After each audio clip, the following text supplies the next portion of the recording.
bang, bang. Who the hell is Mel Kiper anyway? It's all about the nod.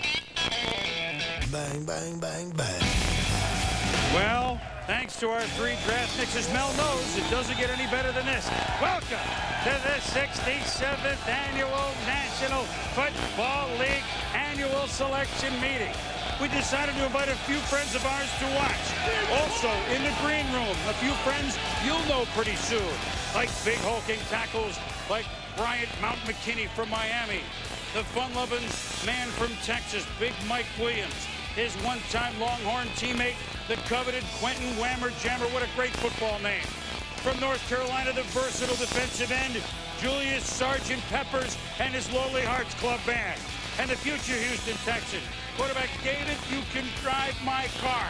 And a quarterback we'll talk about very soon, and whither he goes, Joey Harrington, quarterback Oregon. Does he go early? Do teams trade? Do teams jump? Hey, that's what we're here for. Hello once again, everybody. I'm Chris Berman, and let's translate the annual selection means the NFL Draft. With me, as always, is becoming a habit, Mel Kiper. Good to be here, Chris. You doing nothing? Relax, a little golf. Chris Mortensen, this is also becoming a habit. Yes, it is. Here we are in the bowels of Madison Square Garden. What is Jimmy Johnson? What in the name of the Florida Keys is Jimmy Johnson doing here? Welcome. I had to find a tie and some socks. This is your day. This is wheeling, dealing. You're right in the middle of these things. Well, I'll tell you what, we're going to add. Jimmy's going to add to the merriment. We've got reporters everywhere. And here's what you'll see on the screen. As the day goes and you see David Carr, here's what you'll see on the screen during the day. At the bottom of your TV screen will be a red crawl that'll display the draft order, reveal the current pick. Side will be a totem-like poll menu. You follow your favorite team information. Totem poll device will also have Mel's best available, all sorts of information, including new divisional realignment, which we'll talk about. Finally, on the lower right, you can see which team is on the clock, which in the first round you have 15 minutes to make the pick.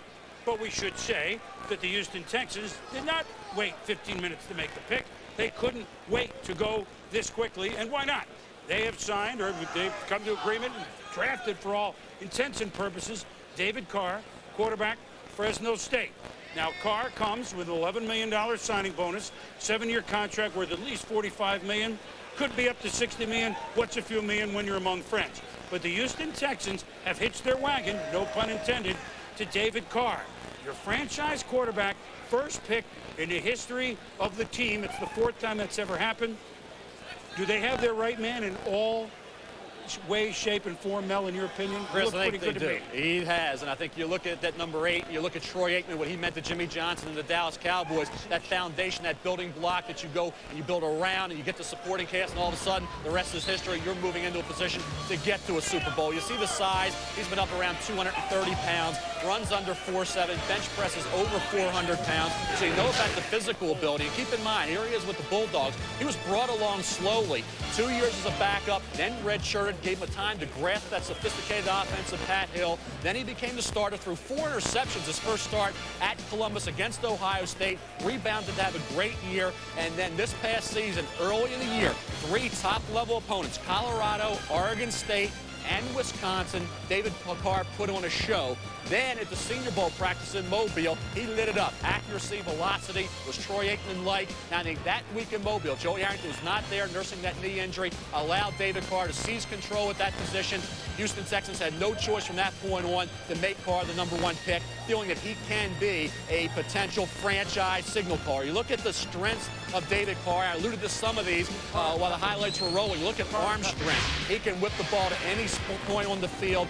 The maturity level and the leadership is critical. We talk about Ryan Leaf. We go back to the enthusiasm that I thought Rick Meyer lacked. He has it. Consistency throughout the year. I thought he was the best at the college level of anybody. The sidearm delivery is the concern. Unlike Troy Aikman, who snapped it off from the ear, he comes off that right shoulder sidearm. And while he runs under 4'7", he's not going to scramble around and make a lot of plays with his legs. But I think more that sidearm delivery, whether we'll have passes batted down at the line of scrimmage, unlike at Fresno State when he didn't, will that be a factor in the NFL? You know, I've spoken with guys like Phil Simms and Steve Young and Mike Martz yesterday, and they think this delivery thing is a joke. In other words, like Mike Martz says, you do not change a guy's delivery, especially if he's had success. If you do change his delivery, it means you got the wrong guy. And just a note on quarterbacks here, Buffalo, New England, I think things are warming up there, and those talks about Drew Bledsoe. So we got to wait and see here as we approach Buffalo's pick here, whether or not the Patriots and the Bills make this trade. As you know, Bledsoe was the #1 pick 50 years ago. Speaking of #1 picks overall in the draft in '93. Now, Jimmy, you didn't take an expansion team, Dallas, but it almost, they had 25 years of great success, but by the time you got there, the veterans had pretty much played as they could. So you had to do it all over. And the first pick you ever made, not a bad one, by the way. Right. Troy Aikman. Okay, now, what let you know right away over our first year? Boomer, the starting point for avoid the turnovers and a quarterback that's going to manage the game. So a winning quarterback. Now, you notice I didn't say great quarterback, because you can win Super Bowls. It's been proven you can win Super Bowls without a great quarterback. Now, if you have that quarterback that can manage the game, that can avoid the turnovers, that can make the right decision, and he can make the throws that Troy Aikman makes, the great quarterbacks make, the Joe Montana decisions, then you have something special. But I don't care how good your team is, defense, running back, special teams, if you don't have a winning quarterback that makes the right decisions, you're not going to win in the NFL. So did Houston do the right thing? You like what they're doing? Yeah, everything I hear about him, he's intelligent, he can do it all.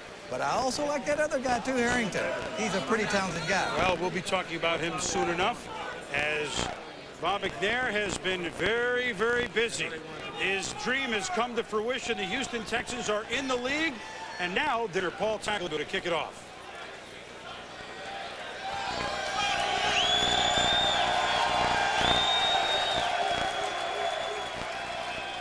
Good afternoon. Good afternoon to football fans here and around the nation. Welcome to the 2002 National Football League College Player Draft. The first choice in this draft belongs to the NFL's newest addition, the Houston Texans. Hey, look, and you've waited a couple of years since even being awarded the expansion franchise. You might as well wait 7 or 8 minutes and be on the clock. I mean, milk it 8 more minutes. Right. What's the rush after you've gotten in the league? Now, #1 quarterbacks in the common draft since the common draft, the AFL merged or agreed to merge with the NFL in '67. There have been 11. Michael Vick, of course, last year with Atlanta. This is the year we'll really see what he can do. Tim Couch on his way with Cleveland. Certainly Peyton Manning more than on his way with the Colts. Drew Bledsoe we talked about with New England, at least for this minute. Jeff George is one that all the talent didn't really pan out. Picked by Indy, much traveled. I mean, he was a Pro Bowl quarterback, but as far as winning, on the downside, no. Troy Aikman, yes, he was a winner. He also happened to be a Hall of Fame quarterback. You got everything, Jimmy. You know, Troy Aikman, Steve Walsh. We'll get into that later. Vinny Testaverde with the Buccaneers, still in the league. Re-signed with the Jets. He's their starter. The John Elway never played with the Colts, of course. Not a bad career with Denver. Steve Bartkowski was a good-armed quarterback. Got the Falcons in the playoffs a couple times. That was it. Jim Plunkett won Super Bowls, not with New England, but with Oakland. And Terry Bradshaw, of course, 4-0 with the Steelers. So as you can see, as it turns out, when you go #1 overall, your success ratio is pretty good. #2, #3 overall, that's where it begins to differ a little bit. But when the guy is #1 overall, it seems to work. But it could have been Joey Harrington #1. Why not? And what do you guys think of the two of them compared?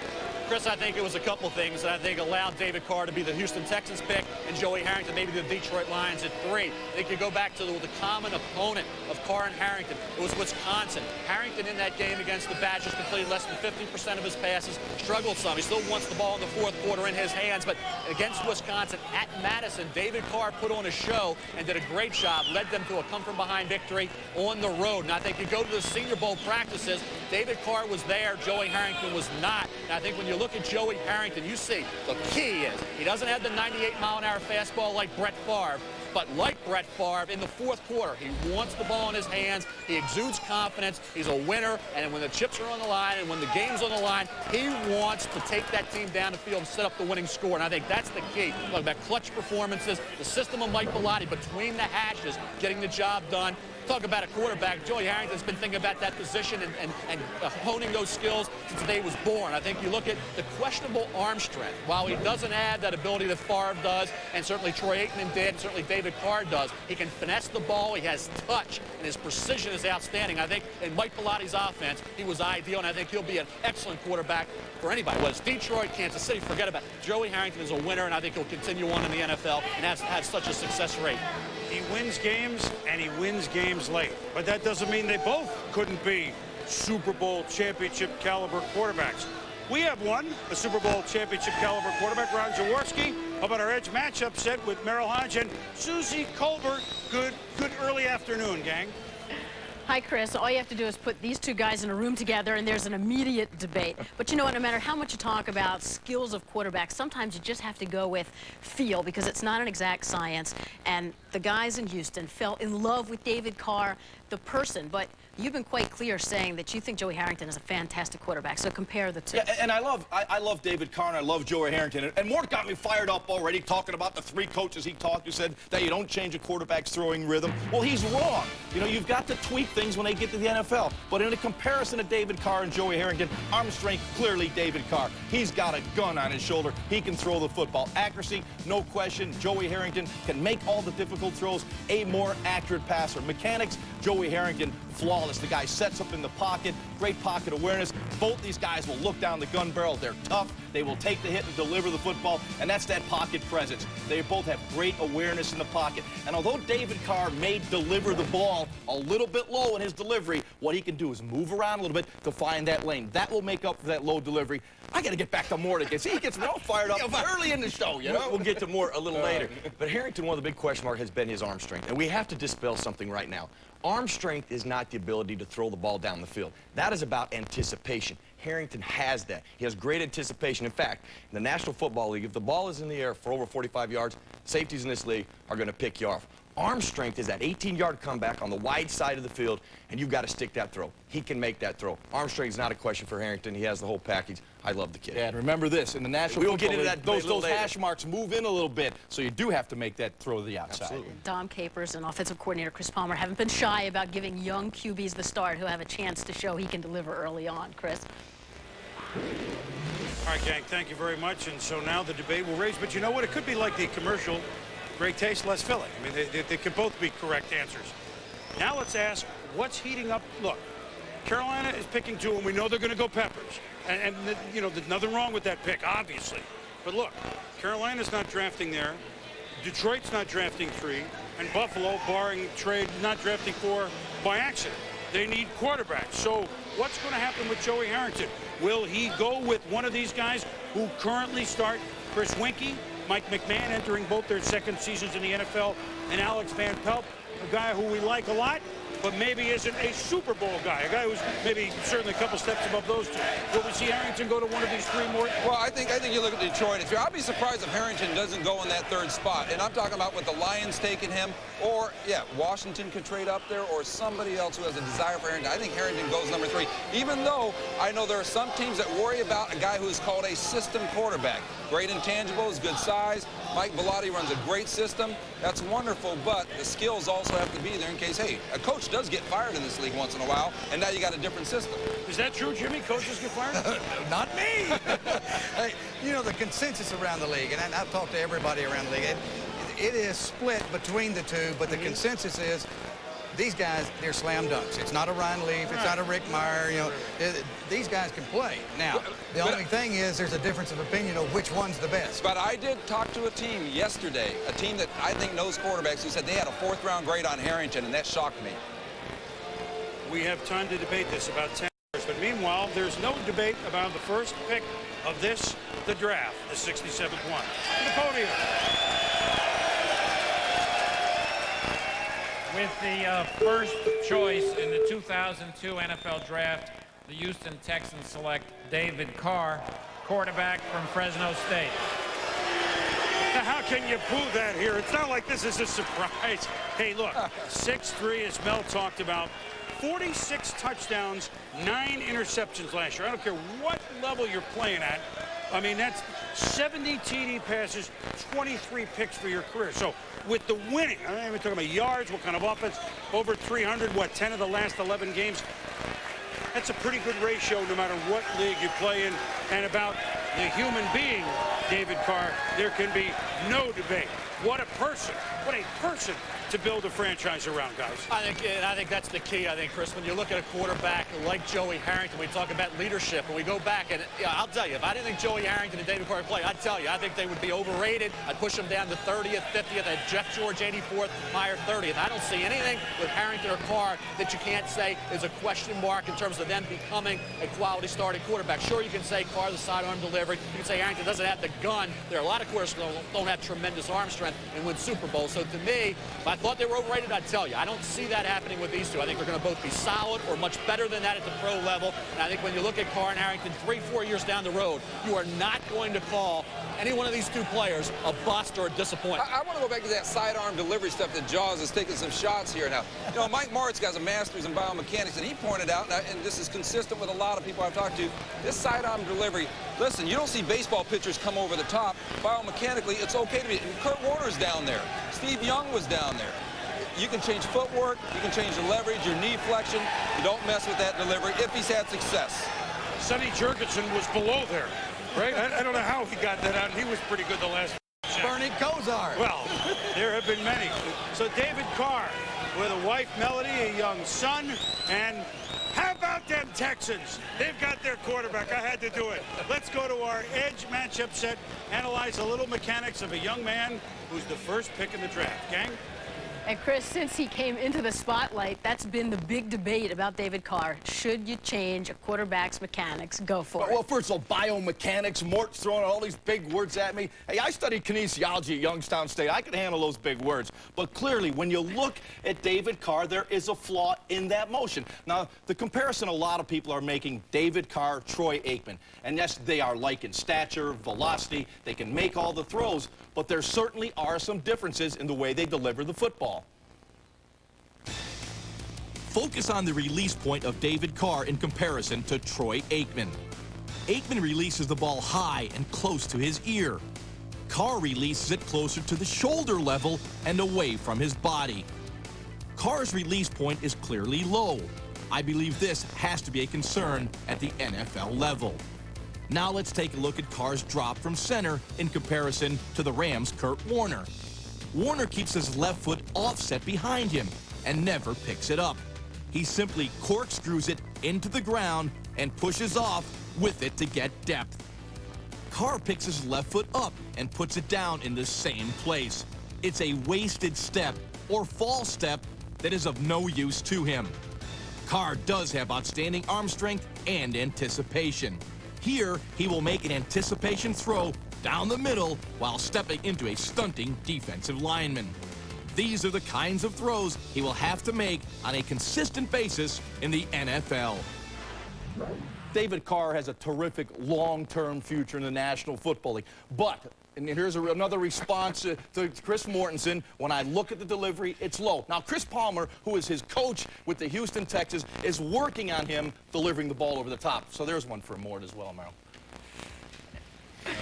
I have to go. I got your back, my brother. Right. I'm going to defend more, but I got your back.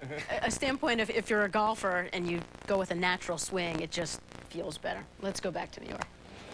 All right, Susie, Merrill, Jaws, thank you very much. And so the extended family of David Carr from Bakersfield, California, hoping that he can do what another Fresno State quarterback did, win a Super Bowl, and that's in Trent Dilfer.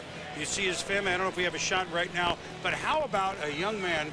His wife is Melody, who you see a huge family up there. His son is Austin. Now, this is long before he knew, okay, Houston Texans. You talk about a guy that's going to be the franchise quarterback for the Texans, and his son is named the same as the capital of the state. It's pretty good. That's what we call marketing, Jim. You guys knew a little bit about that, didn't you? A little bit. Jerry was a marketing genius. So the Houston Texans have David Carr, and now the Carolina Panthers are on the list. A team that won its opening game last year. That's the good news. That was in the summer. The bad news is they went 0 for the fall and 0 for the winter. They went 1-15. Hence a whole new regime with Carolina. Hence John Fox's coaching and not George Seifert, et cetera, et cetera, et cetera. So that's what's on the clock now.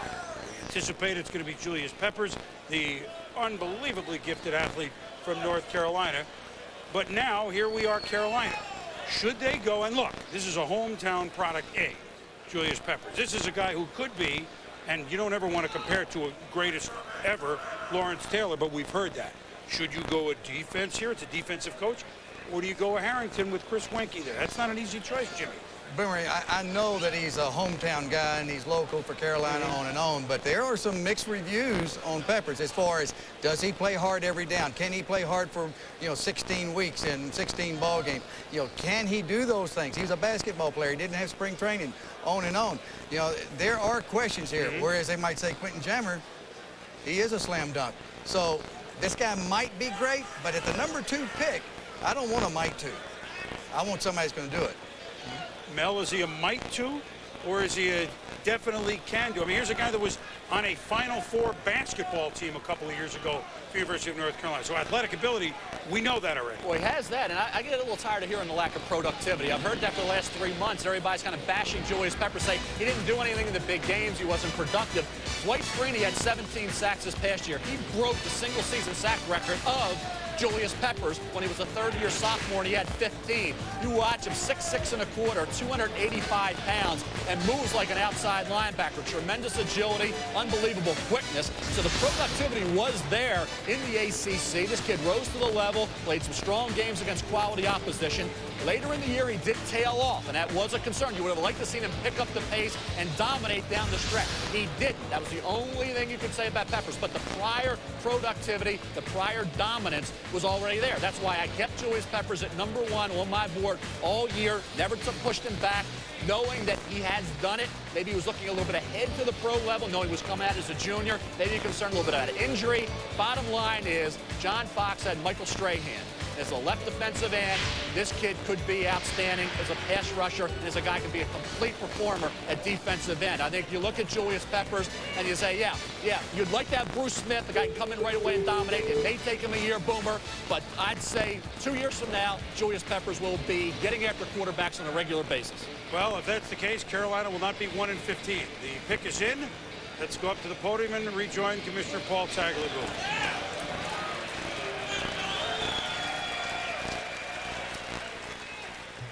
With the second choice in the 2002 NFL Draft, the Carolina Panthers select Julius Peppers, defensive end from North Carolina. The Detroit Lions. So a new beginning, if you will, for the Carolina Panthers. They select a hometown product, if you will, Julius Peppers. They select a guy who, well, the head basketball coach at North Carolina when he was a senior in high school being recruited was Dean Smith, who knows a bit about winning. I'm not saying he's a great football scout, but Dean Smith said this is a kid who wants to be great. And that comes as a pretty good accolade from a pretty good coach and a pretty good judge in town. Well, and Panthers coach John Fox told me, he said, you don't play basketball, Division I basketball, Division I football, with a relatively high-level success, and you're not a competitor. Come on. I mean, John, this guy is young. Yes, he will struggle some, but boy, you talk about upside in a player. This guy's got tremendous upside. Yeah. I think the biggest thing here is the individual coaching. If he gets the individual coaching to get him going game in and game out, because he hasn't gone through a full year of football. Right. He gets the individual coaching. Now, all the potential's there, and he can be a great player. Well, plus, for me personally, I mean, you have your choice of Sergeant Peppers, Dr. Peppers, Red Hot Chili Peppers. I mean, we could go on and on and on and on. And a guy who likes some Red Hot Chili Peppers on his marinara sauce every now and then is our Sal Palantonio. Sal is in Washington with a little news on Julius Peppers, although here he is. Sal, what do you got? Well, I like a little pepper sauce on my marinara, don't forget. But I'll go with Sergeant Peppers, Boomer. The reason why John Fox, and I talked to John Fox, the head coach of the Carolina Panthers this morning, the reason why he took Julius Peppers there, he said there is just too much potential upside for Julius Peppers. And this is a team, don't forget, that was 31st, ranked last in the league in defense last year. And in their short history, they've never had a defensive lineman in double digits in sacks. So Peppers was a no-lose situation for them, and they're taking him with that second pick, as you saw. Don't forget also, at 1-15, they needed to re-energize their fan base, and a local hometown guy can do that, Boomer. Another thing, and thank you, Sal, and I'm glad that we agree on marinara sauce, very important, as we look now at Chris Fowler with David Carr. Chris, you've enjoyed watching him play at Fresno State, and all of us are going to enjoy the next 12 or 15 years. What's going through his head? He knew this was coming, but yet he still had to have butterflies, huh, Chris? Exactly. We're going to talk biomechanics in just a second there. That's been a hot topic. But, David, this has been a formality, as Chris mentioned, for a couple of weeks. You got the contract, you got the house, you got some furniture already down there in Houston. But you told me a few minutes ago, still, when it hit you, it was big. Yeah, it was. We were coming in, and I was thinking it would be just a formality, but this is something you dream about, getting to walk up and get to meet Mr. Tagovailoa in this kind of way, and get to go through the whole process and have the Giant and the Jets fans out here, something you see on TV every year, so it's exciting. You come to high school, you weigh 105 pounds, you're 5'4", you're like honorable mention all Bakersfield when you leave high school. It's a pretty incredible journey to the #1 pick in a franchise's history. It's just something, it's hard work, and that's something that my dad's instilled in me, and faith in God and faith in yourself and believing that you can get to where you want to go. A lot of people didn't think a first pick could come out of Fresno State or out of Bakersfield, California, but, it shows what hard work can do and believing in yourself and in God, so it's been exciting. Well, the team loves your maturity and the fact that you're so grounded, but all the hype, all the money, in a quiet moment, do you ever wonder to yourself, am I really worth all this fuss and all this cash? I haven't had a quiet moment. That's the only thing. If I'd had one, then, there's a lot of things I get to think about. I haven't had a time to even, watch any of my film from the season. It's just been a whole onslaught of things that's happened, and, it's been great. The whole ride's been fun. I'm glad my family's here to enjoy it with me. I'm actually more excited for them than I am anything else. It's appropriate in Houston to talk launch point, where you throw inside them over the top. Have you worked with Chris Palmer? Do you see that as an issue at all when the naysayers look at your delivery and see flaws? We're going to work on everything we can in practice, and, footwork also. There's a lot of things that I want to do as a player to get better that way, and like you said, mechanically, we're going to work on a lot of things in practice, but when it comes down to it in the games, I want to go off my instinct and make everything, second nature. I don't want to have to think when I get on the field. I just want to play like I've been playing since I was little. All right, well, watch closely to see if you play right away. You showed a lot of patience at Fresno State, but I don't think the Texans fans are going to be that patient. They're going to want to see you on the field, and wish you the best of luck to you and your family. Thanks a lot. David Carr, #1 pick of the Houston Texans.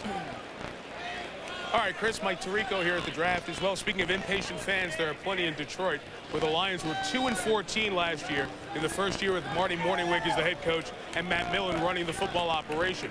They're at the pivot point of this 2002 draft. It's right here and now with the Lions on the clock. Do they take Joey Harrington, the Oregon quarterback, knowing their quarterback is Mike McMahon, 5th-round pick last year, ran around a lot, won one of his starts, got the team a couple of wins, which he didn't have before that, but most importantly, has never, at college or the pro level his 1 year, completed over 50% of his passes.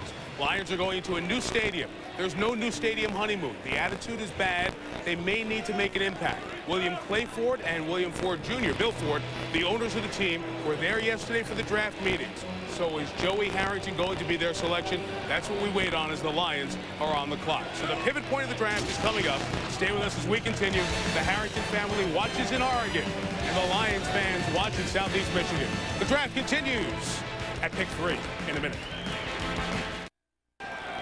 Detroit Lions on the clock with the 3rd overall pick of the first round, but the Carolina Panthers have just stayed in state and selected Bailey, North Carolina product, and of course former Tar Heel Julius Peppers with the 2nd pick overall. Julius, excited to be about 3 hours from your hometown with the Panthers, and a team that definitely needs a pass rush, my friend. Yeah, that's right. I think I can help out. I think I can come in and help right out. It's good to stay at home around my family and friends so they can come see me play. You've heard the naysayers, the obvious physical skills, but people say, does Julius play with enough passion, enough tenacity every down? Can you learn that? Is that something that you see as something you have to work on? That's not really one of my concerns. That's something that's been feeding itself. One person says it, then everybody gets along and says the same thing. I'm not worried about that at all. I know I can play on this level, so that's not a concern for me. Well, you got 32 members of your family and various friends here, most of them up from Bailey. You're going to sell a lot of tickets down in Charlotte, and wish you the best of luck. Julius Peppers. Thanks. Boomer? Special guy, Chris, obviously, and thank you, Julius. Thank you, Chris. Just a couple of notes. 3 straight years now we've had a defensive lineman go in the top 3. You don't have it all the time. Peppers here and Gerard Warren last year to Cleveland, and Courtney Brown the year before to Cleveland. That's why Cleveland has a good line. Of course, North Carolina could have used them on the floor. Doherty's team went, about 8-20 this year, but he'll be in the National Football League. And one note on Carr, as we move to Joey Harrington's debate now. In 1968, for your trivia buffs, there was another Carr in the first round, Fred Carr, linebacker who went to Green Bay. See, we want to get you that stuff as well. So now the plot really begins for this 2002 draft. Detroit is on the clock. A little over 6 minutes to go. Joey Harrington is available. They have Mike McMahon as quarterback. Dallas would like to make a trade. Here are the quarterbacks, Charlie Batch and Detmer, and Batch and McMahon and Detmer, and, well, they lost their first 12 games. If you're Detroit, Jimmy, Mort, do you have to look at Harrington? Yeah, you got to look at Harrington. McMahon showed some speed last year. He scrambled around, ran around, won a game or so. But you've got to have a quarterback in there that's going to make the fewest poor decisions, not the most great plays. And Harrington is smart. He makes great plays at the end of the game to win them. They've got to go after the quarterback, because if you don't have a winning quarterback, as I've said before, you're not going to win in the NFL. What could be going on right now? Well, right now, you know, we've already had a debate here between Marty Mornhinweg, the head coach, and the general manager, Matt Millen, with the owners weighing in here, William Clayford Jr. in particular, siding with Mornhinweg, take Harrington. But obviously, they're on the clock. Matt Millen wants to listen to all offers. So now you start talking about the Daniel Snyder with the Redskins trying to get up there. Maybe San Diego trying to get a swap there to take somebody else like a Mike Williams. But right now, I think Millen listening to offers, but if they stay with this pick, it's got to be Harrington. I'll be surprised if it isn't. Quentin Jammer's a good corner, but is he Deion Sanders? If you're not Deion Sanders, it's hard to take a corner this high. Let's outline what Detroit's going through. Not only do they pick it, but on the trade. See, if they go, let's say, down to Dallas at 6. Let's say you're the guy making the trade. You hope Buffalo won't pick a quarterback at 4. I mean, you hope. You know San Diego's not. So do you sweat that half hour profusely? What happens if you actually make that move in your Detroit and hoping to get Harrington? Remember, I talked to Al Davis last night, and he was trying to move up and get other players. He's got those 2 number 1s, et cetera, et cetera. And he said, everybody is so afraid to make a trade because of you guys. He said, the media is going to, you know, really come down on the individual if they trade out of a spot because, you know, they've traded away from a good player. Well, they might be able to pick up a couple of good players, you know, but, you know, they're afraid to trade right now. Yeah, but now, with Detroit could get cute on this. They get too cute and move down and lose the quarterback. They might pick up another player, but they might lose the guy that's going to win them a bunch of ball games. I don't think Al's worried about what the media says about him, however, okay? That's not one guy that we're going to influence My man Al. one bit. Mel, well, we want to look at what? At Harrington? We want to...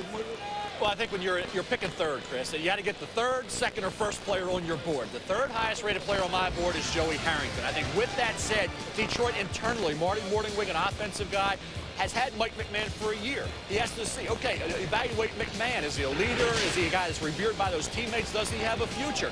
And forget if he's a 5th-round pick. It doesn't matter. He has to make that assessment. And if he feels McMahon's the guy, don't worry about where he was selected. Joey Harrington deserves to go in this general area. But if you feel you have the right guy in McMahon, I would trade down. If I didn't feel, and I'm Marty Mornhinweg and Matt Millen, that McMahon is my guy, obviously Joey Harrington has to be the pick. But this is an internal decision that Marty Mornhinweg in particular has to make regarding not just Joey Harrington. We know what he can do and what he's capable of, but Mike McMahon is pivotal. Sure, he completed less than 50% of his passes. That was at Rutgers with limited supporting cast. 46% at Detroit. He's a rookie. So I think Mike McMahon, more so than Joey Harrington, is the key in this whole equation. Well, the thing about this debate that's going on there between Mornhinweg and Millen, why would the coach win out over the general manager, who's also got the title of team president with Matt Millen there? I think what happens here is you got Mornhinweg with great passion for a guy, the quarterback, Joey Harrington, whereas Matt Millen, he likes Harrington. He likes Quentin Jammer a lot, but he doesn't have a passion for either one of those guys. I think when you have one guy who has a passion for it, and now ownership comes in, and ownership should have the long-term, long-range vision involved here. Ownership is going to say, if that's the case, I want the quarterback, and our coach has a passion for that guy. And, oh, by the way, we might need one, although Mike McMahon's got a lot of physical skills. Yeah. Oh, no, we're not... He can... But... You don't get through the season with one quarterback anyway. Yeah, that's exactly right. If McMahon, you know, is going to be a good quarterback and he develops and he has Harrington and he develops, who's to say they can't trade one and make a bonanza? You know what could happen? Wait a minute. You know what might happen? It could be Troy Aikman, Steve Walsh. Well, Troy Aikman. They're about the same. Give me a what? A 1, 2, 3? 1, 2, 3 for Walsh. Steve Walsh, Troy Aikman, Steve. Hey, you're right, oh, man. I don't want to play poker with you. Well, don't forget, Mornhinweg was in Green Bay there for a while, and he was there when they had Favre and Mark Brunell and Ty Detmer, and it's okay to develop those guys, but I'd be surprised if Harrington isn't here, if not to Detroit, then to somebody else. Let me just add one thing as there's a minute and a half to go. Buffalo watching very interestingly because Will their phones be ringing if Harrington isn't picked? If he is picked? So they go immediately right out of the garage in the passing lane as soon as we hear from the commissioner.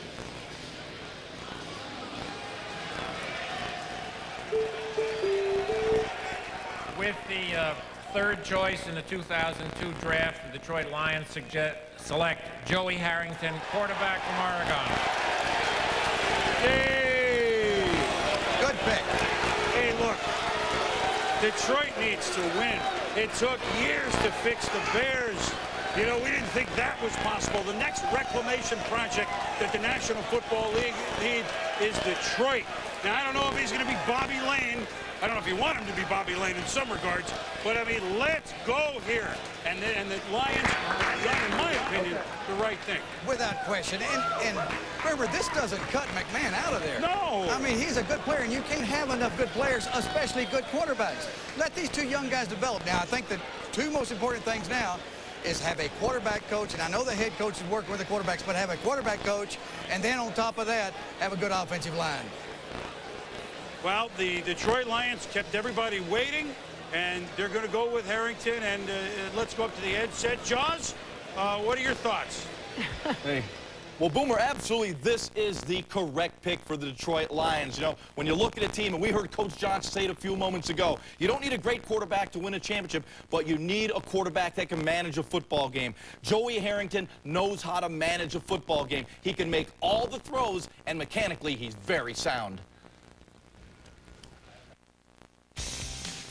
First, focus on Harrington's feet. He has quick, lively feet and gets set up in a hurry. It is critical in the NFL to get a deep drop as quickly as possible, keeping distance between himself and the big bodies up front. He has great balance, and his feet are always moving, allowing him to quickly get his body in a throwing position. Now look at the ball position. He holds it just under his chin and never drops it below his waist.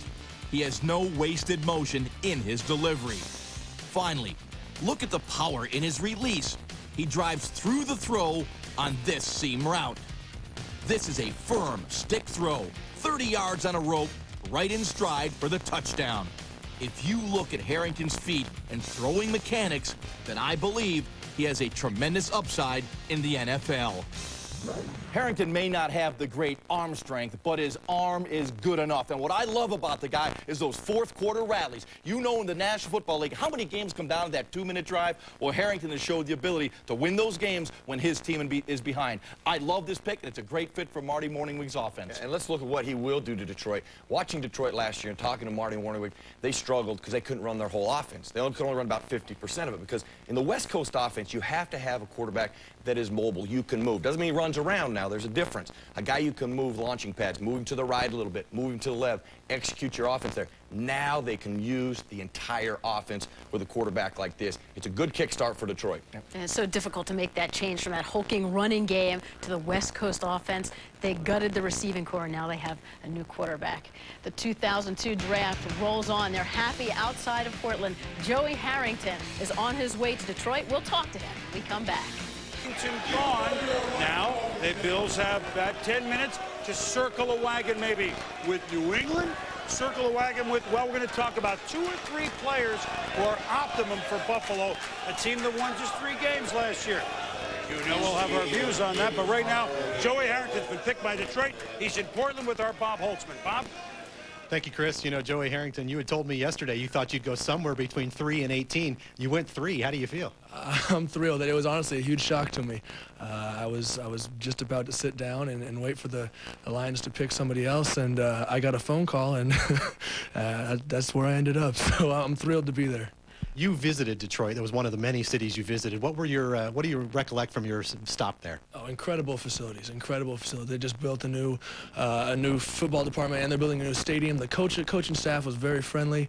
It just seemed like a very well-run organization, an organization that is on the rise and is doing some good things for the future. Head coach Marty Morningwig, obviously a quarterback guru. How do you feel about playing for him? I'm absolutely thrilled. I'm honestly shaken right now. This is very unexpected to me, and you know, I'm just happy to be able to get out there and start playing again. Now, a lot has been made about you not going to New York for this draft. How was it spending this with your family and getting the news side by side with them? This is perfect. This is where I wanted to be. You know, my family has been such an instrumental part of my career at Oregon, and they were one of the biggest reasons why I stayed in state for college, and I couldn't think of a better way than to spend it with them. Joey Harrington, thank you very much for your time, and certainly congratulations at this point.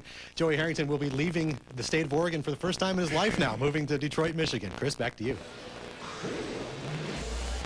All right, Bob. All right, Joey, congratulations. So 2 quarterbacks in the top 3 picks here as Joey Harrington, 2017. He's 6 INTs last season. We just know what he did. And actually, the best Harrington little note before we move on to the Buffalo Bills, a team with which we follow a little bit.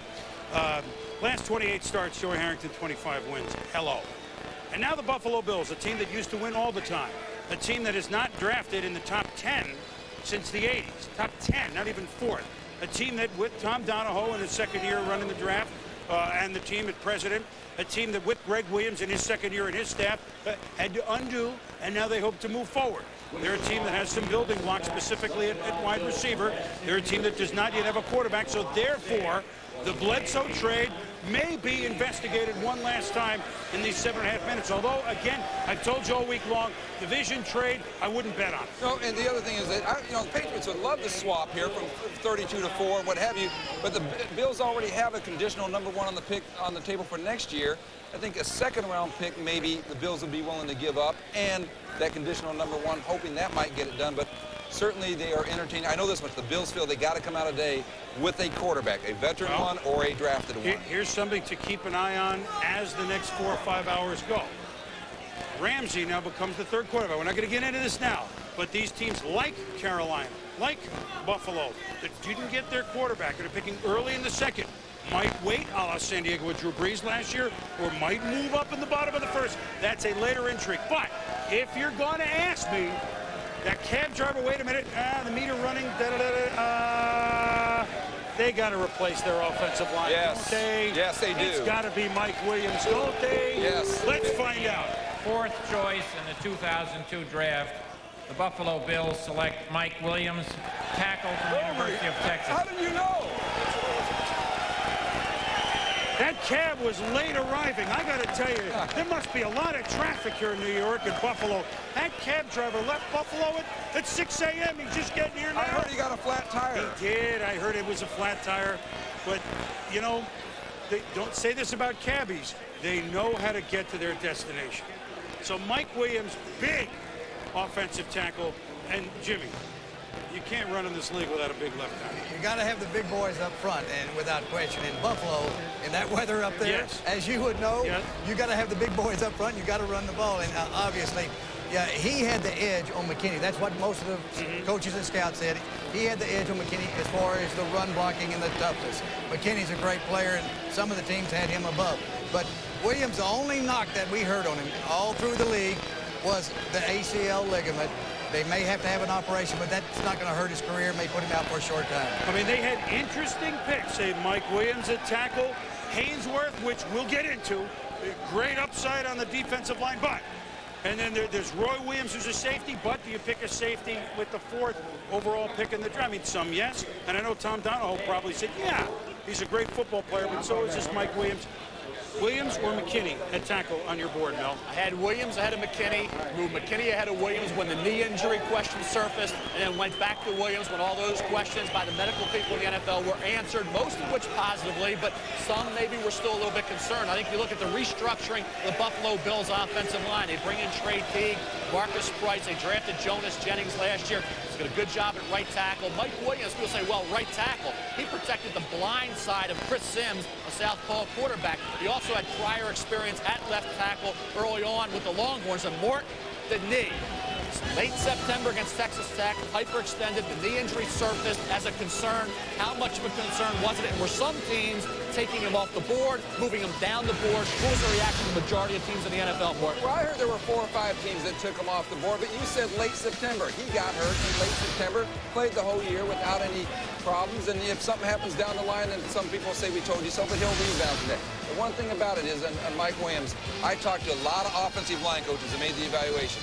I think 90% of them like Williams over McKinney. They like that tenacity, physical. And I think if you're in Buffalo, listen, you got to smash mouth some people, and I think Mike Williams is perfect for that. Yeah, he's got the toughness that you want in an offensive lineman. You like to have an offensive lineman with a defensive lineman's mentality, and that's exactly what he's more got. complete. That's the thing. He's a little more ready complete to go. than Brian McKinney. McKinney's a great pass protector. He needs to sustain and be more aggressive as a run blocker and maximize that physical ability. Mike Williams is 6'5.5", 375 pounds, and he does just that, as you saw from the highlight film of Mike Williams. So the polish, ready to come in immediately and be a starter, that's certainly Mike Williams, if the knee holds up. Hey, look, 10 years ago, picking much lower because they were the AFC champs 4 straight years, the Bills picked John Fina, who started, you know, as a contributor on the line and a tackle and a Pro Bowler for 10 years. If they can get anything near that, and they think they will out of Williams, well, that's a pretty good way to go. When we return, we'll visit live with Matt Millen on teleconferencing. He pulled the trigger for the duck. We'll be back. Dallas awaits after the Chargers pick. Welcome back to the NFL Draft in New York. Quick video teleconference from Detroit. Matt Millen, President, General Manager of the Detroit Lions. Matt, were the phones ringing for a trade possibility when you got to the 3rd pick? Not as much as you would think. As a matter of fact, there were a few calls, but kind of a quiet draft room, to be honest with you. Joey Harrington said that he was surprised. That means you guys put up a good smoke screen. What was the internal debate? Was there a strong camp for Harrington and a strong camp for another player, or was it unified? Well, it was unified, to be honest with you. I mean, our scouts who have been working on this thing all season long, the Bill Tobin and his staff, it was unanimous in terms of where Joey Harrington would be. We have some needs, obviously, but I know this. I know in Detroit, I like what I have in Mike McMahon. I like now what I have in a young rookie. We are going to have a quarterback. That is not going to be an issue in Detroit. Ford Motor Company has a lot of good cars. We'll take good quarterbacks. And try to build around that as you play in new Ford Field. Matt, we'll talk to you as the weekend goes on. Thank you. All right, Mike, thank you. Chris Berman, back to you. Mike, Matt, thank you very much. Certainly, Matt, one of our easier interviews, I think, as the day. He has subdued Matt Millen. It should be. We should see that Matt Millen when they won those couple of games at the end of the year. I'm sure quietly it was like that in there. So now, with Mike Williams gone, San Diego had their dilemma that they took deep into the week, decided for them. And actually, I think that they were a dead heat between, look, Marty Schottenheimer, the new coach, John Butler, year 2 as general manager. Yes, we got to run the ball, which is what Buffalo needed to do and did, which is what San Diego needed to do with Tomlinson, the outstanding rookie running back from a year ago. But you got to cover. And they didn't win a game from about Halloween on because they just couldn't stop anybody, especially through the air. So it's got to be Quentin Championship. Yeah, talking to Dean Spanos throughout the year and North Turner on and on, they struggled at cornerback. And a lot of the people around the league, they compare Jammer to Charles Woodson playing right there with the Raiders. And so he's a quality defensive back. He can jam, yes, and he can run, and he makes big plays. It was really a quality pick. So this is, we've had the Houston Texans, and now this is the Texas portion of our show because we think Jammer next. His Texas Longhorn teammate Mike Williams just went to Buffalo. He's with Chris Fowler. Chris, hook 'em horns.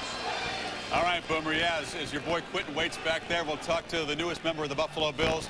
Chris, as you know, for the draft, fashion is very key, and you might have the suit of the first round and the shoes of the first round. Ostrich and gator there, too, Mike? Yeah, I like them. Offensive lineman with a mean streak. As the story goes, you picked up your older brother when you were a 9-year-old, didn't know your own strength, and dropped him on the TV, knocked him cold. Do you have that mean streak that scouts always look for in an offensive lineman? I have that mean streak. I turn on the field, and I just want to dominate, every defensive player that I go up against. So I got to have it. This is your first trip to the big city, but this guy was born for the bright lights. Big smile, big personality. I mean, you seem to be, a TV show in the making. Are you looking forward to all this, all the trappings of a first-round pick?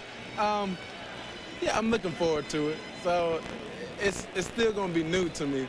I'm still kind of a little jittery and nervous a little bit, but I'm going to adjust very well. Small-town guy who has taken New York City by storm here, headed off to upstate New York and the Buffalo Bills. I know you're anxious about your guy, Quentin. Is he going next, you think? My prediction that I think Quentin, San Diego, I think, may take Quentin Jammer. Right. Well, Boom, everybody's making predictions on the Chargers time here. I like it. Maybe he has a San Diego cab driver that he knows, Mike Williams. Speaking of the Buffalo Bills, let's go now to the president/GM, one-time standout ESPN.com contributor, white shirt Tommy Donahoe, who joins us now via teleconferencing from Buffalo. And Tom, as we join you, was your phone ringing off the hook really for about 4 or 5 different scenarios before Detroit took Harrington and then while you were on the clock, or was it not as wild as we might have anticipated? It really wasn't wild at all. We didn't receive a phone call this morning while we were on the clock, and it probably wouldn't have mattered anyway, Boomer, because we were unanimous in the choice of this young man. We think he's an outstanding prospect, and one of our main off-season priorities has been to try to address and improve the toughness of our offensive line, and we think Mike Williams will definitely help us do that. What jumped at you weeks, maybe months ago about this young man, maybe even comparing him to tackles who have gone very high in drafts before, not necessarily that you drafted? Probably his athletic ability for a big man. He's very light on his feet, and he plays on the offensive line like a defensive lineman, which he was originally at the University of Texas. So we liked his attitude, we liked his toughness, and we liked his disposition. Knee injury not a factor, obviously, for you all along, correct? No, it really wasn't. I think that got overblown. Our doctors checked him out thoroughly. We talked to the orthopedic doctor at the University of Texas. There really was nothing to it. And anybody who had seen Mike work out at the Combine, there's no way he has a knee injury. Was the Drew Bledsoe scenario, of course it was real, but was it as heated as many thought it was, or was that just hoping, but you kind of in the back of your mind doubted that it would get done, at least at this time? Well, you never know. I think you should just stay tuned. It means it's still alive, Boomer. Well, hey, you never put a period at the end of the sentence. I've known you a little while. You don't put that period at the end of the sentence while the ink's still wet. Right, Tom? Exactly. All right, well, tell you what, the meter's running on the cab. We'll see you a little bit later. Thank you very much. Thank you, guys. All right, Tom Donahoe, who he knows what he's doing, having had a big hand in the building of this Steeler team that we're seeing compete year after year after year to get to the Super Bowls. The Chargers have the card, and here are the Chargers. With the 5th choice in the 2002 draft, the San Diego Chargers select Quentin Jammer, cornerback from the University of Texas.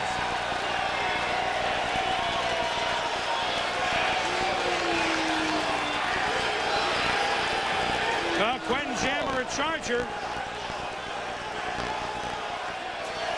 They need cover, and what a great name for a defensive back. I mean, you talk about reinstituting the bump and run with a guy named Quentin Jammer.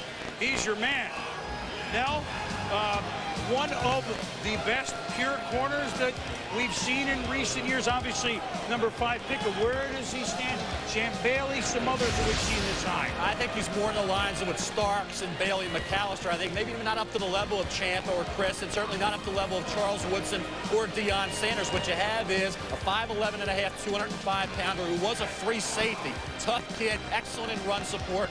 Great open field tackler, and I think when you look at Quentin Jammer, came back from the shoulder surgery to put together 2 outstanding seasons at cornerback, and Quentin Jammer really could have come out last year and been a mid-first rounder. The reason why he went back was to address the skills and the techniques that are necessary to move on to the National Football League and succeed. He understood 1 year at corner is not enough. He needed that 2 full seasons. He got it, and I think when you look at Quentin Jammer now, solid. He certainly upgrades the Chargers, who had major problems at corner. I will say this, it would have been interesting. San Diego was looking at Mike Williams. He was off the board. Bryant McKinney, not the dominant run blocker yet. So I think Marty Schottenheimer audible away from offensive tackle to corner with Quentin Jammer. Well, he wanted him to play right now. McKinney will go pretty soon, but I think they were pretty clear on if it's not Williams, it's Jammer. That was pretty clear for San Diego. They never really had dead heat, so their decision was made for them. It might have been Jammer had they both been available. So they got themselves a heck of a player. That means the Dallas Cowboys are on the clock, and the Longhorn flag flying proudly, because Mike Williams, now Quentin Jammer from Texas, have gone picks 4 and pick 5 in the NFL. Dallas Heat and big hitter. There's the Longhorns part. And now the Dallas Cowboys are on the clock with about 10.5 minutes being regaled here in New York by the Cowboys. Well, you know, the Giants fans, Cowboys, Jimmy, you heard it. Let's see what they're thinking in Big D. Ed Werder, good afternoon.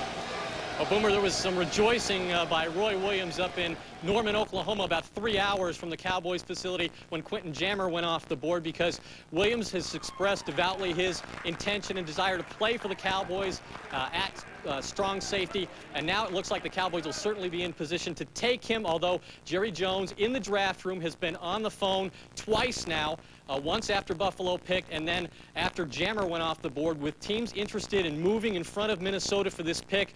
Could the Cowboys move back to like 8 with Kansas City and still get Roy Williams? That's a decision that Jerry Jones is trying to make right now.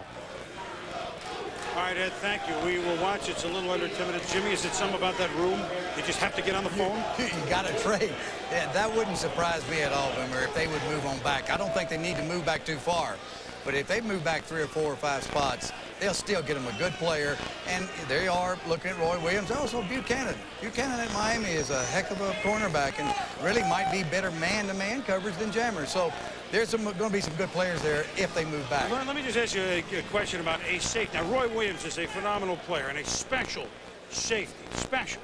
But yet, isn't this, some people would say, he's 6th pick in the draft for a safety, no matter who he is. That's not a position that you normally spend that high on. Do you agree with that or do you disagree with that? Well, he's a special safety. I think if you're looking for a safety to put on your team, you can find safeties late in the draft. Half the safeties, pick late in the draft. Half the ones starting, and a bunch of them are free agents. So you can get you a safety, but he is special. He makes a lot of big plays. He's a close to the line of scrimmage type of guy. And if you did that, if Dallas took him, they would have to put Woodson back deep. Now, Woodson can play deep coverage. Right. He just signed a new contract and he's going to be there a while. Still a great player. Had one of his best years last year. So they're stacking a little bit if they take Roy Williams, but you can't ever have too many good players. And if he's the best on your board, you just do it, right? Yeah, you just do it if he's the best player. And he is a playmaker. And speaking of playmakers, San Diego got one with Quentin Jammer.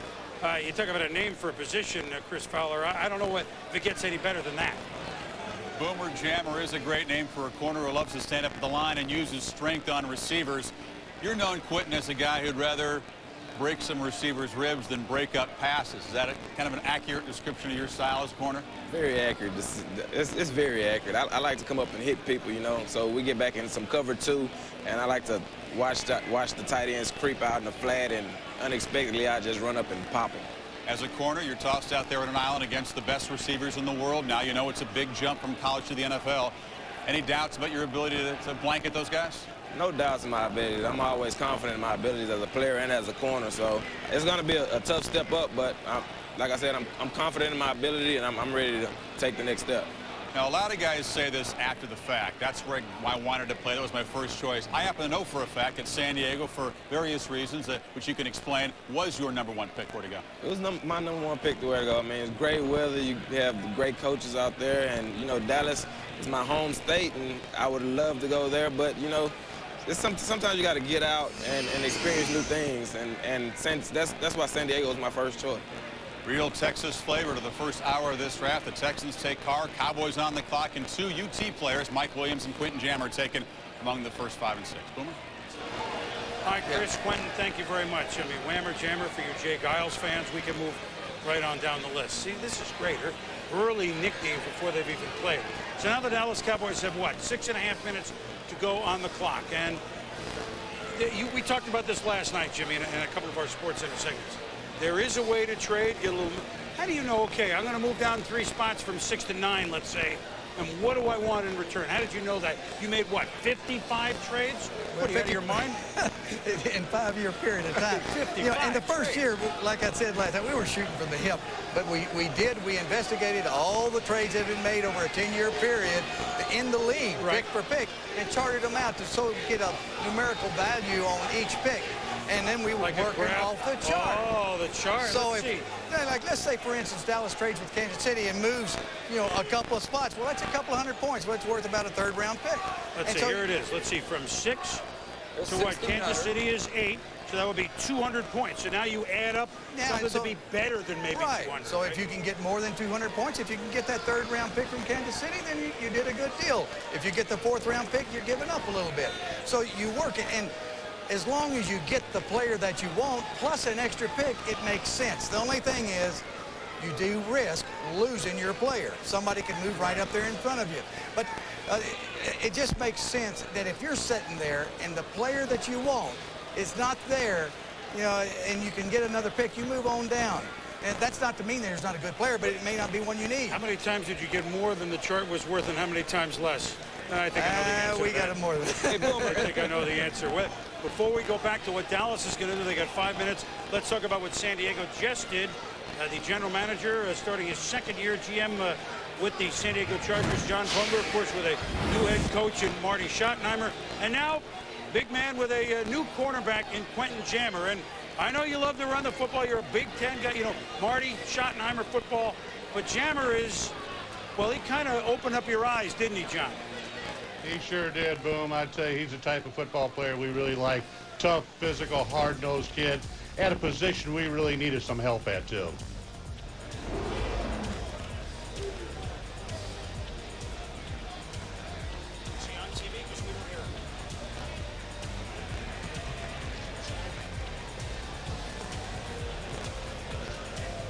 John, and of course your decision was made for you, but Jammer, Mike Williams, I mean, you had a couple of things. I mean, it was back and forth all week long, wasn't it? Plus, I mean, and that's almost like, did you learn a little bit about your head coach and philosophy by doing that, corner or tackle, or I'm reading too much into it? No, I tell you, you know, and they were both outstanding players, Mike Williams, Quentin Jammer. We liked both of them very, very much, and Marty was just excellent in all of our draft previews and work here. Whichever way it could have been, he would have liked it very much too. And the good part about it, we stayed right with our board, and it worked out perfectly for us. A different question, and we'll talk to you about it later. And quarterback, Doug Flutie, Drew Brees. How do you go into mini camp and training camp? What will be that scenario as we look at the Chargers this coming year, at least before you play the game? Well, Boom, Coach Schottenheimer sat down with all the quarterbacks and told them, men, this is wide open competition right now. And I think that's all a player wants to hear, that it's wide open and they've got a chance. He's told them right now, the person that's going to make us a winning football team is going to be our starting quarterback. So they all know the ground rules. Well, I think they do. It'll be exciting. You certainly got your running back. Certainly played the draft right last year. We'll see you early second. Do we have a date? We got a date, Boom. All right, John. Thank you very much. Thank you. John Butler, who is, well, I mean, you just look at what that staff did at Buffalo, him behind Polian and then running it, and for years and years and years. The draft is a friend to not everybody.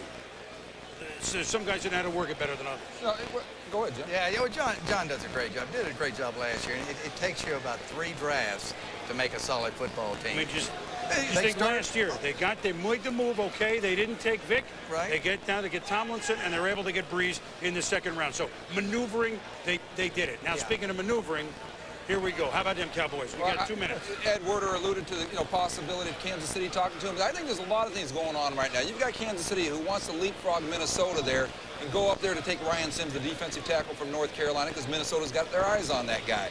But you also have guys like Al Davis, who I think wants to get up there. Daniel Snyder, I don't think Cowboys and Redskins make a trade on that one. What about Butch Davis, who sees Bryant McKinney, that great left tackle, his former guy in Miami? He's slid a little bit, so why not take all those phone calls and see what you can get for him? But if he goes just back to 8, he's still going to get Roy Williams or Philip Buchanan, the cornerback from Miami, too. Don't forget one other player here, Shockey. Now, this might be a little bit high for Shockey, but there's not many tight ends in this draft, and there are 3 or 4 teams that really need a tight end. If you move on down a ways and you can still pick up Shockey, there's 3 or 4 teams that might want to move to get him right now. I think, Jimmy, you're right, and I think you look at Ryan Sims. If Kansas City, and everybody has said, well, Kansas City was looking at Harrington and Ryan Sims, and the other defensive tackles, okay, but not to the level of Ryan Sims. Mort, you've alluded to it. If I'm Dallas, you need Shockey. You certainly could use a corner, but it's not desperate because Hawthorne and Edwards held up okay. You added Westbrook. You could use a defensive tackle, but you added Glover. You have Noble. You could use a big wide receiver to move down. They drafted Tony Dixon. They reach for him. They bring in another safety like Roy Williams. You don't have to do it here, Jimmy. You can do it 2 picks down the road or 5 picks down the road. You're going to be in good shape. You're going to pick up some extra choices. And Mel, you know, there's value at every single pick. You know, a lot of teams and a lot of people say, well, why trade out of that pick? Because you're going to trade away from a good player. There's value, but it may not be a player that fits into your football team. I mean, if you pick the best player available, you don't ever have to make a trade. But if you want to pick a player that can fit right into your team and still get a good one and maybe pick up an extra pick, you might move a couple of picks down. Jimmy, now, there is risk. Why were you the trader and the rest of the league stands pat? I mean, did you have a vision of 3rd, 4th, 5th round picks and value those or prioritize those more than somebody else? Well, just like Al Davis said last night, the media and the fans really get on their case when you trade away from a good player. Jimmy, the clock just, I mean, the pick has obviously come in, but in the last minute of the clock, how many phones are you holding? Oh, it's going crazy. The Cowboys are past. That means that Minnesota can run their pickup right now there and take their guy. Oh, my God. We haven't seen this. Is that what happened? Dallas missed the Vikings can run Minnesota up there. Can do it. Or if there has been a trade, Dallas has got to get this pick in. And we did it one time with Al Davis. He said, just go ahead and pick our guy, and then we'll make the trade. But Minnesota can jump in front of them right now.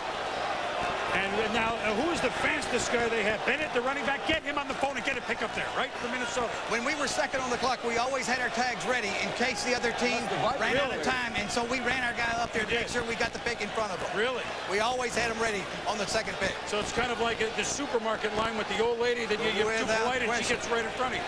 Yeah, this is a dangerous move, but they may have the deal done.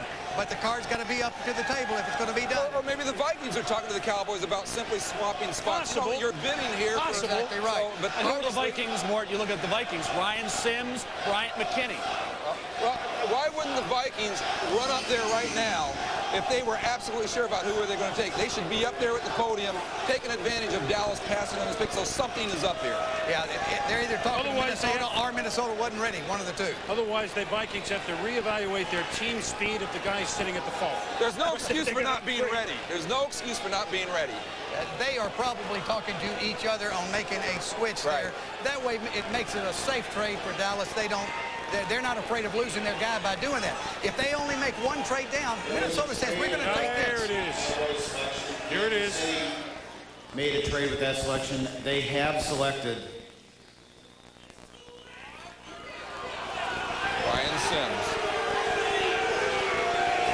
Well, they may have actually... Kansas City. See, I'm telling you, if Dallas may have actually, here's the pick, but I'm making a deal with the other team like... Well, we'll see if that's the case because you have a story to tell about it. See, Minnesota could have jumped in there and took the guy that Kansas City wanted, if it's a Kansas City trade. They weren't ready, maybe. Well, we'll see. We don't know that.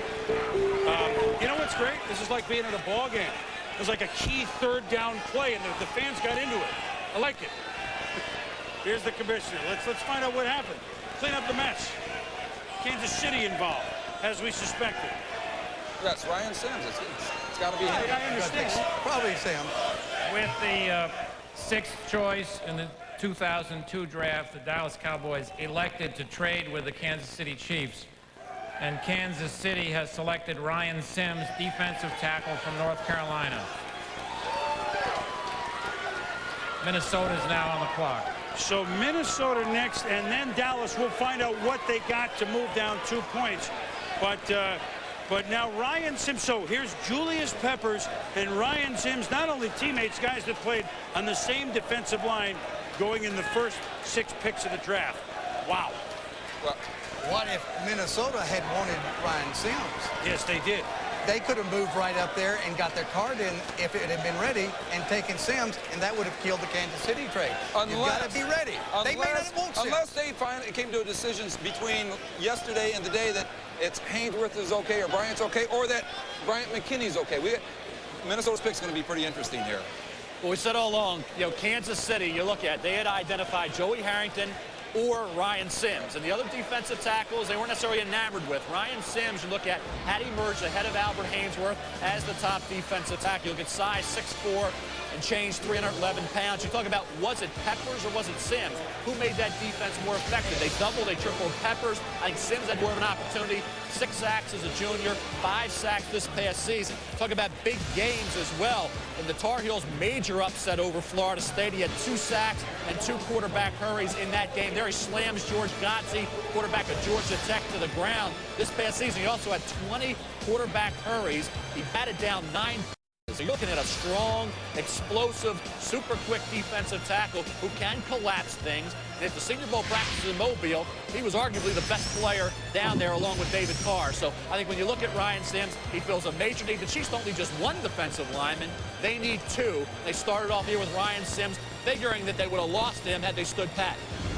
Yeah, he was the one that everybody in the league said it's a can't-miss player. Now, ready to play. Well, ready to play. Maybe not the biggest upside that Peppers has. Not as big an upside as Peppers, but he is a safe pick. He is a tough guy. He plays hard every down. He'll go in there and he'll start for you, and you won't ever have to worry about it. And a field athlete, and what I mean by that is not a football term. There's track and there's field. Shot put, discus in high school. I mean, really impressive. Not every big guy can put the shot to throw the discus. And I always come to a field athlete in the interior line as Michael Carter for San Francisco, a guy that was an outstanding track and field athlete that excelled in the middle there. Jim Stieg, one of the honchos with the league, has the details on the trade. Jim? With the trade recently completed between Dallas and Kansas City, Dallas traded their #1 choice, the 6th overall, to Kansas City for their first-round choice, the 8th overall, Kansas City's 3rd, the 75th overall, and a 6th-round selection from Kansas City in the 2003 draft. 76. So Dallas traded their 1 for Kansas City's 1 and 3, and a 6th next year. What's the 3? All right, so we're going to look at Jimmy's chart, but first let's go to Mike Tirico. Michael, on the Chiefs' move.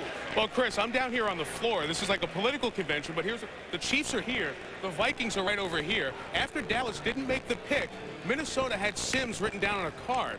The Chiefs ended up getting the deal done and getting the card up there. So when they weren't ready, Minnesota jumped on it. They were trying to get Sims ready and the card up. Sims' name was on the card. It didn't go down. The Chiefs got in there first. So Minnesota was ready to pounce, but there was some confusion as to what was going on. So exactly what you guys talked about was the scenario that almost played out, and they almost blew the trade and the opportunity to take Sims. As bizarre as I've seen down here on the floor, Chris, since we've been covering the draft. That is, Mike, and you could have gotten bowled over. You know, hop up with the card first, details later, right? Right? Just like the lady in the supermarket, you got to get the sale. She always beats us to the darn express line. It's like those casinos when they open up the door to go get the best slot machine. You got to be ready. If you want to get the one on the end, which pays off a little more, you got to beat the old lady. Exactly right. Jimmy, did you get value? So what we'll see is Bryant McKinney, Mount McKinney. That could be Minnesota's pick. Obviously, their offensive line needs some major changes. We'll come back and find out. Thank you. Here again is the trade. So if you're scoring at home, and I know actually many of you are, so they get the 3rd this year, 75th overall, and a 6th pick next year to go down 2 slots for the Chiefs to come and get their players. Off your chart, Jimmy. Good trade, bad trade, right on the line? Boomer, this would be what Jerry Jones would say a fair trade. Right. The Cowboys got a little bit more than the value. They ended up getting a couple hundred points off the 3rd round. Right. They ended up getting a 2003 pick. Which how do you evaluate that? Well, we always, other than a #1 pick, we always evaluate that one round down to this year. So it'd be like a 7th round pick in 2002. 6 on your chart is right. Right. And so it's about 220 points instead of a 200 value there. So really, Kansas City, they get their guy, so it was good for them. Dallas gets value and gets more than a point value. They get hopefully their guy here in a couple of minutes. They probably will. Well, we're going to find out right now because the Vikings now on the clock with Dallas next as a result of the trade. Minnesota's picks in. Dallas is in. With the 7th choice in the 2002 draft, the Minnesota Vikings select Bryant McKinney, tackle from the University of Miami. Well, Dallas won, if you will, and certainly, and I don't mean to, it will be a sad story forever. But Corey Stringer, all-pro tackle, a year ago this summer, passing away tragically. Minnesota only one of the reasons they need to revamp the line, but clearly, and remember, new head coach Mike Tice certainly knows about offensive line play. He's a very good blocking tight end when he played Miami Tice, and he now, as he takes over in Minnesota, knows that, well, if we're going to give our friend Mr. Culpepper any time at all, we have to rebuild the line.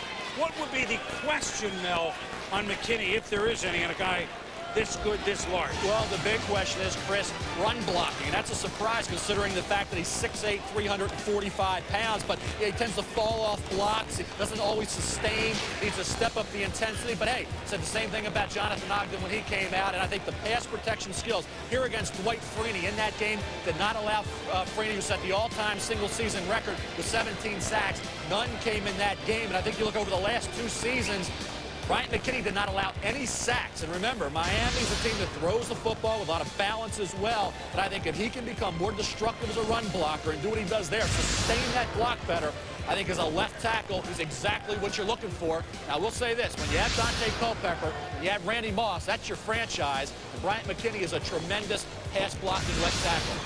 Well, 2 of my former assistants, Larry Coker, the head coach, and Art Kehoe, the offensive line coach, they look at McKinney and they say he's a lot like Richard Webb that was all pro for the Miami Dolphins for a long time. This guy is a solid pick. You know, he's going to be an outstanding left tackle. They're very hard to find. No sacks in 2 years, and just so you know, Miami, not that this was any question this year, 8 straight years they've had at least 1 go in the first round. They could, not sure if they will, they could have as many as 6 go in the first round, which of course is the biggest first round we've ever had with 32 picks. That could happen. So they had 4 go in the first last year. Here's McKinney, the tip of the mountain, if you will, and we could go Buchanan, Shockey, and Reed, and Portis, and who are we forgetting? Rump could be on there too, okay? So that could be 6 guys in the first round. Last first rounder by offensive line Miami picked was Leon Searcy in '92. He had a pretty good career till injured. Mike Golick, Mike Tirico. Mike, you're off the floor. Glad you didn't get bowled over. I was worried. Yes, Chris, back with Mike Golick. I still want to hear from the Vikings on this, guys, because they wrote down Ryan Sims. When we talk to Minnesota, I want to know if they are upset about this whole situation. Let's get to the differences here between Mike Williams, who went to Buffalo, and Bryant McKinnie, who's now a Viking. You looked at their film, did some of their games in college. Show me the differences. There are a couple of differences. Both huge guys at obviously 380 pounds and 345 pounds, so big differences, but they play the game a little different, so I kind of broke it down to what their specialty is, both in the running game, passing game, and recognition. McKinney and Williams, let's look at the run blocking technique of McKinney. Good extension on the arms. He does a nice job of getting him away from his big body and driving the legs. That's what he needs to keep doing, finishing those blocks. Leg drive by the 380-pounder Williams. Staying on his feet, driving, staying on his block, pushing with the arms. Pass block intent. Look at the drop step. Good drop step. Good technique by McKinney. Again, hands-on. Good wheeling. For Mike Williams, moving. He's not really pulling here. He's setting up the draw. He's getting rid of the end. Watch the big man stay on his feet. A lot of big guys will throw their body going downfield. He stays on his feet and runs through his man. Recognition here, tough for McKinney. The blitzer over the guard. There's guys coming inside. He's got to pick up inside blitzes here. A little bit of a problem there.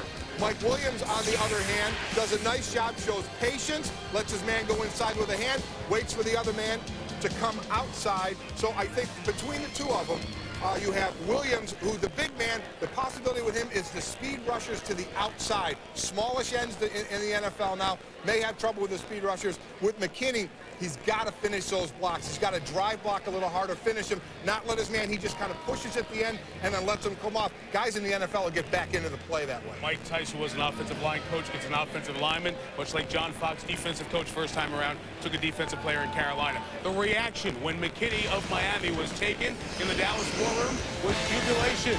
They know that their guy may fall down, the safety Roy Williams.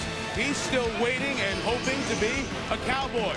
As he watches the draft, we continue with the Cowboys on the clock at pick 8 on a wild draft day 2002 in New York. Now, Coach Dick Vermeil from Kansas City. Dick, we were all quite confused about what was going on during that process. Can you fill us in? Well, you know, Jerry Jones is an old option quarterback, and he doesn't pitch out until very late. That's what he said. But it took final seconds, the final seconds to get the decision made. And Carl did a nice job of adding that 6th pick that, next year to make it balance out in our favor. And then the guy that we have there to bring the ticket up is just getting over a knee operation, you know, and he couldn't play today. But anyway, he got it there in time, and we got our man. You know, Coach, everyone after they draft their player says, that's the guy we wanted all along. But a month ago, you told me Ryan Sims was the guy that you coveted. Why did you like him so much? Well, you know, first off, he was coached by John Bunning, one of ours, Ron, and he's a, you know, I have a lot of insight into him, the kind of character that he has. Obviously, he's the big, strong, physical guy. He's no flaws. He's very smart. Wonderful test scores. So I think he'll represent Lamar Hunt and the family and the Kansas City Chief organization with the class and style and the performance on the field that we demand here in Kansas City. Hey, Coach, so much is talked about value, how much you give up to go get a player, how much you lose. Do you feel like you gave up too much to go get Sims, or did you feel like it was a fair trade? Well, the 3rd round pick that we gave up was a 200-point move. And it balanced out. It was exactly the dollar value or point value.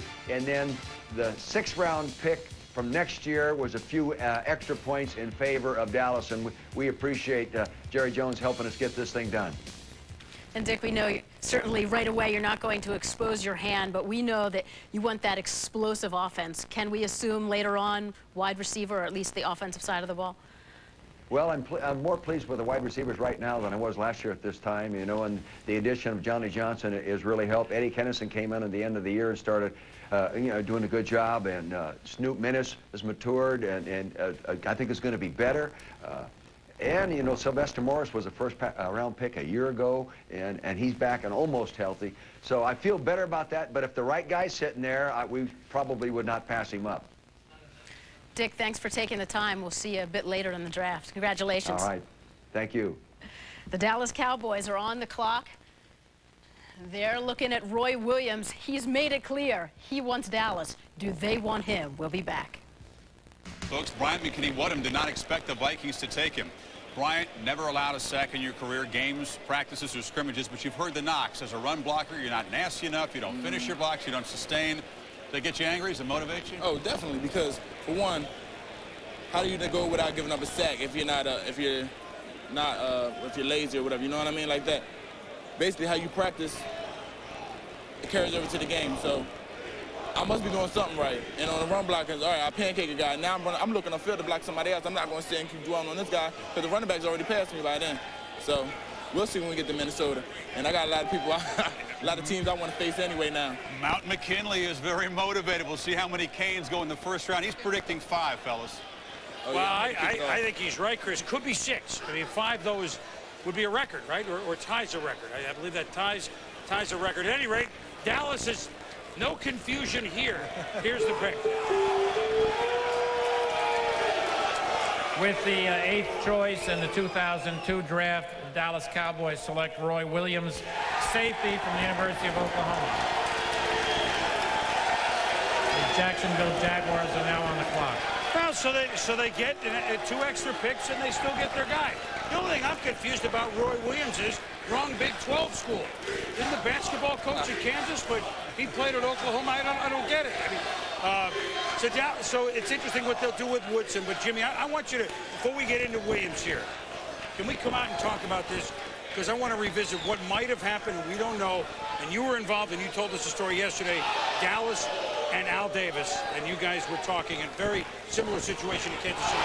Remember, the very first trade I ever made in the NFL, you know, I was not knowing what I was doing, and so I'm on the phone with Al Davis, and we're in the 2nd round, and so he wanted my pick. Well, we went back and forth and negotiated back around and got all the values, et cetera, et cetera. And so we wanted Daryl Johnston, but we weren't sure that we had to pick him there. We wanted to move on down. Well, they made, the time ran out, just like what happened. And I said, Al, the time's running out. I didn't know the mechanics of it. Al said, don't worry about it. He said, just pick our guy before the clock runs out, and then we'll make the trade afterwards. Well, I said, well, who do you want? He said, Steve Wisniewski. Well, we picked Steve Wisniewski. Yeah, and then we made the trade, and we ended up getting Daryl Johnston later on. I saw Steve Wisniewski a couple of years ago, or a couple of years afterwards, He was so mad and upset. He said he was at home in Houston and had a cowboy hat, and he said, yeah, I thought I was a cowboy, et cetera, et cetera, et cetera. And he was extra nasty against you traded me away. I said, Steve, I didn't even know who it was. I said, it ends up that Al, did the mechanics. But that's what happens when the clock's running out. And I'm still not understanding exactly why Minnesota didn't have that card in for Sims. Well, here's a guy that might help us answer that question. Jerry Jones is with our Ed Werder in Dallas, so maybe, well, Jerry certainly knows how much right down to the wire this thing went, Ed. Well, Jerry ran a little two-minute offense on that trade. Jerry, was there some concern in your draft room about whether the trade went through when you looked up and there was no time left on your pick? Well, somebody looked at the television and saw 0 time left on the clock, but we thought we had it in under the wire.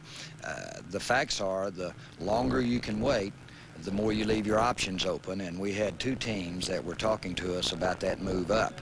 And we wanted to leave it out there as long as we could leave it out there. Carl Peterson called me back and said, now, let's don't even hurry it up next time. Let's give ourselves another 10 seconds. We probably would have gotten that done. But we're happy because Roy Williams meant a lot to us.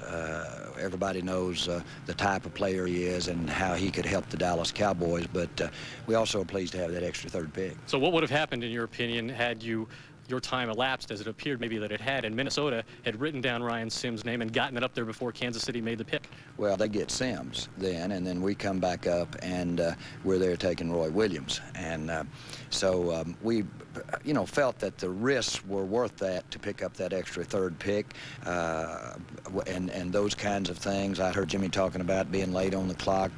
We've been there several times over the years with the Cowboys, and you just got to give yourself every opportunity to get the most. Now, being here is something Roy Williams desperately wanted. He was elated when Quentin Jammer went the pick before and left him there. How did he endure that sweat for 1 pick? Well, we had him immediately on the phone right after that had happened, and he liked to have died. He said his mother liked to have fainted, and I can appreciate that. It reminded me a little bit, we drafted Kevin Smith, and we moved down with Kevin, and Kevin, of course, wanted to be a Dallas Cowboy so bad, and there was that period of time. But all I told Roy Williams was, Roy, we've now got a chance to get you another outstanding teammate with that 3rd pick, and so in our view, that was worth a little anxiety. All right, Jerry. Well, Roy Williams, elated, of course, to be a Cowboy. He will start the season, his career at strong safety. Darren Woodson will move to free safety, and Darren told me he certainly endorses that move, Boomer. It'll maybe extend his career. And I find, thank you, Ed, and thank you, Jerry. I find it interesting. We dug up just, you could look up a million of these things, but Jerry's saying that, well, we told Roy, hey, now we've got a chance to get you another teammate. The 75th pick overall. There have been many 75th picks throughout the draft, but 2 years ago, Chris Redmond was a 75th pick overall. He's going to be the starting quarterback for Baltimore this year. So, Jerry told him isn't really bunk. But that clock management by Dallas and Kansas City, we're going to have to look at that extra 10 seconds. Meanwhile, let's talk about Roy Williams, who, as a pure safety, Mel, pure safety coming out of school like this, we don't see many like this. Chris, I think Jimmy's chart, that trade chart, you get some bonus points if you move down, yet you still get the player who covered it all along. That's a pick in the 3rd round. They now have 72 and 75 plus the 6 next year. It's a great trade for the Dallas Cowboys. Look at Roy Williams, an extra linebacker in the box. He had a back injury early on at Oklahoma. The rest of his career was spectacular. He had 269 total tackles during that career at Oklahoma.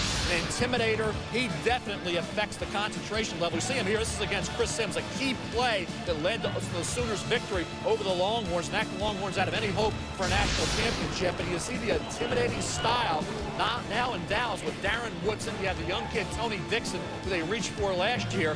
Jimmy, you were there. You drafted Darren Woodson. Now you add Roy Williams. You have 2 in-the-box safeties. How do you work those 2 on the field at the same time?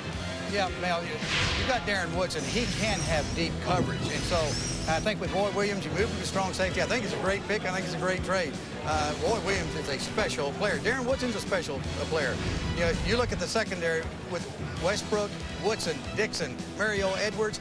They have solidified that secondary by taking this 1 player, and they picked up a couple extra picks. Really, I think it's a fair trade for both sides. Kansas City gets their guys, so both teams come out ahead. Well, let's debunk this thing about that you can't take a safety this high. I know Buffalo considered it highly. Look, if you had known Ronnie Lott was going to turn out to be Ronnie Lott, would you have taken him in the top 5 or the he was top a 10. corner, but Certainly, I know he was drafted as a corner, for but 10 if you'd years. known he was going to turn out to be that great a player, No, you would have I taken agree. him anyway. I agree with that. And Marvin Lewis, you know, well, the Redskins, he said, hey, he told Daniel Snyder this week, if you go up and get Roy Williams, I'll play with 9 guys on defense. That's how good Roy Williams is. Nobody's questioning that. I mean, that's another chart. Who's safety that might not be worth as much as corner on a chart. But you don't ever bypass a special player. That's correct. A difference maker. That's correct. And Dallas may have had a special player added to their roster in Roy Williams. When we return, Jacksonville, the Jaguars on the clock, followed by the Bengals. And here he is, the Boomer Sooner, Roy Williams, now a Cowboy. More action than most years on the floor of the theater at Madison Square Garden. Jacksonville's Jaguars on the clock with the 9th overall pick in round 1 of the draft. You've seen our draft coverage across the country at every team and just about 9 blocks down the street, the ESPN zone in Times Square. Round table of current NFL players who are watching and observing, and for their observations to host the round table, the host of NFL Tonight, Mark Malone. Mark? Mike, thank you very much. Down here in Madison Square Garden, as you said, at the ESPN zone, and I'm not alone. We will be covering the draft both Saturday and Sunday, as you will. 17 hours of coverage on the internet, as well as joining you on television. Let me introduce the players that I have with me. The guy that we call Mel Kiper Jr.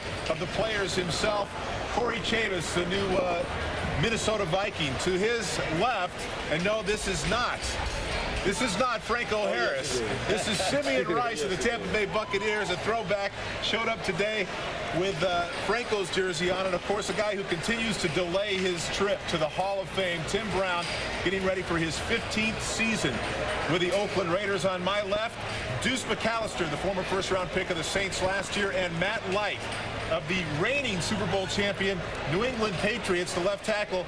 Guys, I have to ask you, what are these rookies that we're seeing drafted here today and tomorrow, what can they expect in their first year? They're in for a long haul. I mean, they've already been through a lot already. They've been through the combine. They've been through the personal workouts. They've met with a lot of these teams. Now they got to go in for probably a little rookie camp. Then they'll come in, the veterans are going to come in, they'll get a little dog them, they'll give them a hard time. You know, they'll let them know how much money they're making, how they're not worth it. And then you got camp, but they'll have the summer workouts, kind of get to know everybody a little bit. Deuce, is it overwhelming? What are the expectations? Well, probably the biggest thing is just, you know, go out there and just try to contribute to the team. You know, don't have a bad attitude. You know, if the guys want you to stay extra, you know, to try to help their team. You know, obviously you wanna get familiar with their teammates, and you know, just anything that you can do to help that team get better. That's what you need to do as a player. Guys, interesting. It's been 15 years since you were last drafted, Tim. It's been a heck of a lot longer for me. We didn't have all this back there, you know. What were your recollections, anybody? Any interesting stories, anything that you might be able to enlighten not only our viewers, but these guys that are being drafted today? Well, I remember after I was not the #1 pick, Andre Bruce went to Atlanta. You know, my whole deal was I need to get to a team that I wasn't going to be the Lord and Savior of that team, you know. So we really told teams like Kansas City, Detroit that, hey, you know, yeah, we'll come, but, you know, we're not going to be too happy about it. And we were trying to get to the Raiders because at the time they had Bo and Marcus and a lot of offensive players, and I felt as if I can go there and not really have to, you know, carry the whole team. Guys, I'm going to get back to you in a minute. New York is telling me, or Madison Square Garden, that the pick is in fact in. We're here on Saturday, Sunday, ESPN.com. These guys will answer your questions. Boomer, we'll be talking to you. Back to you for now. Mark, feed those guys, will you? They're sitting there at the zone. They got good food. Feed them, will you? You know, we're a big operation here after 23 years. At any rate, the Jacksonville Jaguars, who we'll talk about, here they are. 9th choice in the 2002 draft, the Jacksonville Jaguars select John Henderson, defensive tackle from the University of Tennessee. Okay, now there's a lot to be read into this pick. But first of all, he's very, very good player. However, there's another Tennessee guy who could have gone here. There's the Jacksonville Jaguars' big picture of rebuilding. Let's get this out first before we talk about the player. Some of what Jacksonville was doing was they have been on the phone with the Washington Redskins. Daniel Snyder trying to get up to that spot and possibly at the 11th spot with Indianapolis, trying to get Dante Stallworth, the Tennessee wide receiver. So it's Snyder trying to get up there to get this wide receiver Stallworth. Jacksonville decided to take their guy at the Henderson at the defensive line. Well, now that's one. Now we also have the Henderson-Haynesworth question. on the defensive line? Well, what they did, Chris, they went production over potential. And I think Albert Hainsworth has that upside. He's the gifted athlete, the most athletic defensive tackle in this draft. John Henderson, forget this year. The ankle injury hampered him. He was a clogger. He wasn't a penetrator. As a junior, though, this kid won the Outland Trophy, had a spectacular year with 12 sacks, 21 stops behind the line, forced 4 fumbles, had 3 fumble recoveries. He was dominant game in and game out. Then this year, he was bothered all season long by the ankle injury that was suffered in the season opener against Syracuse, so he didn't dominate like he did as a junior. He still had 48 tackles, only 4.5 sacks, though, but that was more than Hainsworth, who only had 1.5. So I think you look at a guy who has the size, the rugged approach to disrupt things. He'll be next to Marcus Stroud, their first-round pick last year. So here's a situation where you go back to a junior campaign when he was at full strength, and you don't concern yourself with the senior year when he had the ankle, but then the back problem, where that was a concern to some teams. Not the ankle from this year, but a back injury. Yeah, back injury. You know, I know there's some people out there, and even a guy like Bill Parcells, who looks at that Tennessee defensive line with Hainsworth and Henderson and Overstreet. He thinks they might have had the best defensive line in all of football, NFL included. So Henderson's a heck of a player, a little bit tall, but I think he's going to be a great pro. Jacksonville did defensive tackle 2 years in a row. Marcus Stroud in the first round. Did Jacksonville. Let's go to our Mikes. Our Mike linebacker is Mike Tirico, but our Mike defensive tackle is Mike Goller. Well, we saw Ryan Sims, Chris, 1 defensive tackle go already. Let's talk about how you rank the defensive tackles. You saw the duo from Tennessee a couple of times in person. Defensive tackles in the NFL are one of 2 ways. You either can 1 gap, shoot the gaps, or 2 gap, play in front of your guy. You're looking for D tackles that can do both. And I think at the top of the list is Ryan Sims. I think he and Hainsworth are both guys that can 1 gap, that can hit the gap, make penetration, make plays behind the line, but can also stay in front of their man and 2 gap as well. Henderson, I have a little more as a 2 gapper. I know Mel wants to go back to the junior year a little bit, and he certainly was impressive his junior year, but I think Henderson's more of a between the tackles guy. If the play's in there, he can do some damage, push the pocket straight back. So I don't know. I have Henderson behind Hainsworth a little bit because I always project, Mike, how they would do in the NFL style. You have to be able to 1 gap, make penetration. I think Hainsworth does it better than Henderson. Hainsworth had the better year because Henderson was the focus of a lot of the defense. So, Chris, you add that to Stalin Colonnade from Minnesota, they added on the defensive end, and Brackens are trying to rebuild the defense in Jacksonville. Mike defensive line, Mike linebacker. I think that's going to fit. I really think I do. So Jacksonville, a team more than anyone, well, not more than, but one of the teams as time goes on during the day that they had that little window, and boy, they had to really subtract a lot with the expansion draft, i.e. Baselli, et cetera, and kind of rebuild a team that had the best record in football just, 3 years ago. So they try to do that with John Henderson, and now, when we return in about 15 minutes of every draft, the Bengals.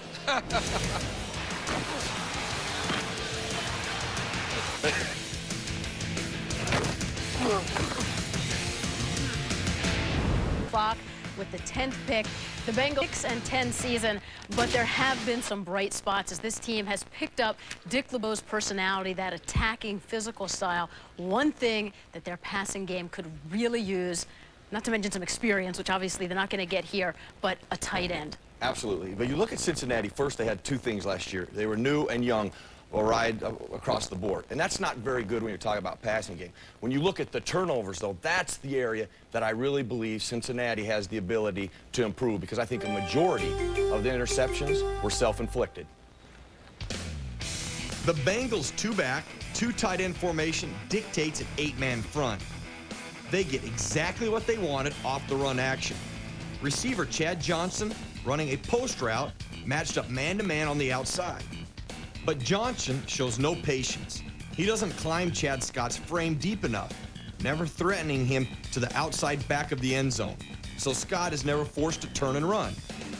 Not getting the reaction he anticipated, Johnson breaks off his route, hanging John Kitna out to dry. This was the right play call against the right defense. Executed properly, it would have been a touchdown, but you had a rookie receiver preventing you from capitalizing on a big play opportunity. And we mentioned the tight end. There's really been a toss-up between Daniel Graham, Jeremy Shockey, in terms of who is truly the more talented. Shockey out of Miami, Daniel Graham out of Colorado. So it'll be interesting to see which way the Bengals decide to go.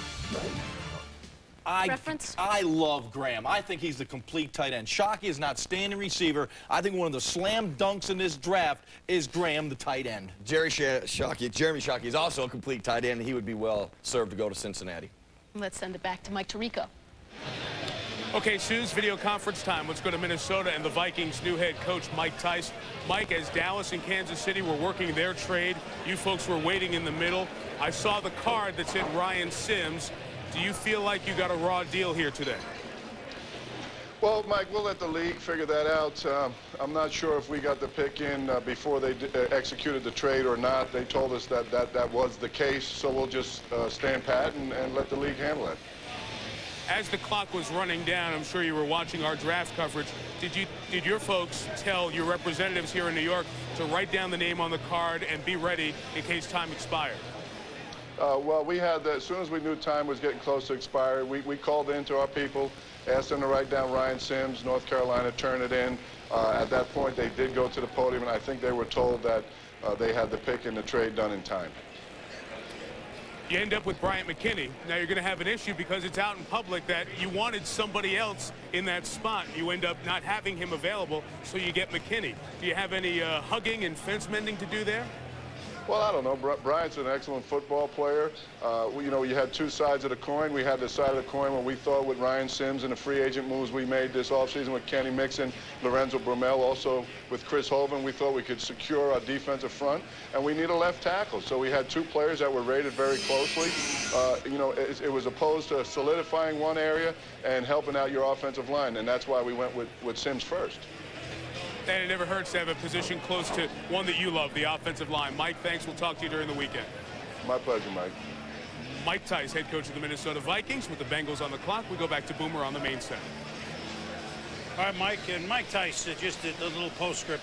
I look forward to him. I mean, we love Denny Green and what he did in Minnesota. We had playoffs every year, et cetera. But Mike Tice, with an opportunity, he's a guy that gets it.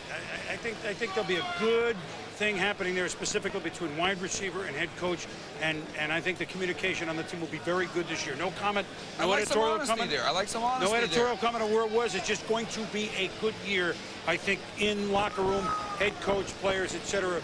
We like the Mike Tice here beginning. Mike Miami Tice, although he's Minnesota, as opposed to his brother John Tumbling Tice, who used to also play tight end in the NFL. That's an aside. Cincinnati Bengals are now on the clock. The Bengals have about 4 minutes to go. Now we have fun with the Bengals. Yes. Because this is the first time in 4 years they've not been in the first hour. This is only the fourth time in 11 years they've not been in the first hour and a half. The Bengals making strides under Dick LeBeau. A good coach. I mean, but they began the year, what? By beating New England? And they finished the year, they beat Pittsburgh, right? So they beat the two teams in the AFC Championship game. So they're coming. Now, on the clock, this is a tight end slot. You heard Merrill and Jaws and Susie talk. All the tight end candidate teams, maybe Giants, maybe Seattle, maybe others, calling the Bengals now. That we expect to happen for shock. But here's the thing. Here's the thing, Boomer. Cincinnati is what I think is a big-time quarterback and a cornerback away from being a playoff team. You got the Bledsoe thing hanging out there, but you got Buchanan sitting there on the board. So they might trade, but they got to be careful. Let me just say this. If you're going to take Jeremy Shockey here, I would trade down because you have Graham and Shockey pretty much equal. I'm critical of Jacksonville for not trading down with 3 defensive tackles still on the board. So I think if you're Cincinnati, unless you take Phillip Buchanan, you trade down. To me, it's Buchanan or down, unless it's a Wendell Bryant. But I think trade down to the corner with a defensive tackle remote possibility. You know what's good about this show? We get to end the suspense real quickly. The card is in, and we know the card is in on time. Let's go to the podium.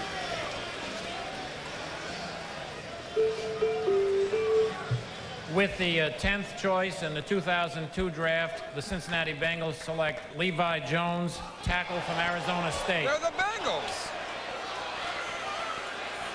Whoa, that's a whoa. It's a curveball. Yeah, well, like I said, the 15 most entertaining minutes every year are the Bengals on the draft. Now, this isn't David Klingler. No, this is not David Klingler. Well, hey, a lot of people thought Klingler would be pretty good. No, Levi Jones is good. Chris, that's hindsight now. Levi Jones is a good football player, potentially. But at 10, I mean, you're talking about a guy that maybe could have gone at one point maybe to Jacksonville if they were looking left tackle. But if I'm Cincinnati and I got needs elsewhere, I'm moving down because I think you could get Levi Jones by moving down. You could get Phillip Buchanan here, maybe lose him if you move down. You have defensive tackle still on the board. You have both tight ends still on the board. And Levi Jones, I like as a player. But I'll tell you what, to me, if you're Cincinnati, you move off of his pick, you move down the board, and you look at Levi Jones, and he's still a developing talent. He was a former walk-on. He was a defensive lineman early on. Started left guard, then moved to left tackle. You'll see him there, number 78, a kid who I thought developed this year into clearly the third best left tackle. Had a nice Senior Bowl week. Overall, like I say, showed that down the road he could be a very solid left tackle. With that said, I still disagree with the pick. I think here at 10, there's better options, and a trade down, I think, would have been huge for the Bengals. Mort, you agree, disagree? No, I agree with you. The Bengals' offensive line is very solid. This is not a great need. Like I say, they were a cornerback, a Buchanan away, or a big-time quarterback, a Bledsoe, although they put Bledsoe to bed about a week and a half ago, away from being a playoff team. And yeah, Levi Jones is a nice player, but you talk about value all the time, Jimmy. This, to me, is not value. Well, you know, Mark, I don't understand some of these teams. You know, you look at Dallas, they end up getting the player they wanted, plus they get 2 more players. Right. That makes sense. It's a smart move. Cincinnati can still get this player if they'll wait a while. Just get them a couple more picks. I'm sure they had calls and people wanted to trade with them. Well, that's the point. I think I look at the board, and I can only go by my board. I mean, I know they have their board. They had to have Levi Jones inside their top 6, 7, 8. You have to. If you're 10, you got to get somebody higher than that. The best player on the board, you talk about what's Buchanan or defensive tackle. If you don't feel it is, you move down. I had Levi Jones at 17. There's some happy teams right now getting ready to pick. 10. I guarantee you people call them wanting Shockey or wanting one of those defensive linemen. Yes. They could have moved down, got them a couple more picks, and then still got their guy. In specific, the Indianapolis Colts are next, and not to shift it immediately to them, but they might be looking for a player that they think that they can get a little bit farther down, and they will probably take most of this time to see if they can go a little bit, still like a la with Dallas, and get the guy that they covet. Like, as you suggest, Levi Jones could have been done with Cincinnati. So this might take a while. So we've had 10. Now we begin the middle 10. When we come back to New York, the 67th draft in a moment. I'm The Rock, starring in the movie The Scorpion King. I'm here in Egypt, working for the History Channel on a new discovery. Watch where you're going, man. Okay. So I'm really not here in Egypt. But the legend of the Scorpion King is real. And the History Channel wanted you to see what he was really like. You know, cool like me. So don't miss my debut on the History Channel. The Real Scorpion King, Tuesday night at 9 on the History Channel. Hey, man, you better watch where you're going. Shut up. Watch the storyline unfold from Melbourne, Australia with the company motto, expect the unexpected. You can be sure that superstars like Big Papa Pump, Scott Steiner, Sid Vicious, Jeff Jarrett, Grandmaster, Eddie Guerrero, Jerry Lynn, Devin Storm, Sabu, and the hardcore midgets Puppet and Teal will uphold the company motto to the extreme. World Wrestling All-Stars, The Eruption. Watch the storyline unfold from Melbourne, Australia with the company motto, expect the unexpected. On direct ticket pay-per-view on DirecTV. Looking for this week's top choices in premium movies and sports? Take a shortcut. Turn to DirecTV Movies this week and DirecTV Sports this week for the week's hottest premium movies. It's flawless. And the inside scoop on your favorite sports action. Watch DirecTV Movies this week and DirecTV Sports this week on channels 212 and 500. Cool. Don't miss the best in movies and sports from DirecTV. Hi, everybody. I'm Mike Greenberg in the Sports Center studios. The Indianapolis Colts right now on the clock at number 11 in the NFL Draft. We'll get you back to Madison Square Garden in a minute. But other sports news around the world today, including the start of the NBA playoffs and the #1 seed in the Eastern Conference in action this afternoon. The Nets at home taking on the Pacers. And as you see, it's Indianapolis out in front by a 2-point score, 2 minutes and change to play. Jermaine O'Neal with 26 and 6. Jason Kidd playing well for the Nets, but they trail. Remember, New Jersey has not won a playoff series since back in the 1984 season. We'll keep you updated on this one throughout the afternoon here on ESPN. Hockey, meanwhile, we look backward before we look forward. The other night, the Kings and the Avs on Thursday tied at 3 in the third. Peter Forsberg falling down, manages to get the puck to Joe Sakic, who scores, and the Avs won it by a score of 4-3 in what was a fabulous game. 3 games in the Western Conference on the schedule this afternoon, including the Avs and the Kings going at it again. That's a 3 o'clock Eastern time drop of the puck. The Blackhawks and Blues also 3 o'clock this afternoon, and the Coyotes and Sharks same time. Chicago the only road team to have won in Game 1 of those. The Islanders and Maple Leafs will also drop them at 3 o'clock Eastern time. The Maple Leafs came back from a 1-0 deficit to win that one 3-1 in Game 1. And the Sens and Flyers tonight 7 o'clock Eastern time right here on ESPN. Baseball this afternoon, the Expos have taken a 1-0 lead on the Mets. Mordecai and RBI single there, while the Phils and Pirates are scoreless in the bottom of the second. The Yankees and Blue Jays, the lone afternoon game in the American League, and they're being delayed by rain. Halladay and Lilly will do the pitching if indeed they're able to get that one started. And this, Jack Roush, the NASCAR owner who fields 4 Winston Cup cars, remains hospitalized in critical but stable condition after the small plane he was piloting crashed in South Alabama.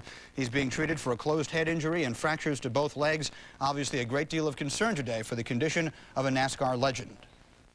He has suffered a closed head injury, which is the most serious of the injuries that he has, we're told. However, we are very encouraged by the fact that he is able to follow commands and respond to the commands that he is given. And we will be here every hour, if not sooner, in case there's news that breaks out there in the world of sports, keeping you up to date on everything, including the first round of the NBA playoffs. But now back to our continuing coverage of the draft and Chris Berman at Madison Square Garden. All right, Greeny, thank you very much. Our prayers certainly go out there. The Indianapolis Colts have about 8 minutes to go on the clock. And they are one of the teams that might do what Cincinnati could have but didn't, and what Dallas did. It might move down a couple slots, figuring that they'll have a choice of a few players, all of whom they like. So, Mel, now let's go to value here in the middle 10. Well, you see the defensive tackles, Chris. Hainsworth and Bryant. I think you look at the Colt defensive front. They have problems at defensive end and defensive tackle. Bryant gives you versatility. They need a corner. They bring in Harris. Macklin, is he going to be up to the level expected? They could use a nickel back as well if one of those two pushes their way in the starting lineup. So Buchanan would make sense. Corner would certainly make sense. Look at the defensive front. Of course, Bratsky had some injuries to deal with, but I think Scioli's a question mark. And I think you look at this defensive line and the quality of a player at this point in the draft. Do you look at trading down, knowing there's still 2 defensive tackles, Chris, knowing that Philip Buchanan's still there? Is that an option for the Colts right now? Let's update everybody on the Colts. This is a team that gave up almost 500 points last year, although they have an offense that certainly pushes the envelope with Peyton Manning and Edgerrin James, whose rehab is going very well, and Marvin Harrison, etc. So here's a team that was just pathetic as far as the defense goes, and it really, in the end, I mean, not to take, I could do this in 5 minutes or 1 second. I mean, Jim Moore and his staff were out. Tony Dungy, defensive specialist, in with much of his staff from Tampa. So they obviously brought this in to fix some problems, many, and they're in a division. This is one of those new divisions in realignment. They're in what, the AFC South. With outside of Tennessee, you got a falling Jacksonville and an expansion Houston. A team that can really make a move by what division it's in if they become a mediocre defense under Dungy. So do you draft definitely for D-line or corner, or if there's some special guy, do you still gamble? See, I don't think that they even think about trading down here for the simple reason they have a chance to improve their defense. You know, like I said earlier on, quarterback's the first thing, but after quarterback, you've got to go to your defense, and it's defensive line and cornerback. You know, you've got an opportunity with Buchanan here at the cornerback. You've got an opportunity with the defensive line. So there's players here that they can pick and help their football team right away. But if they have 3 of them equal, they could go down 4 or 5 slots figuring they're going to get one of those 3. I mean, right, that could be real. If they put them all on par, and Mel would be the guy to say if they're on par. If they're on par, and that's when you take your chart out, right? Yeah, take your chart out and move a couple of spots. This is what Jacksonville should have had. I really believe that, Jimmy. I think Jacksonville and Cincinnati missed opportunities. Yeah, you had Hainsworth, you had Bryant, you had Henderson. And moved down 3 spots. And Mort, how many offers do you believe came into Jacksonville and Cincinnati for those 2 picks? I think they probably had at least 2 or 3. We know the Redskins, maybe 18's too far to slide there for those teams in terms of getting defensive linemen. This is interesting to me because, you know, Dungy's got that one-gap defensive front. Wendell Bryant and Albert Hainsworth both are great upfield guys. Right. Hainsworth has risk. Maybe the best upside player in this draft, along with Julius Peppers. I mean, Hainsworth could be a dominator, but he's got a couple of red flags, lazy, immature. What is he? Hey, listen, Tony Dungy took a chance on Warren Sapp one time. That paid off big time. I'm wondering if they're talking Bryant, Hainsworth, Buchanan. They got to be doing that. Plus, they got to be talking trade. More, and 2, let's not, get away from the point. Cincinnati and Jacksonville, they took some good players. They're good players. We're not saying they're not good players. We're just saying they could have still got those same players if they'd have moved down a couple of spots and picked up a couple extra picks. And I have more of a problem with Cincinnati because I think Jacksonville, if they'd have moved to 18 with Washington, you lose the defensive tackles. I understand that, but Cincinnati, sure, if you lost Levi Jones, say at Cleveland or somebody, so be it. Right. To me, because it's not a crying need. So to me, if you move down, you don't fear that. Why lock on to a player 10 when you can definitely move down, as Mort said, and increase your talent base by getting those valuable second, third, fourth round picks? I can't understand the Bengals making the move they did. Jacksonville, I question, but not to the level of Cincinnati. So you talked about, you put your board up, all right? I'm not suggesting this is who the Colts are looking at, but we haven't had a wide receiver, right? Stalwart's pretty special. And that's they don't Snyder need. wants. I'm not talking about Indianapolis in particular. We have the tight ends, which our Edge said talked about, and we will talk about. So there are now a lot of teams the top wide receiver on the board. So Indianapolis should have a lot of takers for teams that need number one wideout, number one tight end. Correct? You think Spurrier right now is saying, Tennessee wide receiver. Wonder if I can go up there and get this guy. He can go to Florida. How can he pick him? Oh, but you're still. I'm intrigued by what they're going to do. Boomer, you hit something though about Indianapolis being a good defense away from being a Super Bowl team, because we know they got the offense. So it is a little dangerous if you got a defensive guy. It's like you say, 2 or 3 spots maybe, but not to 18 where the Redskins are. I don't think anyway. I'll tell you, Mort, you look at wide receivers that are still on the board, and Chris alluded to the fact that there have been none selected yet. All the receivers are still available, and you look at teams that are now on the clock coming up. New Orleans, Tennessee, the Giants, Atlanta, then Washington, all could go wide receivers. Right. So I think you'll see Stallworth and Ashley Lilly from Hawaii come off the board at some time in the not-too-distant And future could the here. two tight ends go in the next 8 picks? Well, I think when you look at Shockey, possibly mid-first, Daniel Graham down to Seattle, I think, or somebody moving up to get him. So that's why we know. I don't want to keep hammering Cincinnati.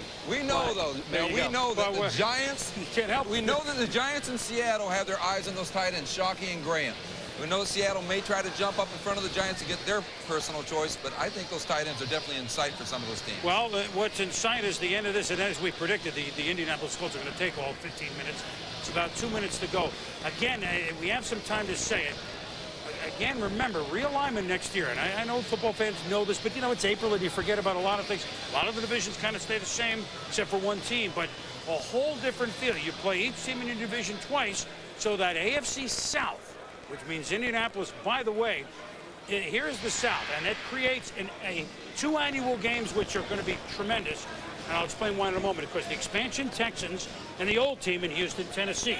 So that's a good little niche coming up. You have the Colts moving out of the AFC East, and you have Jacksonville moving out of the Central along with Tennessee. What this gives you every year, by the way, every year, and it will happen week 14 this year, is Peyton Manning at Tennessee. And that's a big deal down there. That's a big annual game coming up, that the new divisions, some will take a while to make new rivalries.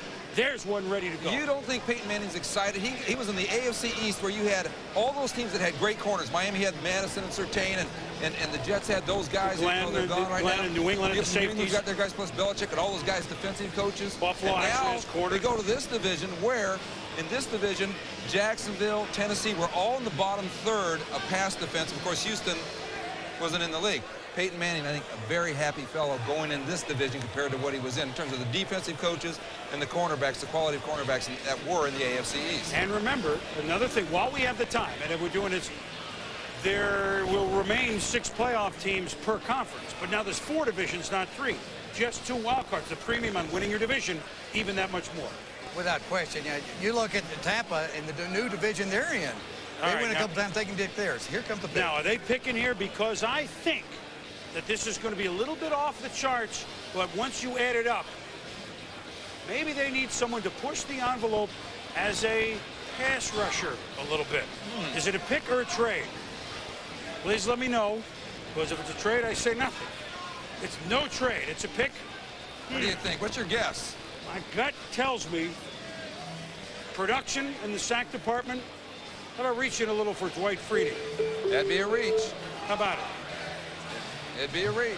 With the 11th choice in the 2002 draft, the Indianapolis Colts select Dwight Freeney, defensive end from Syracuse University. Boomer, how did you know? You know, these cab drivers in Buffalo have, you know, they ended up in have Indianapolis. friends. They have friends. But this now, I want to hear what Mel. I want to hear what Mel says, because if you rate players, this is a definite little bit of a curveball. A guy that was going to go about 10 slots behind. But what is he, at 20 sacks in the last 2 years? Little different player.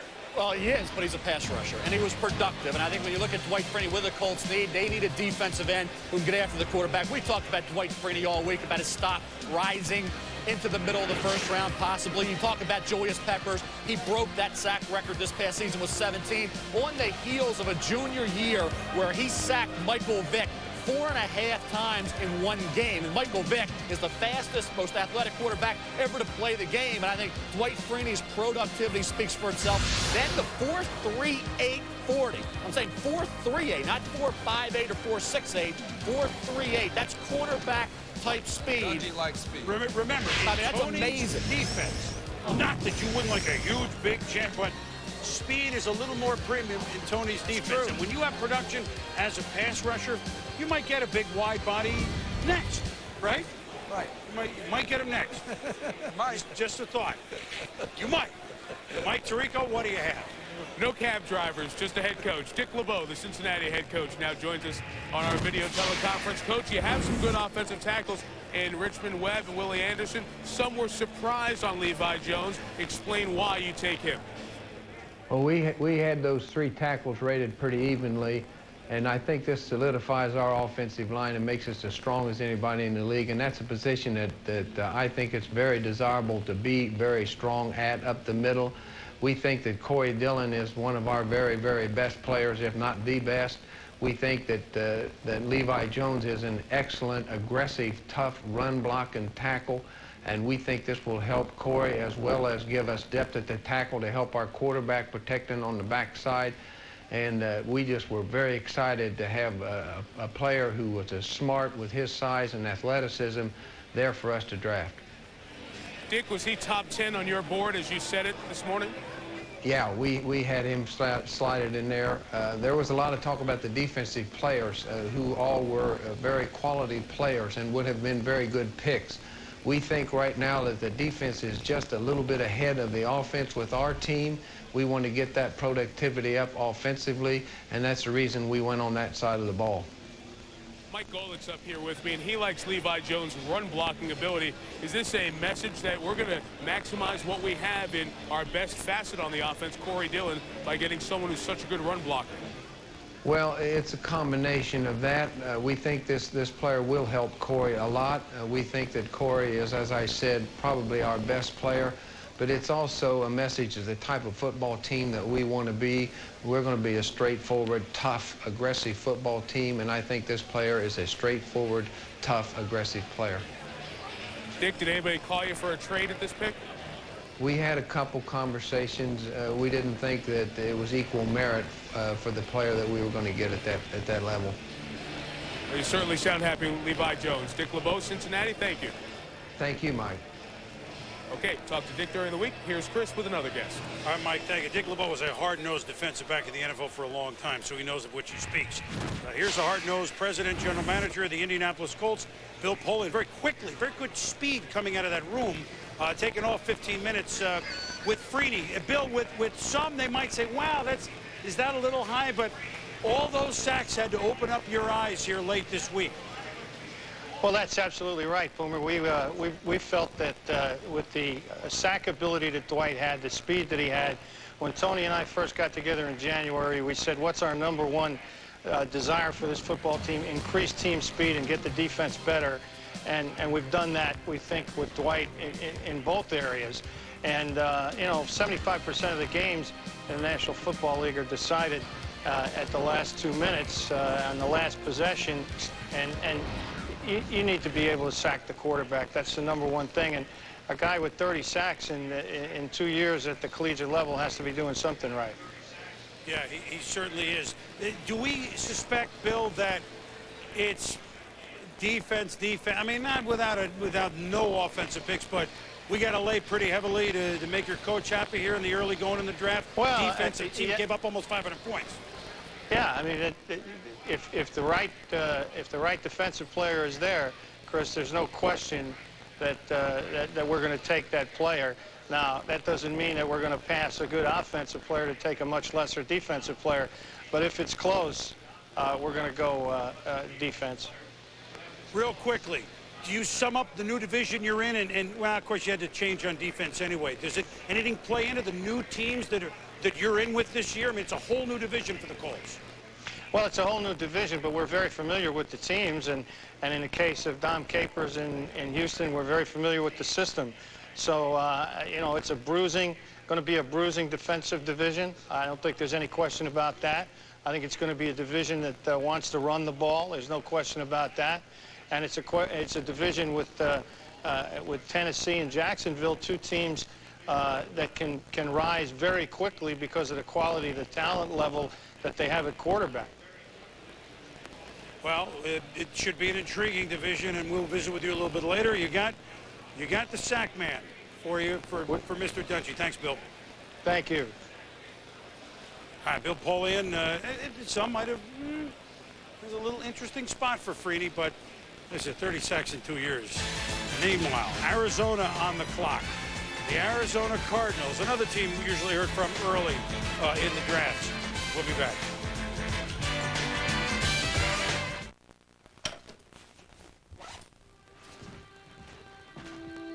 Hi, Daddy. Hey, sport. You're up early. Where are you going, Daddy? I'm going on a business trip. Is Mommy going with you? No, Mommy's gonna stay home with you. That's good. Are any of your friends going? Nope, I'm going all by myself. Won't you be lonely? Lonely? Who, me?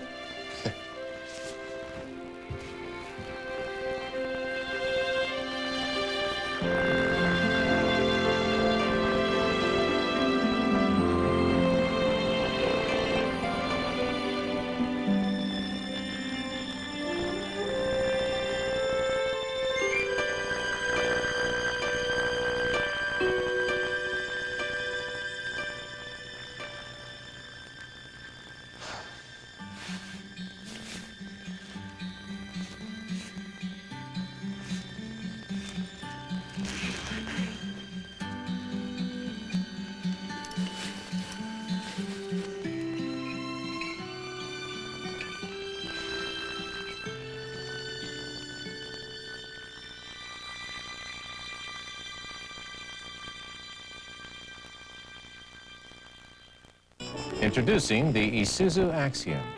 It says sexy city styling. It has a V6 with 230 horses. Giddy up. Leather trim seats, smooth and supple. Plenty of cargo space, too. And America's longest and sexiest warranty. The Isuzu Axiom. You want one, don't you? Now get 0% financing for up to 5 years or $2,000 cash back.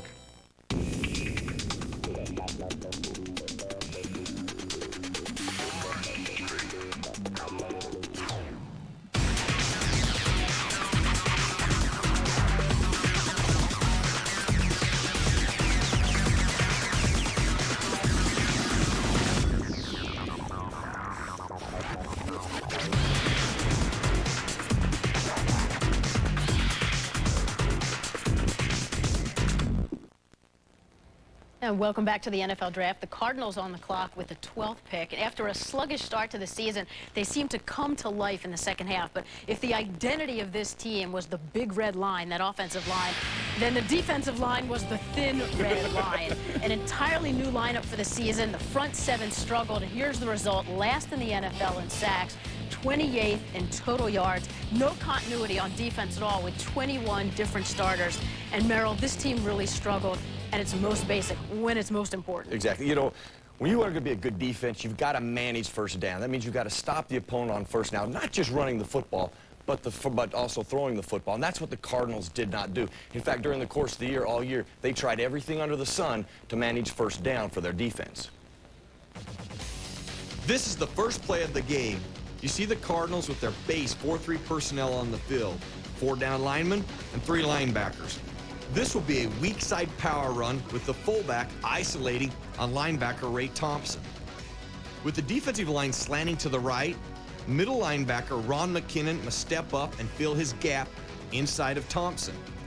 But McKinnon, with his eyes in the backfield, hesitates, failing to play his responsibility. The Cardinals tried to mask their personnel weaknesses by scheming, slanting, stunning, blitzing, and with the use of different personnel packages. Another first down. The Cardinals go with 3 down linemen and 3 linebackers. This is what is called a bare front, with the down lineman covering both guards and the center. Outside linebackers Thompson and Rob Fredrickson are on the line of scrimmage, and they will blitz, making it a 5-man rush. Once again, the Cardinals failed to manage first down.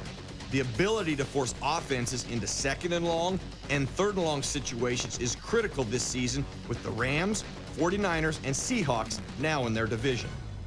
Right, so there's the bad news. Now they're in the NFC West, teams that can really pass the ball. Well, now they have Dwayne Starks, so that gives them some flexibility with the secondary. I would look for defensive line because you got to start close to the football and get pressure at that quarterback. Let's go back to Chris. All right, gang, thank you. The Arizona Cardinals have just a little under 4 minutes to make the pick. The pick is in, so here we go. Cardinals, another team in a new division. With the 12th choice in the 2002 draft, the Arizona Cardinals select Wendell Bryant, defensive tackle from the University of Wisconsin. Well, look, this adds up because this is a team that, and you just, I mean, remember all those years with Wadsworth and Swan, and I mean, it seems they're drafting defensive linemen forever, and that Smith got hurt and everything. They had no sacks, and they did not want to make the move on Hainsworth, so here's Bryant. Really, outside of Kyle Vanden Bosch, a young kid who showed some flashes, they have nothing up front, and what Bryant gives the Cardinals is some versatility. He's a 6'4", 305-pounder, around a 4'7", can play end or tackle, and certainly with the Cardinals, he will be at defensive tackle. He gives you some natural pass rush ability. What you like about Bryant is some help. He increased that sack total every year. This past season, he had no help. They had some injuries. The Badgers did up front. He was the guy that was double, tripled, and I think his totals dropped just a bit. But I think when you look at Wendell Bryant, you're looking at a guy that had sacked and got after Antoine Randall, who's going to be an excellent wide receiver, punt returner in this league. He got after Joey Harrington. He got after Drew Brees. Whenever there was a top echelon quarterback, Wisconsin was destructive up front with Wendell Bryant being the key entity. Well, let's go back to what Bill Polian said about the game being decided in the last 2 minutes. You got to get the quarterback down on the ground.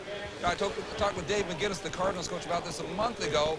And look, they have moved into a new division. They have moved into a division where you got the Rams, the 49ers, and the Seahawks. All those teams are going to throw the football. You better get somebody to cover, like a Buchanan, who obviously is still available, or you better get a guy who can put a quarterback on his back, and I think that made a lot of sense. Yeah, the Arizona Cardinals go out of they're the team that's lost from the NFC East. They go to the NFC West, right, with San Francisco and the Rams, and the Seattle Seahawks, an NFC West team. NFC West team this year. So different field for Arizona, who made the playoffs a few years ago with Plummer. And then they remembered they were the Cardinals. And then that was it. Let's go to Mark Malone at the Zone. I hope he's feeding a couple of X cards in there. Wilmer, we in fact took your advice. We are eating or have eaten. And by the way, I put it on your bill. I hope you don't mind since you made the suggestion. We do have a couple of ex-Cardinals here. Corey Chavis and Simeon Rice. And first of all, I'm going to start with you, Corey. You weren't very happy or were a little disappointed in the pick, even though you're not an Arizona Cardinal. You thought that there was a better pick out there, defensive tackle. Oh, yeah, I did think that Albert Hainsworth is a little bit better pick in terms of Wendell Bryant. I think the productivity of Bryant, he's made a lot more plays than Albert Hainsworth in terms of his sacks, being able to get to the quarterback. I think being able to do some things inside of a pass rush presence, I think helps him in his cause as a Cardinal. Simeon, I couldn't tell if you were shaking your head at Merrill Hodges' outfit or looking at the old Arizona Cardinal defense and the way that the Raiders ran through it. It was Boomer's bridge until, then they remembered they were the Cardinals, that whole deal. And then you say the ex-Cardinals. It was the whole Cardinals field. But, beyond all that, I think that was a good pick for them because this guy obviously has a motor. He probably didn't have the most productive year that he probably would have liked. But, being things that it may, he's coming back at senior year and he's getting double team and triple team. And those things take it off. So he's coming into the NFL. He's coming into a situation where he's going to provide help, I think instantly help at the defensive tackle spot. Again, when you pick that high, obviously you have an opportunity to make a good selection, and they got a good football player, maybe a guy that's been a little up and down in college, but certainly got great speed. The New Orleans Saints now on the clock. Deuce McAllister, their first-round draft pick from a year ago, is now the man in New Orleans because Ricky Williams is in Miami because of a trade. Give me a sense of how you look forward to this season and what you expect the Saints may do with this pick, Deuce. Well, I mean, just looking how the draft is went, it'll be interesting. We'll listen to offers, obviously, I believe. Maybe try to move down and pick up an extra draft pick in the later rounds. I think there are one or two players out there that we're, really interested in, and, they're still on the board. So it'll just be interesting to see, what type of offers we get and, and what direction we go in. Again, the Saints with multiple picks and a team that was rumored to perhaps be moving up or down, depending on who might be available. Do you have a sense of which side of the ball your football team might go? I think, if we're going to go on the offensive side, I think it may be receiver, and if it's a defensive side, I think we're looking at probably a defensive end or, maybe a cornerback. Those are probably the three main areas that we're going to try to get some help at with this offseason and in the draft. What a shock. Jim Haslett, Boomer, a former defensive player, picking a defensive player as the New Orleans Saints are on the clock. Next time you come back to us, we should have dessert. Back to you. Well, geez, you're eating too fast, guys. You're just eating too fast. Deuce is the man to roll the dice now for the New Orleans Saints in the backfield. So we'll talk Saints in a moment. But on Arizona, look, last year they won 7 games with McGinnis, improving. But they had that team a few years ago. They beat Dallas in the opening round. Then they went up to Minnesota with Plummer. It was a nice young team. And then they did a decent, pretty good draft the next year. Bob Ferguson and company. And then they didn't sign anyone. They all sat out in the summer, and it was the end. They let the people draft and sign who can do it. Maybe we can have something with Arizona going in a new division. It's frustrating, a team that never makes a move. Jimmy? Boomer, there's no question they've had some slip-ups over the years, and they had a chance to really make a strong move 3 years ago. But I think they're making strides now. I think Rich Olson, the quarterback coach, has come in, working with Dave McGinnis, and working with Jake Plummer to cut down on his mistakes. That improved the team last year. I think they got a chance to get better. Now, like you say, they got to sign their picks and do everything the right way, but they're on the verge. And, Jimmy, you're in good shape when you have the right man for the job as your head coach. And Dave McGinnis is, without question, the right man for the job. Good football coach, got a good staff. Plummer goes in a division with Garcia for San Francisco. Oh, by the way, Warner for the Rams. And I think a Seattle offense, which is that's going to be maybe a fun division. Well, Ricky Williams toted the ball, was certainly the draft story a couple of years ago. Here, when Mike did get traded his entire trade. One of my favorite moments. When Mike traded his entire draft and his hairdo for Ricky Williams. Oh, my God. Ricky, with helmet on for good reason, now is on to Miami. And Deuce McAllister is the man in New Orleans to tote the football. We'll talk Ricky, Miami, and the Saints. Hit it right down the... Not bad. What was that? Yo, I guess it's for the best that I ain't come back. Today my checks are small, I don't pay much tax. They say these young guys is athletically better. I'd play today and wouldn't sweat with a sweater.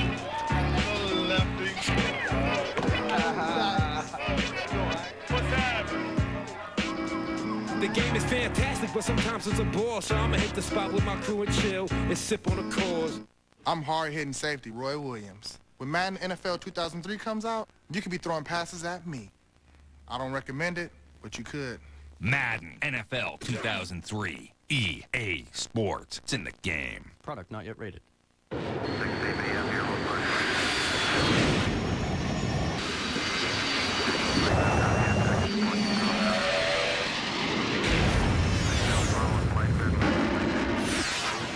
The Toyota 4Runner can take you places other vehicles can't, which could necessitate bringing on some additional equipment.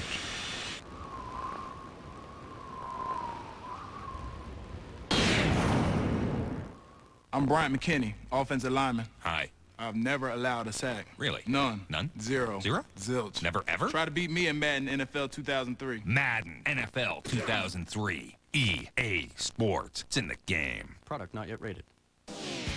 Tonight, quarterfinal action of the Stanley Cup playoffs continues. Daniel Alfredson and the Senators look to even the series against Jeremy Roenick and the Flyers in Game 2. 7 p.m. tonight on ESPN. Sunday Night Baseball. California rivals collide when the Angels battle David Justice and a dangerous A's team. Sunday Night Baseball presented by Nextel. Angels A's this week at 8. It all starts with Baseball Tonight at 7 on ESPN. The Coors Light Draft Tracker, as we are now 2.5 hours and a dozen picks into the 2002 draft. As usual, the Bengals throwing a hard inside curve. They take Levi Jones from Arizona State. Indianapolis tries to bolster the defense. They gave up the most points in the NFL by taking all-time Big East sack leader Dwight Freeney from Syracuse. Speaking of the Big East, the national champions from Miami. Brian McKinney, the first of what could be 5 or 6 Hurricanes to go in this 2002 draft. Back here in New York, where New Orleans is on the clock. You know, Arizona has just recently picked. Let's bring in via video teleconference the head coach of the Arizona Cardinals. That'll be Dave McGinnis. Coach, your selection here was not a surprise to many people, but the way you're building your team with Wendell Bryant up front defensively, was he a top 10 player on your board? Yes, he was. He was a player that we had those defensive tackles up there. We also had a cornerback. We had a receiver. But Wendell Bryant gives us great versatility. He can play defensive tackle. He can play defensive end. What we're looking at trying to do here, we need to get some pressure on the quarterback from a lot of different areas, and Wendell will do that for us. Dave, you had 19 sacks in 2001, so that's an obvious need position. As you look at this franchise and this pick, are you guys closer than some people outside of Arizona might think, closer to being a good football team? Well, I think we're closer, and I think that the perception of the league is that we are closer. I mean, it's very evident that last year we were the youngest team in the league by design. Now what we're trying to do is add to this. That young team is a year older, but we need to be able to pressure the quarterback more on defense. Our defense grew last year. We didn't have enough pressure on the quarterback. Our offense has got to continue to mature and come up. We won 7 games this year. Not enough. We're going to look for more. Well, Dave, that infectious attitude we saw at the Senior Bowl, and the folks who've been around the Cardinals are seeing that. We will see you as the draft continues this weekend. Dave McGinnis and the Cardinals taking Wendell Bryant, the defensive tackle from Wisconsin. 3 of the last 4 picks have been defensive linemen, 4 of the last 7. Let's see what the Saints do. Here's the commissioner. With the 13th choice in the 2002 draft, the New Orleans Saints select Dante Stallworth, wide receiver from the University of Tennessee. That's the guy that Randy Mueller, the general manager, wanted. I think Hazlitt would have preferred Albert Hainsworth, the defensive tackle from Tennessee. We now have 2 players sliding, by the way, and Buchanan and Hainsworth that are very interesting. But let's say this, and they're both from Tennessee. Let's get this interesting. Let's get this very quick, though. Dante Stallworth is the first receiver, and outside of Joe Horn, I mean, that's another area that the Saints, like at Jacksonville, has been a team decimated with cap and other reasons, Mel, and he's your top receiver. So, I mean, they didn't expect him to be here, did they? No question, Chris. I think Dante Stallworth, Ashley Lilly were right there. Stallworth even wanted to probably go back to Tennessee after he made that decision. Wise move to come out when you're a mid-first round draft choice, the first wide out off the board. You see the ability after the catch. He ran during his workout 4.26, and he's 6 feet even. He's 198 pounds. See the ability here to beat the corner on the goal route, so he can beat you deep. He can beat you in the open field after the catch, as you'll see right here. This is against Alabama. So that speed and that ability in the open field, and the kid who was productive against SEC competition dating back to his redshirt freshman season when he averaged 17.7 yards per catch. This past year, he was a little banged up. He had that wrist injury, so you really didn't see the best of Dante Stallworth. And you say, okay, come out after you didn't see the best of Dante. Well, he rolled the dice. He won after working out with that 4.26 at 198 pounds board. That size-speed ratio catapulted Dante Stallworth to the top of the wide receiver board. Jimmy, it's a workout, but there was some production there against that big-time talent in the SEC. Well, without question, when you look at the 4.23 and you look at the 39-inch vertical jump, he's got the ability to be special. Now, sometimes you fall in love with the workout. You fall in love with the combine, you fall in love with the speed, you fall in love with the vertical jumping, et cetera, et cetera. When you fall in love with it, you need to pull back a little bit and say, hey, how good a player is he? Is there production there? Does he make plays? And he made plays. And they have Aaron Brooks. And more, you know, they have a young quarterback here, Chris, and now you got Pathon coming in, and you add to the arsenal. Let me ask you this, all right? 4.26, is that what, 4.25? 4.26 at 198 pounds. Let me ask Jimmy this, and what's the fastest clocking off the top of your head? I mean, you might miss one, but that you can remember. 4.26 is pretty quick. For one thing, you don't time with your thumb Right, you're because right. it messes up the stopwatch. I'm coachable. You do right. Okay. But I learned something today. Besides using your first finger as far as the stopwatch, yeah. Well, no, my guys are always slow. That's why. I do mine with a sundial. Okay. Michael Irvin ran 4.6. Yeah, and he might say he ran 4.55, but he ran 4.6 fastest. And so Alvin Harper was 4.55. Now you look at a guy that runs a. Let's just cut it a little bit. Let's just make it a 4.4. Well, this guy is fast. Well, and he can stay with those defensive backs and outrun most of them. I asked guys, and Mel, you've done it more. Bo Jackson supposedly was a 4.19, and I asked, okay, when you tell me that, is that about the fastest? And that was even faster than Dion or maybe Darrell Green or something. But 4.2, whatever, is fast. Those Tennessee guys, I mean, they're just fast wide receiver. Willie Gaul, I mean, you just keep going on and on and on. And speaking of Tennessee wide receivers, Tennessee, the Titans are on the clock as we head to pick 14.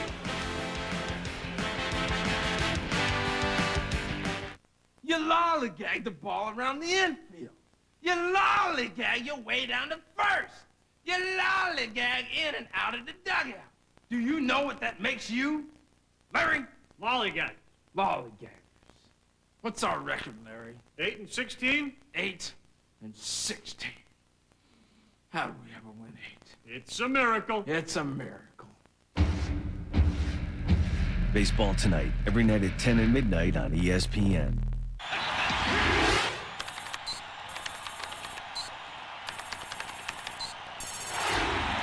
Go deep with the NFL Draft on ESPN. Log on and make your own predictions. Coverage continues tonight, 7 p.m. Eastern. Michael Wilbon, Tony Kornheiser. We're getting old. You were so living in the 60s. Shut up and let him play. Sports and other stuff. Pardon the interruption. 5:30 p.m. Eastern, weekdays on ESPN. It's not pretty.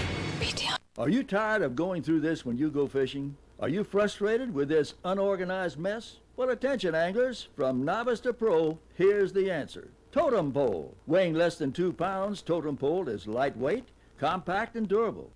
Constructed of rust-resistant material, Totem Pole will last a lifetime. And it floats. Totem Pole will organize 5 rods and reels without that tangled mess. The padded shoulder strap allows your hands to be free to carry other gear. It comes with a mounting clip providing storage and protection for your valuable rods and reels. All for only $37.95. Totem Pole is ideal for pier, jetty, boat, or bank fishermen, and it makes a great gift. Totem Pole, the ultimate fishing companion. And as a special offer, the first 100 callers will receive Totem Pole for only $27.95. That's a $10 savings. So call now, toll free, 1-800-646-5574. ESPN's exclusive coverage of the NFL Draft is brought to you by Rocky Mountain Cold Coors Light. Cold, down, easy. By United Online. Internet service for half the price of AOL. Call 1-877 only $9.95. And by Toyota. Get the feeling. All the guys we wouldn't know it, but I guess it's turned into a slightly rainy day in New York outside. God, after 96 degrees in the middle of the week, that was enough already. It's April. So the Saints have taken their wide receiver, Dante Stallworth. First time they've done that since '82, Lindsey Scott. First time that we haven't had a linebacker in the top 13 since 1980, Otis Wilson Bears. First time we haven't had a running back in the top 13 in a draft since 1991, Leonard Russell, New England. So a couple of firsts. Running backs out there, a lot of receivers out there, and now Tennessee on the clock. Ed Werder is in Dallas, but Ed's dialed in with Tennessee. What do you have, Ed? Well, what Tennessee's going to do here, there's 2 defensive players they really like. Albert Haynesworth, the defensive tackle, and Phillip Buchanan, the Miami cornerback. Both need positions, but they're going to move back 1 spot. There's going to be a lot of activity, a lot of trade interest in the number 14 pick for Jeremy Shockey and the Giants, trying to make sure nobody trades in front of them to get him. That's what they're doing. They're trading with Tennessee. They'll swap positions here. I'll have more details on what the Titans get out of it, but it looks like Jeremy Shockey to the Giants with the 14th pick, and then Tennessee will be back on the clock. For News on Washington, let's go to Sal Palantonio.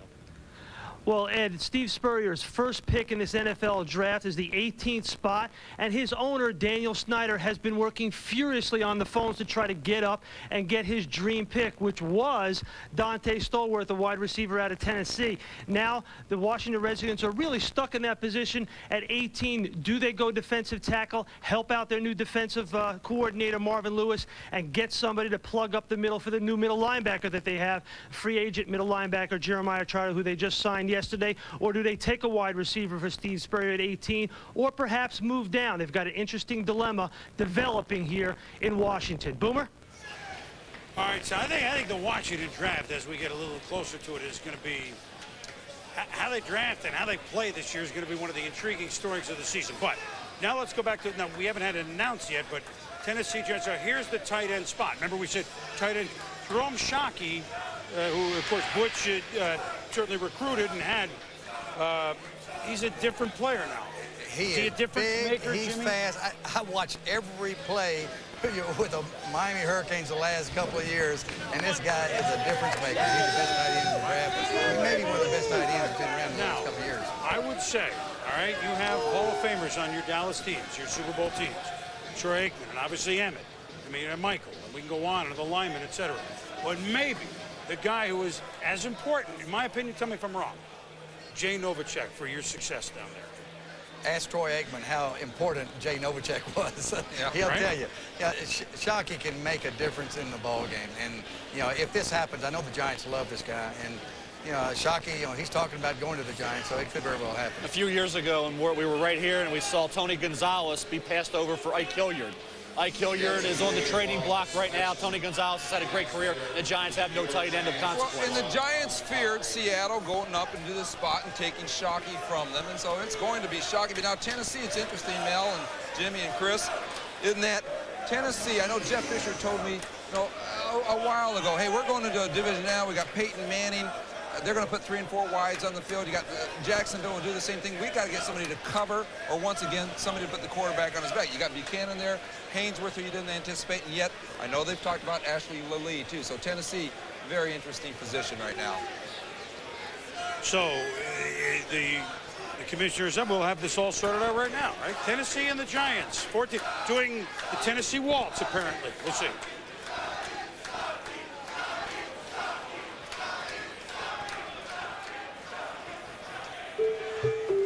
With the 14th choice in the 2002 draft, the New York Giants acquired Jeremy Shockey, tight end from the University of Miami.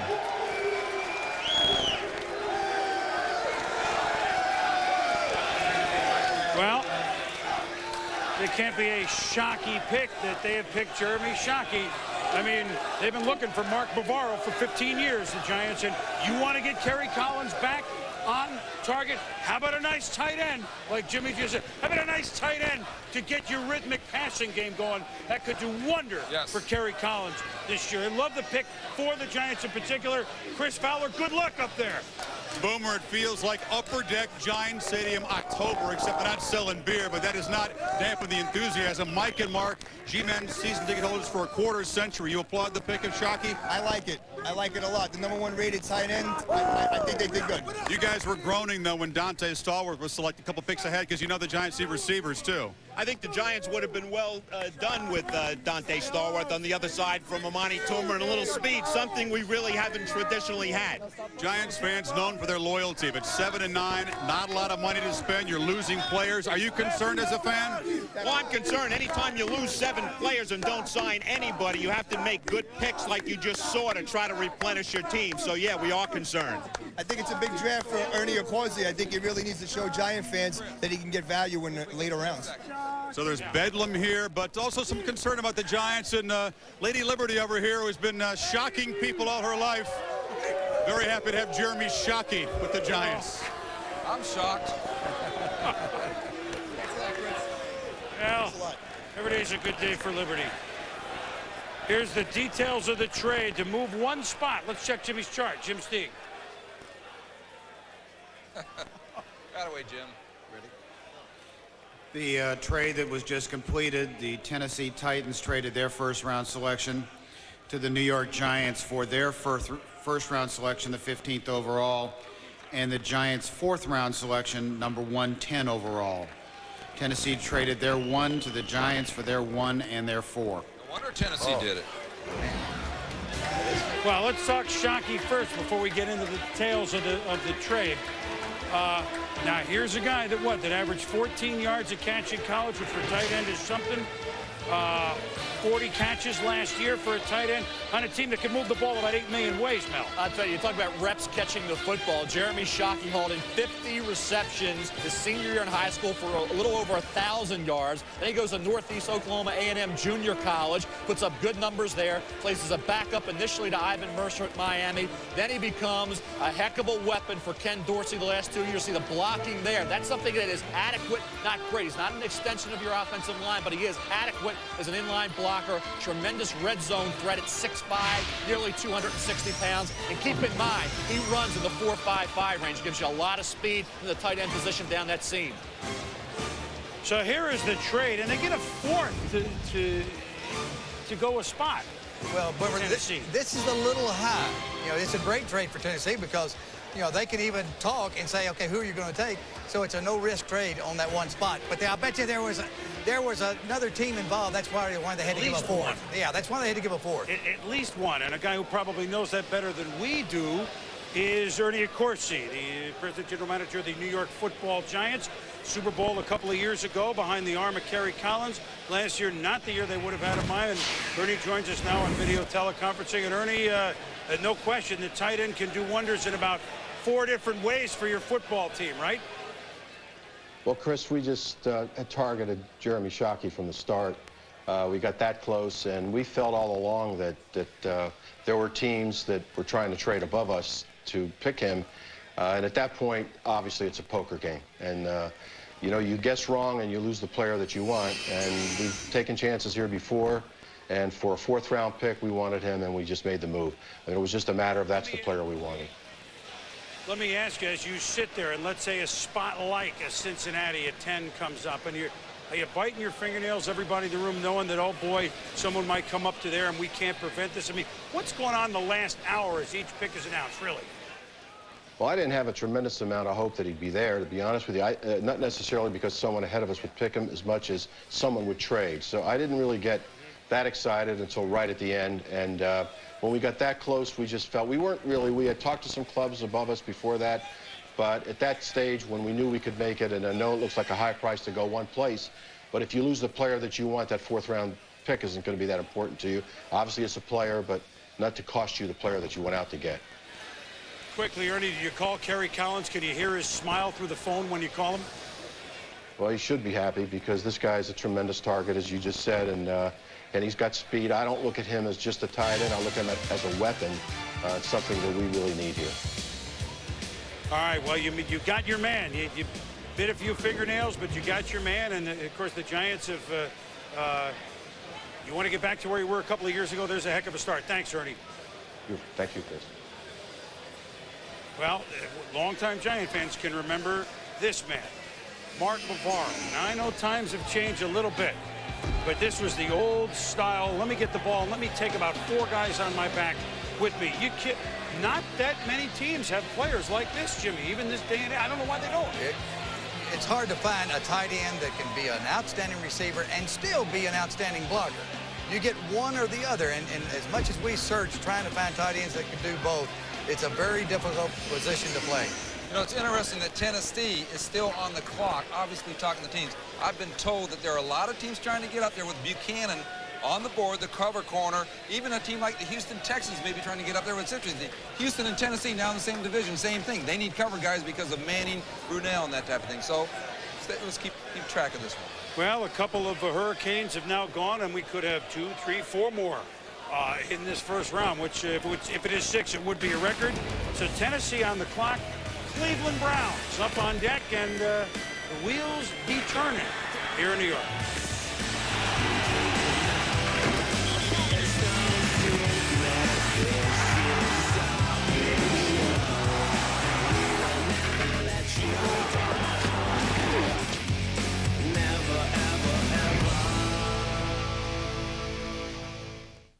Unscripted, hosted by Chris Connolly, weekdays at 5 on ESPN. Hey, Mike Williams. What are you looking at? Wow, we're gonna need a wider lens for you, big guy. I'm about to knock you out. Oops. Madden NFL 2003. EA Sports. It's in the game. Product not yet rated. Many internet services use lots of words to sell you, but conveniently forget to tell you how much they cost. Just for the record, most cost over $20 a month. Meanwhile, NetZero and Juno are only $9.95, less than half the price. Maybe the others prefer words because the numbers speak for themselves. Join the millions who have united online. Call 877 only $9.95 or visit us at netzero.net or juno.com. Additional phone charges may apply. Oh, this is incredible. This is like that picture-perfect road you see in like Road and Track. Bring it on, road. Game on. Let's rip it up. Bring it. Bring it. Let's go.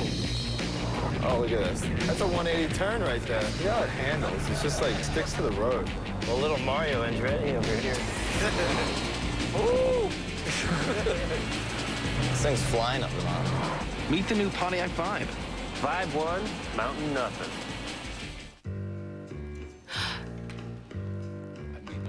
Oh, he's so busted. He's got issues. Let me check. All right. 230, perfect. Nice pants. These things are amazing. Introducing Dockers Mobile Pen. Hit it right down the... Not bad. What was that? Yo, I guess it's for the best that I ain't come back. Today my checks are small, I don't pay much tax. They say these young guys is athletically better. I'd play today and wouldn't sweat with a sweater.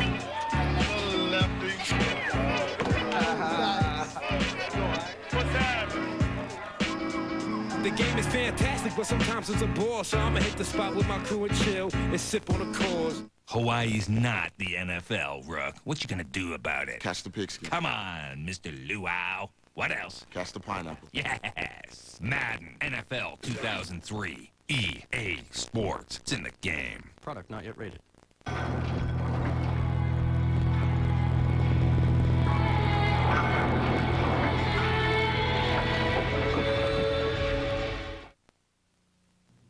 Hi, I'm Donald Trump, and you're watching ESPN's coverage of the NFL Draft. And now back to Boomer, Mel, and the boys. Hey, you know, you don't want to get trumped on draft day. You just know that. Tennessee doesn't feel they got trumped. They still, with Wycheck, certainly we're going to draft a tight end, and the Giants did it. More on Shockey's pick by the Giants. We heard from Ernie. But now, Edward, back to Tennessee. Are they maybe thinking about something else, or is this their pick, and what's their dilemma? Yeah, they're going to stay. They're going to stay here with this pick, and they're going to take Albert Hainsworth. It's a pick. With the 15th choice in the 2002 draft, the Tennessee Titans select Albert Hainsworth, defensive tackle from the University of Tennessee. Too good to pass up. Well, here he goes then, huh? They don't have to pay moving expenses. I think it's very important. You draft a kid from Knoxville, you bring him to Nashville, no problem. That's exactly what they needed. They got their guy. And so I know that they were entertaining some offers about moving down, but you know, if your guy is there, then don't play any games. And Ernie, of course, he made a nice move, too, because he gave up a fourth-round pick. That was a little bit high, but another team tried to get up there in front of him, so he made a smart move, taking his guy. That's what Tennessee did. They took their guy. Hey, let's talk about the two Tennessee guys, Stallworth and now Hainsworth, that slid a little bit. What do we think here, Morton? Well, Hainsworth is a guy that some people said has Reggie White ability, but he is a young man. He's 20 years old, and he took plays off. He still had 11-plus sacks this past year. Took some plays off, so teams are trying to figure out, hey, is he immature? Is he lazy?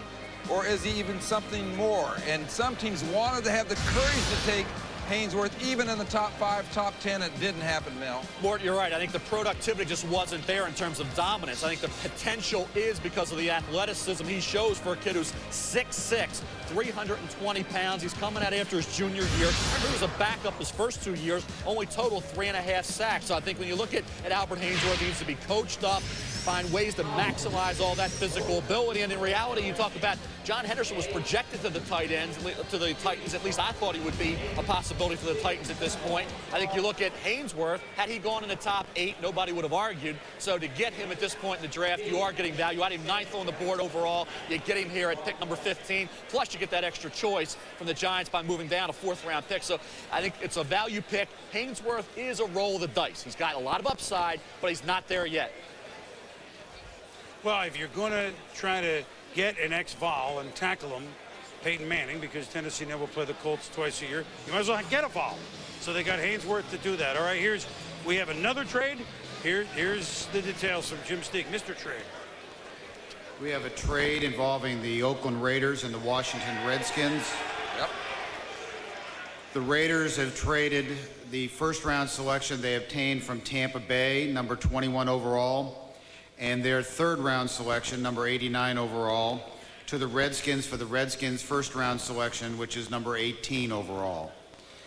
So the Raiders have traded the number 1 they obtained from Tampa Bay and their number 3 to the Redskins for the Redskins' number 1. Boomer, when Stallworth went off the board, that's what I was told, that if Snyder couldn't get up and get Harrington or Stallworth, he would go back probably with Oakland. So this one comes true here. We'll do this in a moment because that's going to come up. Oakland to 18 and Washington to 21 with a 3rd involved. So Haynesworth is now Tennessee. Before that, Shockey at 14. Now, the tight end is such an intriguing position. I just want to get this out there before we move on to Cleveland. And remember, no running back has been picked at this point. Whether they go with William Green or Duckett or what, they certainly have to consider it. The Cleveland Browns, who haven't had a 1,000-yard rusher in over 15 years. But that's coming, all right? Tight ends were picked in the upper half of the draft, just the upper half of the 1st round. Bubba Franks 2 years ago at 14, where Shockey went, Pro Bowl player. Tony Gonzalez, 13 with the Chiefs in 97, say no more. Oakland picked 9 in 96, Ricky Dudley, no, even though he's still in the league with Cleveland. I don't mean no, like not good at all, but just not at that spot. Jets with Kyle Brady, 9 pick, all right, but certainly not to the level of Gonzalez. Giants picked Derek Brown 14th once, no. Keith Jackson was picked 13th by Philadelphia. Emphatic yes. So what we're finding as far as a Pro Bowl level player, about half and half with the Giants, at least on history. Just throwing it out there. Just we look at these things. We're a history major, you know. Ed Werder on Tennessee. What allowed them to roll this dice here, if there was any dice to roll? Well, it was really a risk-free trade for Tennessee, and the Giants probably did the right thing because they did have other offers for the Shockey pick, including, no doubt, Mike Holmgren trying to trade up from 20 with the Seahawks to get up there.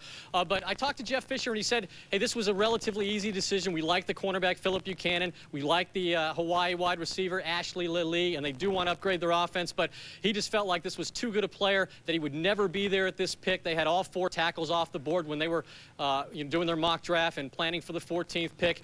And this is a defense that, despite the presence of Javon Kearse outside and Kevin Carter outside, still finished next to last in the AFC in sacks, and then it had a glaring hole in between those 2 players with the absence, Jason Fisk signing in free agency and Josh Evans about to be drug suspended. So you're looking at a considerable upgrade, and he really feels like Haynesworth comes in right away and meets a need for them. For more, let's go to Susie and the NFL Edge matchup gang in New York.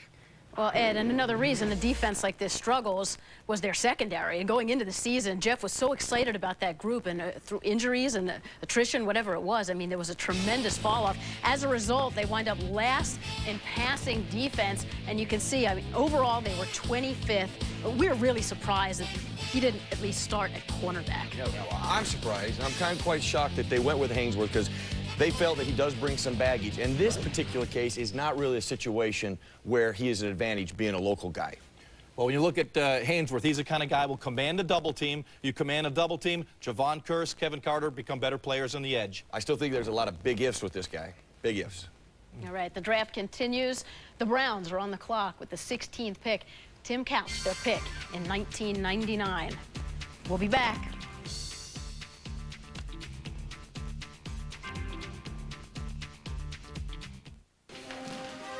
Divided by 1375. Answer, please.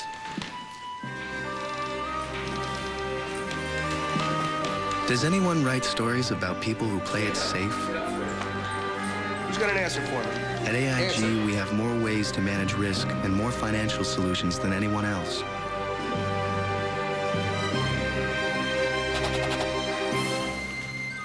AIG, insurance, financial services, and the freedom to dare. This race brought to you by Visa, the official card of the NFL, and the only card accepted at the Olympic Games.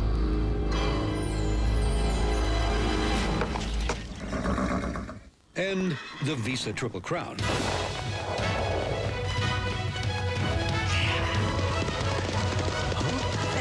Almost forgot. We're also the official card of NASCAR. Visa, it's everywhere you want to be. Now making a collect call can make you a winner. Use 1-800-CALL-ATT for collect calls, and you can win a trip for 2 to a NASCAR race. Just accelerate down the center with 1-800-CALLATT. 20 lucky participants can be matched with starting positions in a Winston. If your driver finishes in the top 3, you're going to win a trip for 2 to a NASCAR race of your choice. And every collect call you make with 1-800-CALL-ATT is another chance to become a winner. Cheater! Wait your turn. Have a good night. Take me with you. Excuse me? Take me with you. I want to get away. I want to wander the Andes, climb the ruins of Machu Picchu. We'll explore Laguna de los Condors and search the Amazon for lost tribes. I have a keychain with a can opener. I can make guacamole. Presenting the Freelander from Land Rover, the most well-traveled vehicles on Earth. I'm Scarface from the H, dog, king of the block. We are one on my t-shirt and shoe a Reebok. In the streets rock what we rock. The battle is won. Cross beaming with the franchise. You know I was done. It's like this, it's like that, it's like this, and up. It's like this, it's like that, it's like this, and up. It's like that, it's like this, it's like that, and up. It's like this, it's like that, it's like that, and up. Def Jam South, baby.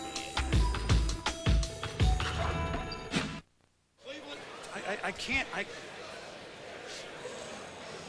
Cleveland Browns are now on the clock, and welcome back to the draft here in New York. We're about 3 or some hours in, and this is an intriguing spot because you don't go very often to the 16th spot in the draft without a running back pick. The Cleveland Browns have not had a 1,000-yard rusher since Mack and Biner in 1985. So obviously they need help there. Now they have a big question because they either pick the back, William Green, or maybe they trade out for someone who really wants a running back. There are not really many first-round, quote, quality guys in the first round. Green has the ability, but Mel, what would deter a team on picking William Green from Boston College? Well, I think the question with William Green is, you go back to junior year, sophomore year, the bowl game, not available. This past year, biggest game in school history, the Miami game, not available with the suspension. I think you look at William Green as a running back, guys. I think he has tremendous talent. I know he doesn't run a 4.4, but he's a 4.6 guy. He's 222 pounds. He had a 42-inch vertical jump. He did 27 reps. He's an explosive athlete. He was productive. He averaged 6 yards per carry. To me, as a running back, he's the best option for the Cleveland Browns. T.J. Duckett may have more power. Maybe he's Jerome Bettis down the road. But the best pure running back in this draft is William Green. So I think the Browns might be nervous, though. Well, good playing. Well, the Browns might be nervous, but if they got a chance to take him here. Look, in this division, AFC North, you got the Baltimore Ravens, who had Jamal Lewis. Bengals got Corey Dillon. Steelers, Jerome Bettis. Browns, worst rush in the league. 29th defending the run. Plus, and I think those weather, things right? always go hand in hand because you practice the run, you defend the run. There it is. Yeah, I talked to Carmen Policy just a short time ago, and Butch Davis worked for me for 14 years. Yes, so we're all ears now. Yeah, Butch has done his homework. And Carmen said it. He said, hey, Butch has worked very hard at this draft and evaluating certain players. And he did a great job for me at University of Miami and with Dallas as far as evaluating talent. And so I'm sure he's investigated all of these running backs thoroughly. There are some questions on Green, and we only nicked the surface there. But don't you have to do it at some point to give Couch a break as a quarterback there? Without question, they need the running back. But if a player has problems, and I had my share of players with problems, and I took chances on them. If you're going to take a chance on them, you better know him one-on-one, individual, interviews with him, spend some time with him, and then you got to make an educated guess. Is he going to stay straight and do what's right? Jimmy, the players I talked to had no problem at all with William Green. Well, if they don't trade here, it's got to be Green. It's got to be Green as a Brown, okay? How about Duckett now? No. He's a big guy. He is in a bad weather division. That's a perfect type guy, but I think Green is a Brown. Best player on the board still Philip Buchanan. Let's With see where he the goes. 16th choice in the 2002 draft, the Cleveland Browns select William Green, running back from Boston College. And good for them. I mean, and you point out, Jimmy, I mean, they knew that Green, this isn't a shock, right, that he might be there, that the back would go all the way there. So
A heck of an all-around running back who gives you, I think, on every carry, the determination that you want, Jimmy. Yeah, and he may not be fast on the stopwatch, but he is fast on the field. well, here, 71-yard touchdown run, 70-yard touchdown catch.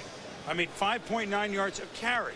And BC's big-time football. So, I mean, a good pen, and maybe he'll be better than Ernie Green, a one-time Cleveland running back Chris, who followed Jimmy traded up, as more would say, for a 4'6" running back named Emmitt Smith. And he wasn't real fast, but he made long runs. He was okay. We have our running back up at our edge set, and that's Merrill Hodge. And Merrill, I'm sure you took a close look at all these backs. You like what Cleveland did? My guess is yes. Well, Boom, I do like William Green. I thought he was the best back completely. But when you bring running backs in the National Football League, there's one area that they all struggle in, and that is usually the passing game. The passing game always is an issue because you don't just run out and catch the football. You got to understand coverages, protections, and all those schemes to be effective. And the one area in studying William Green that he will have to work on is his pass blocking. Let's start with Ahman Green on the right of your screen. He will step up away from Brett Favre. You have to give your quarterback room to set up and throw in the pocket. You can't be in his lap. By stepping up, you also cut down the cushion between yourself and the blitzing linebacker. You have to meet him near the line of scrimmage and get tight to your offensive line. Here, with Ahman away from Favre and tight to his guard, he limits the linebacker's options. He can only go outside. Great technique and execution. Now focus on Boston College running back William Green. He does not attack the line of scrimmage to meet the blitzer. He sets up in his quarterback's lap, and by not cutting down the cushion, you get no help from your offensive line. This gives the blitzer three options: inside, outside, or straight into you. You're right next to your quarterback. He has no room to step and throw. William Green has great physical skills, but he is raw. And I think if the Cleveland Browns are expecting 16 games out of him to be their main back, they could potentially think they have a bust. He is a guy I really believe the best situation to be come in, play behind somebody for a while, learn the game, and then his second year, he would be brilliant. I think there's a potential that he could be ruined because one of the big issues Cleveland has, their offensive line is not that good. When you look at all these issues, I think you have potential to ruin a guy versus making as good as he could possibly be. The happiest player right now is Tim Couch because what William Green will do is bring balance to this offense. As a quarterback, when you've got the linebackers and secondary and defensive line respecting the running game, those holes open up for the passing game. And you use the example of Ahman Green. You don't always come out ahead like he did because he was in the doghouse when he was in Seattle and wound up in a good situation in Green Bay. Let's go to Chris Fowler. Well, Susie, we're talking about William Green, and you guys are right. He may be a little bit raw, but he's also a true fighter. A lot of guys we talked about today come from some very tough backgrounds, but certainly none tougher than William Green. Grew up in Atlantic City in the projects. His father was a Vietnam veteran, came back, addicted to heroin, died of AIDS. His mother died of AIDS about a year and a half later. William is 13, 14 years old at this point. He's got 4 brothers and sisters. They're all split up and raised separately. William raised by his grandmother. At this point, he now has a 2-year-old daughter, very motivated to take care of his family. I think you're going to see a much more mature, less raw William Green when he hits the NFL, and he has the obvious physical tools, but you definitely root for a guy like this to succeed. Yeah, he's made mistakes in college, but I think he's going to make the most of this opportunity in the NFL, guys. Well spoken, Chris. And I think, hey, look, I mean, these guys are young guys. It's not like, okay, that's the way they always are. Made mistakes, but I had more than 1, more than 3 tell me, no problem. Not no problem, but just surround with the right folks, and he's going to be fine, which is what the Cleveland Browns' job is now to do. And we welcome in a guy that Jimmy knows a little bit, and a guy that certainly the fans in Cleveland have gotten to enjoy last year, the way the Browns played defense. Butch Davis joins us now from Browns headquarters. And did you know this week Green would be sitting there for you, Butch? And are you, obviously you made the selection, you feel very comfortable with bringing him in, that this will not be a, quote, problem-type player? Absolutely, Chris. We feel very good about William Green as a selection. And as the week unfolded, you felt somewhat comfortable that William would be there when it was our turn to pick. You know, there were a couple of other guys that we were toying with, but clearly we felt like for our football team that this was the best guy that we could take. Butch, of course, we had Emmett in Dallas, and, of course, you had great running backs at the University of Miami. What impressed you most about William Green as far as comparing him to some of those backs? Well, Jimmy, I think obviously William gives us the chance to do the same thing for our football team that Emmett did and Edgerrin James and did at the University of Miami. He is a dynamic player. He can score from anywhere on the field, and he's a big guy. He's a 225-pound running back that can move the piles. He was extremely, very, very productive. 135, 140 yards a game this year, and in this division, you've got to be able to run the football and control the clock, and I think it's a great compliment to our football team. Butch, did you spend time individually with William? Yeah, absolutely, Jimmy. We flew specifically to Boston College, went to his personal workout. We spent the entire day, the day before the workout, with the head coach and the athletic director, his position coach, really did some background work, and we feel very comfortable about William Green. Hey, Butch, I just got to ask you this before we let you go. Do you feel like a proud papa here that 4 Miami Canes in the first round last year? You could have 4, 5, or 6 guys you recruited and played for you, national champs. Do you feel like a kind of a proud dad here? Well, Chris, obviously I'm very excited for those guys, and it looks like it's turning out terrific for them today, and they've earned everything. They did exactly what they were supposed to do, won the national championship, and I'm very happy for all those guys. I'm sure they're rooting for you, although now they'll be your opponents. Thanks very much, and you did the right thing there. Thank you. Thank you, Chris. William Green to the Browns. They needed a back. He's the best back. Why not take him? Pretty simple. Let's go to another trade with Jim Steig involving this pick right now. Jim. The trade involving this selection, the Falcons traded this choice to the Raiders for the 18th selection overall, which the Raiders have just obtained from the Redskins, and the Raiders' 5th round choice, number 158 overall.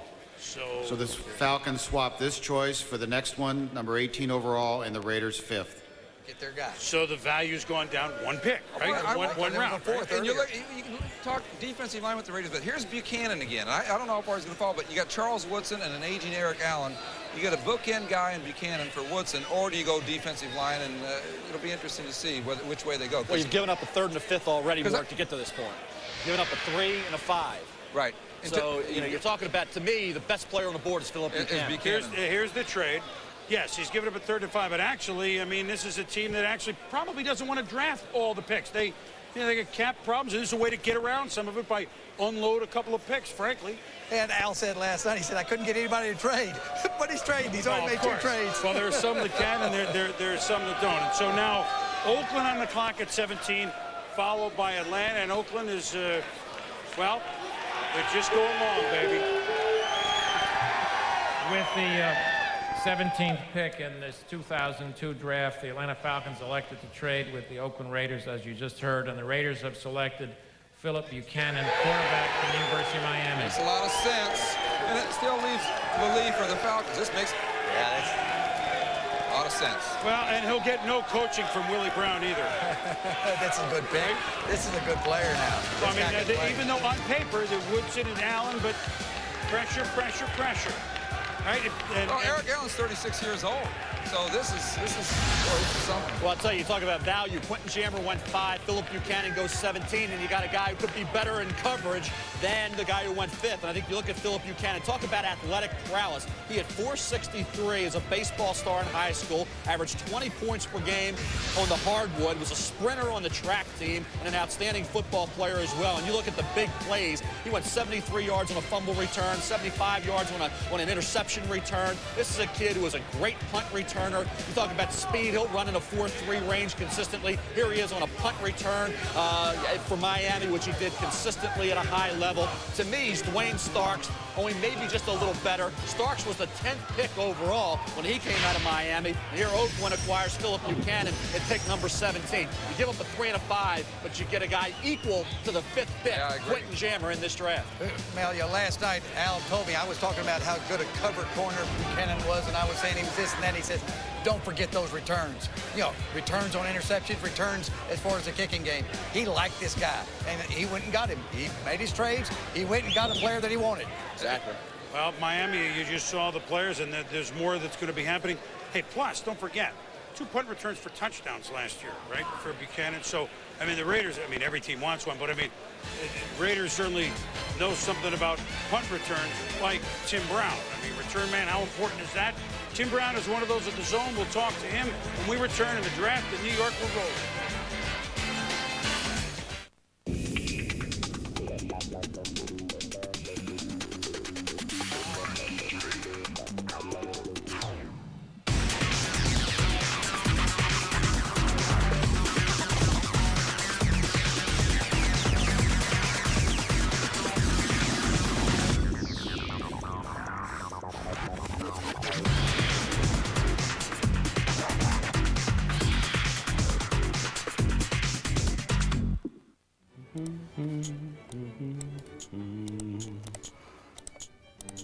Alert. You have reached the end of the internet. You have seen everything there is to see.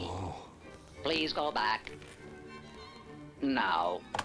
Experience the joy of DirecTV DSL. Call now and pay only $29.99 per month for your first 3 months. Call 1-877-4DSL-JOY now. I thought you were surfing the internet. Yeah, I finished it. Golf.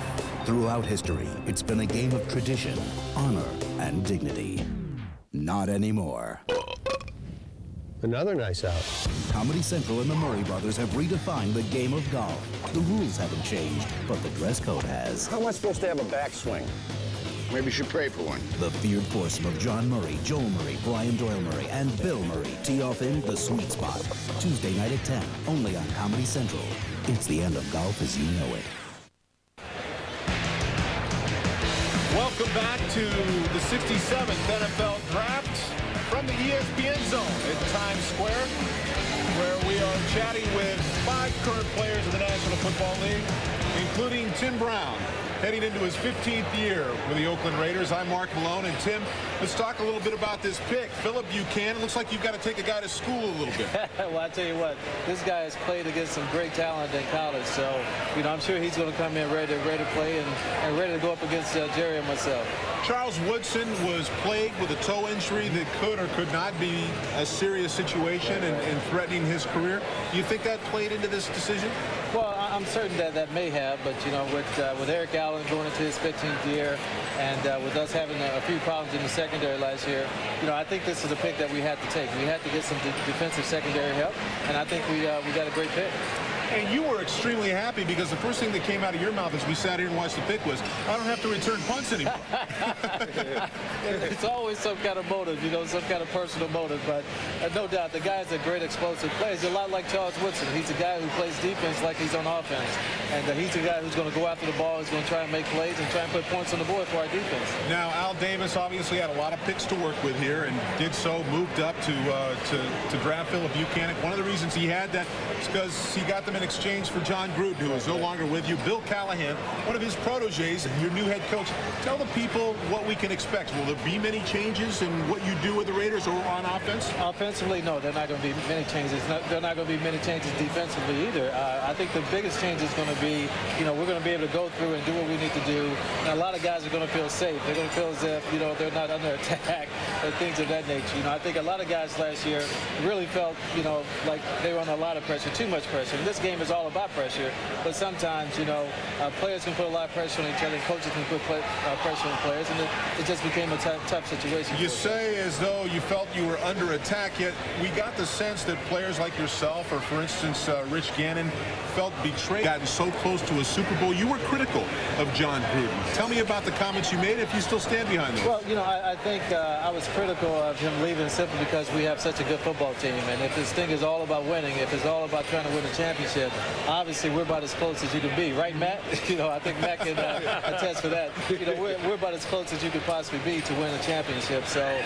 for him to leave, for whatever reasons he's left, and I understand playing in front of your family, because if that's one of the reasons he left, that's understandable. But, as selfish football players as we are sometimes, you want to see guys, you want to see the coach stick with you until you retire, but that just didn't happen. They still have another pick, I believe, in the first round, the 23rd. He's already given up a third and a fifth, but he's still got another pick. Tell me who you think you might, or at least the Raiders might target with that pick. Well, I think we're going to still look defense. I think it's possible we may go after a linebacker or somebody like that.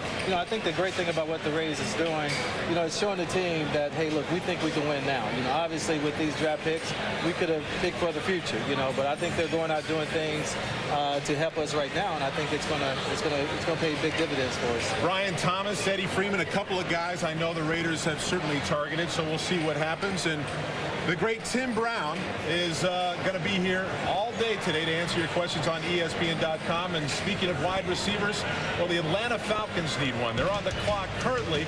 And we will continue with our draft coverage on ESPN with Chris Berman in the game from Madison Square Garden in New York right after this.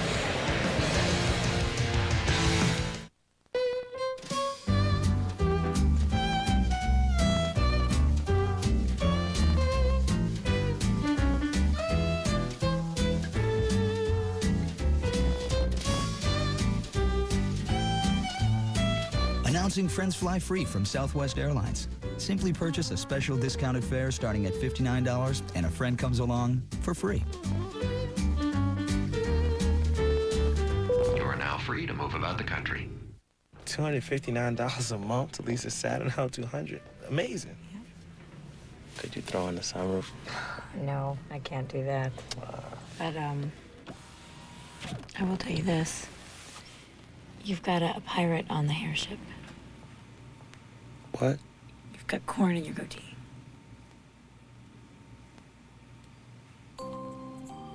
It's embarrassing. It's just corn. The Saturn Spring Sales Event ends June 30th. You know what you never see in car commercials? Real cars. Cars that need new Castrol GTX high mileage. It protects against oil burn-off better than other leading motor oils. New Castrol GTX high mileage. It helps older cars feel young again.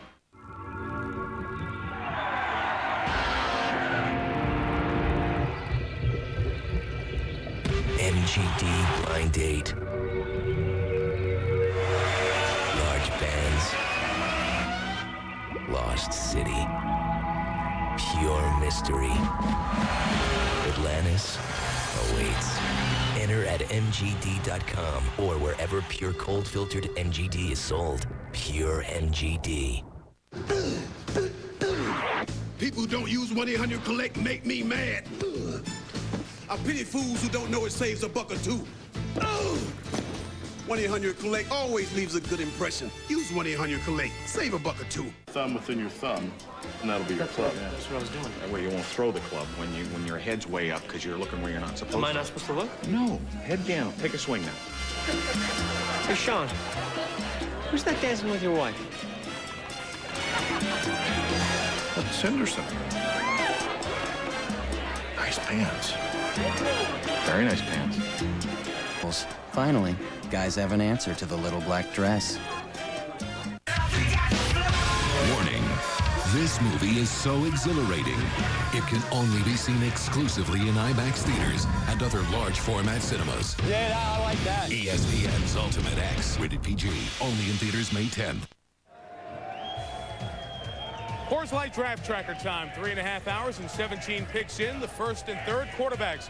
David Carr to Houston, Joey Harrington to the Lions. On the Lions website, they're already selling Joey Harrington jerseys. 6 of the top 15 picks in this draft, defensive linemen. You want to know where the emphasis is? And 4 schools have had 2 or more players picked, with Tennessee having 3 and Miami as well. The story early on in the draft was the Dallas-Kansas City trade, with the clock running out on Dallas before the trade happened. The league has clarified what happened technically.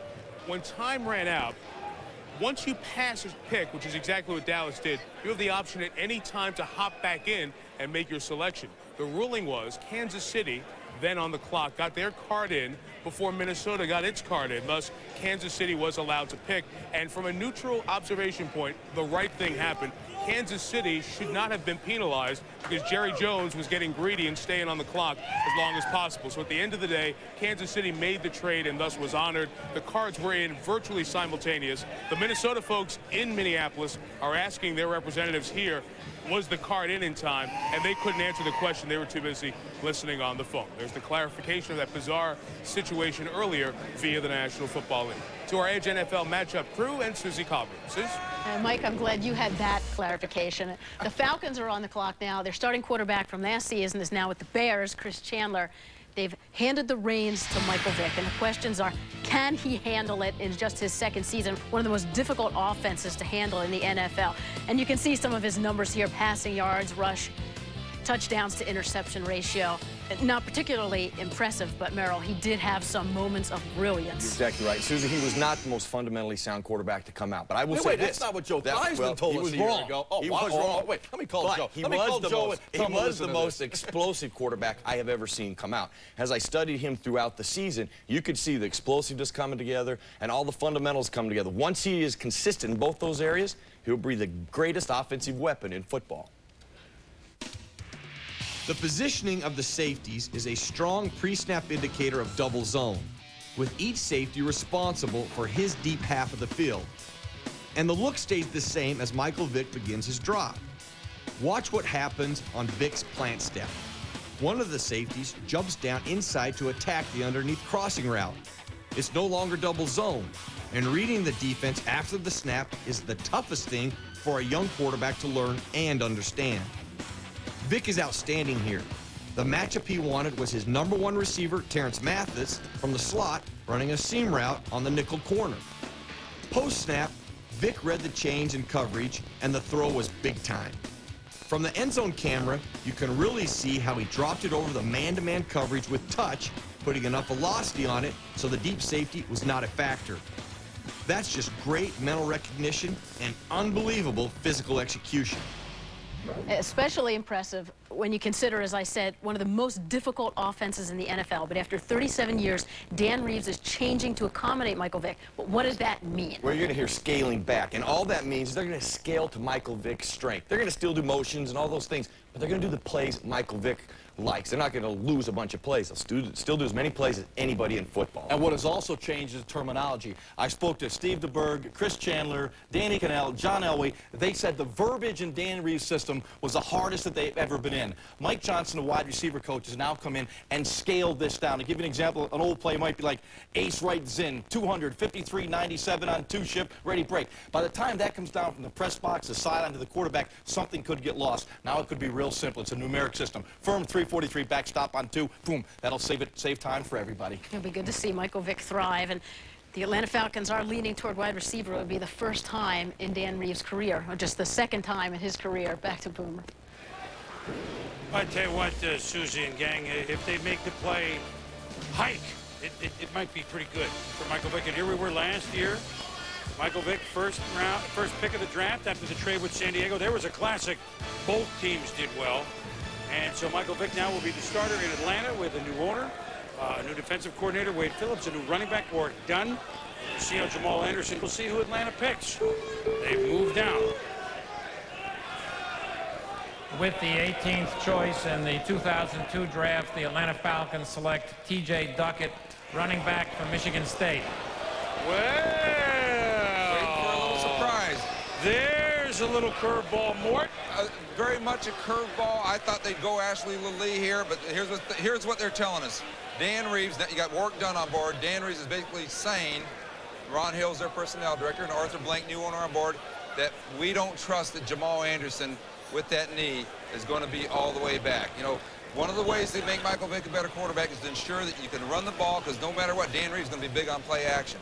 So this tells me Jamal Anderson is in trouble in terms of future there. They got a $2 million salary on Jamal. He doesn't get it unless he makes the team. So it'll be interesting to hear from the Falcons, Reeves or Ron Hill or even the owner, Arthur Blank, as to why this is their pick. So now, as you point out, they've got a little guy Dunn and a big guy Duckett. I mean, he's very Jerome Bettis-like, isn't he, Mel?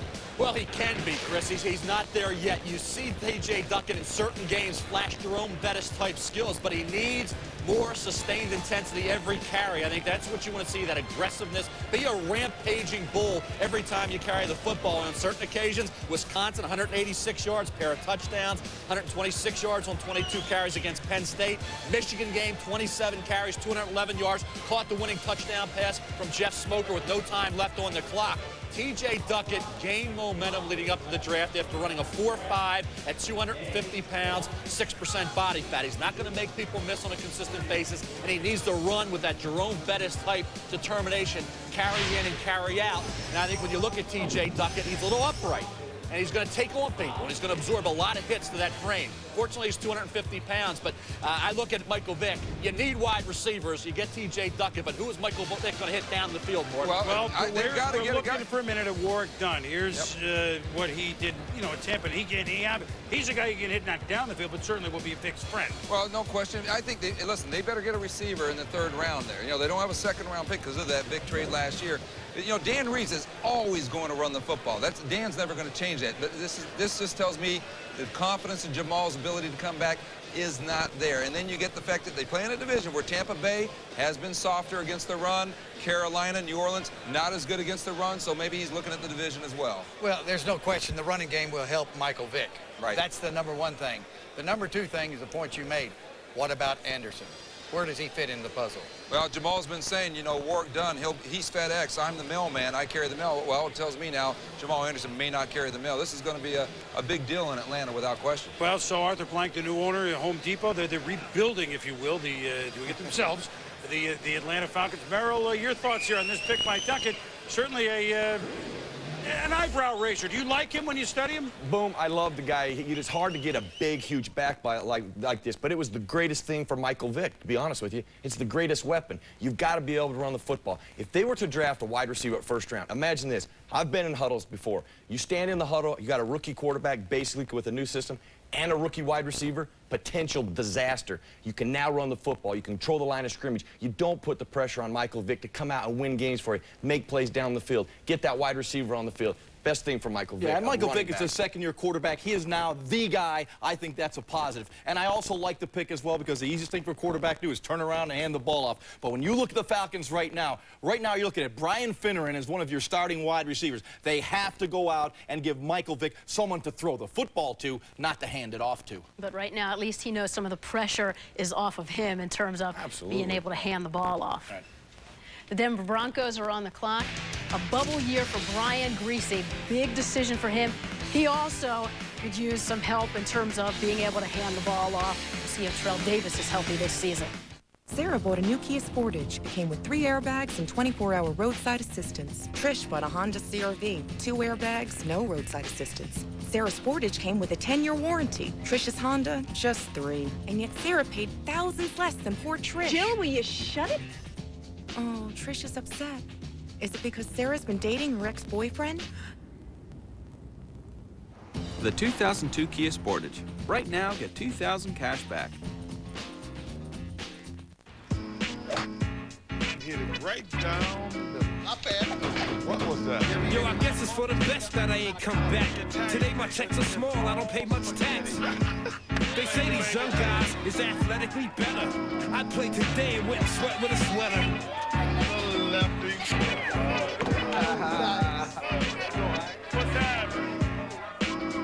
The game is fantastic, but sometimes it's a bore. So I'ma hit the spot with my crew and chill and sip on a cause. Coach, you were 5-79 last year. Why the playoff talk? Well, we made a couple of key trades, and we got the funk. Oh, well, glory be, the funk's on me, Bobby. Keep that funk alive. Keep that funk alive. Well, it's 1975, and we'll just be keeping the funk alive then. So what the?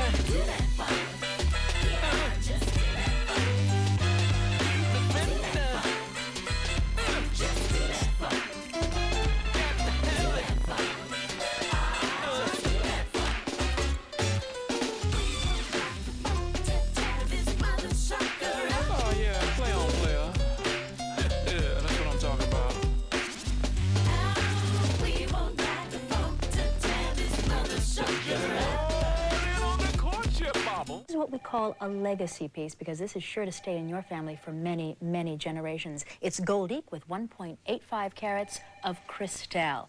And Jay, wouldn't you agree that for all of our gentlemen viewers out there, this is just a perfect gift for that special lady in their lives? Yeah, that's perfect. In fact, our phone lines are lit right now with pimps saying, "Good God, that's tacky." Pimps.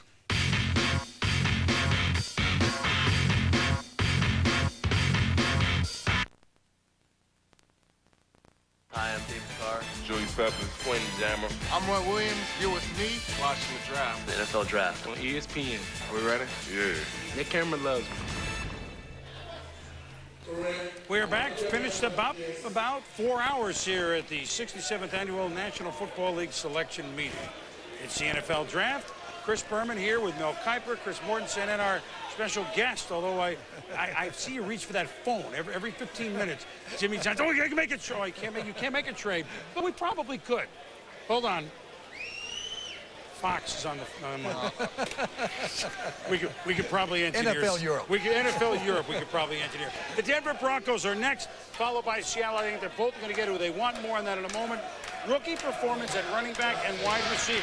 Interesting discussion. To me, the running backs, you find out almost right away about a running back in this league. If they've got it right away. Receivers, I think receivers is one of the toughest transitions from college to the pro game, and I think the facts prove that outright. Especially the underclassmen, Ward. For every Randy Moss, you have players that struggle, and I think the underclassmen transition in a little slower, and the 6 top receivers are underclassmen. Javon Walker, senior, has moved up, but he's a former junior college transfer, so I think that may be a factor now, but I think you still look at the value right now is Ashley Lilly, Daniel Graham, tight end Colorado, and Napoleon Harris, outside linebacker Northwestern, in my opinion, are the best players on the board. Well, 2 of those 3 will be the next 2 picks.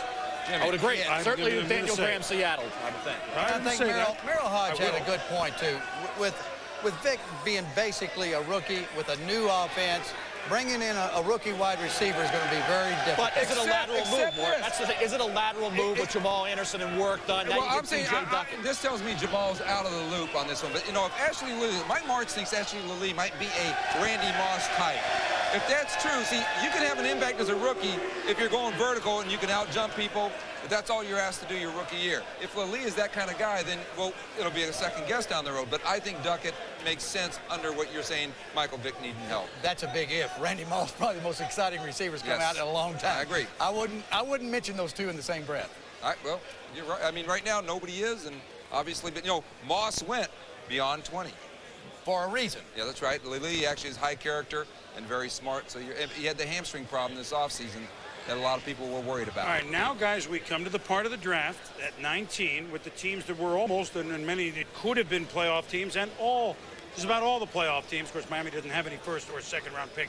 Neither does Tampa Bay, so they won't have that. But now we have Denver, who was not that far removed, a 2-time Super Bowl champion team, who then had, I mean, there are many things that happened, but early on last year, the injury to Ed McCaffrey kind of changed. Ron Smith had a huge year, but it was not the Brian Griese year that they were certainly looking for. Not to mention, you know, Terrell Davis, will we ever see, well, we'll never see that Terrell Davis again. Will we see a good Terrell Davis, would you still be a pretty good back, and you get all those other running backs.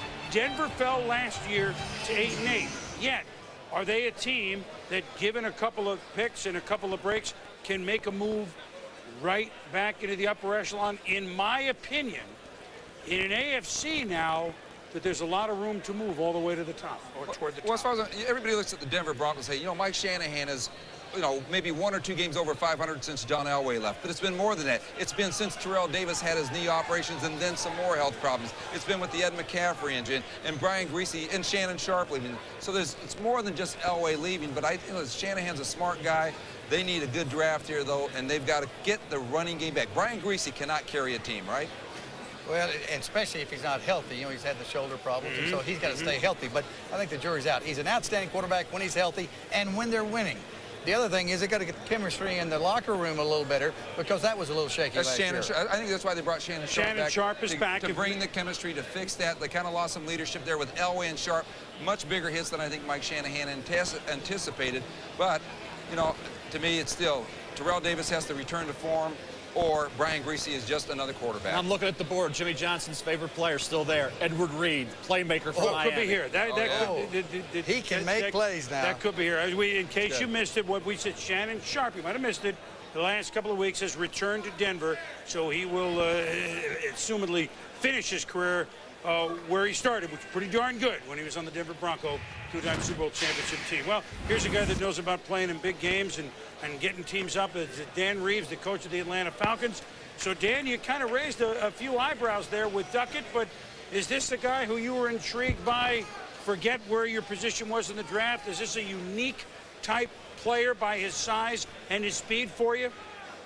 Well, I think he's definitely a unique player, Boomer. We felt like he was a guy that we couldn't pass up. But that wasn't something that we thought would be there. We thought he would go quicker than that. Thought that he would already be gone by this time. But, you know, when you look at it and analyze it, and you just can't pass up a running back who's 250 pounds, can run like he does, has a 5.4 yard average, and scored 29 touchdowns in his career. So he's a heck of a running back. Well, I got to go to the next question, and you don't know here in the middle of April what the definite answer will be on the field, but Jamal Anderson as an Atlanta Falcon, as an effective Atlanta Falcon or any Atlanta Falcon, where are we led to believe this pick means that Jamal might go, or does he have a long future with you? Well, there's no question he's coming off of second knee surgery in the last 3 years, Boomer, and that's a concern. Other running back Maurice Smith is coming off of knee surgery also, so it is a concern. We didn't go into this draft looking to say, hey, we're going to take a running back, but when TJ was there with our pick, we just felt like he was too good a back to pass up. And now let me make you smile a little bit. Michael Vick, starting quarterback. You know there's going to be a pretty interesting learning curve, but are you like, I mean, look, Dan, you love football. I know he's your quarterback, but can you step back a little bit, and are you excited to see how this goes this year and in future years? Well, I just know that running backs, quarterbacks, wide receivers, a lot of these guys that play these positions usually make a tremendous amount of progress from the first year to the second year. And Michael made an awful lot of progress last year, and we're excited about what he brings. Never been around a quarterback that has that type of speed. Had a great scrambler in John Elway, Roger Staubach, that could make things happen. You know, Mike has that same type of ability, and, you know, has a great arm on top of it. You know, let me talk about one other guy you acquired who, you talk about good people and good players, in Warrick Dunn. On AstroTurf, is the sky the limit for him? Oh, I think so. We got to try to figure out how we're going to get him the ball about 20 to 25 times a game, and, you know, get him in that offense, and have Mike Vick there with the ability to scramble also is going to be kind of exciting for our fans. Well, and Warrick won't shy a little guy from getting the ball 20 or 25 times a game. You know that. Very intriguing so far, Dan. Thanks for joining us. You bet, Boom. My pleasure. All right, Dan Reeves been at it a long time, and hey, a big back, a unique sort of player. You heard him say it, done 20, 25 times. Vic, They're going to sell some tickets, Mort, all right? I mean, they're going to do that, and we'll talk about that in a minute. Mel, now we go receivers, right? Well, we don't have a ton of teams looking for wide receivers. Of course, Green Bay late first round. You look at the Redskins, they could go wide receiver. Certainly, Denver has a need there. But I think you look at Ashley Lilly. Certainly, we've talked about him in great detail. Josh Reed, a former tailback who was as productive as any player in the country at LSU for Nick Saban. Antonio Bryant is probably of the juniors the most polished. Had an ankle injury this past year, which hampered him. And Rashay Caldwell's probably more of an early second rounder. Well, so now Denver's on the clock. And, well, here's the commission. With the 19th choice in the 2002 draft, the Denver Broncos select Ashley Lilly, wide receiver from the University of Hawaii. Now, they tried this a couple of years ago, and what was it, Marcus Nash, which was a bust. Lilly, the second receiver, certainly will lead the league in Hawaiian shirts. And he comes from a wide-open June Jones-type offense with the Rainbows, and certainly with Shanahan, should have plenty of opportunities to do that sort of stuff. Well, we saw McCaffrey off the injury, Rod Smith banged up, and you need Lilly, so they had Casper coming in, but he was a later-round pick. I think you look at Lilly, fills a need area, gives Brian Griese another weapon. I think you look at the productivity for June Jones. Talk about 84 catches, averaged 20.4 yards per reception, and 19 touchdowns. The Fresno State game, national TV, ESPN, he was spectacular, and over the last 3 games of the season, he hauled in 23 receptions for a 33-yard average. Ashley Lilly was 175, 180 pounds. Now he's up around 200 pounds. He's a great kid, Mort. He's smart. I think he can come in and digest an offense very quickly. Well, June Jones, when I saw June Jones at the Pro Bowl, June Jones told me that Ashley Lilly will prove to be one of the 10 best players to come out of this draft. He really believes he is a special player, best receiver he says he's ever had, and he's had a lot of them. He's a guy who's got a big upside. He is smart. His Wonderlic was over 30, that intelligence test that they talk about. He's a high-character guy, and he's got plenty of athletic ability, and June Jones has told teams this guy will prove to be one of the 10 best players in this draft. And he's the first player from Hawaii, so a big aloha to everybody out on the islands right now, and you know how we love that place. A big aloha to everybody in the islands, the first player from Hawaii ever to go in the first round. Aloha means first-round pick. Is this an aloha pick for you, Ron Jaworski, up in our edge set?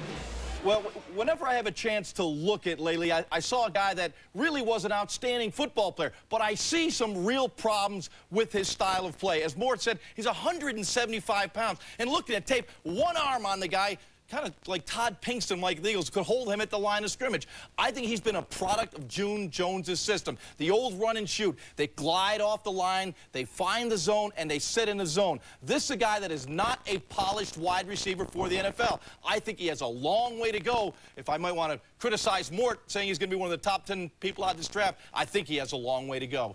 And Brian Griese could really use somebody who has a little more polish. That's one of the problems last year, in addition to getting hurt. Once McCaffrey got hurt and Smith had all the burden, he struggled with trying to get the ball to guys who didn't always know where they were supposed to be. That wasn't always the greatest fit for him mentally. Well, Brian Griese is a system quarterback.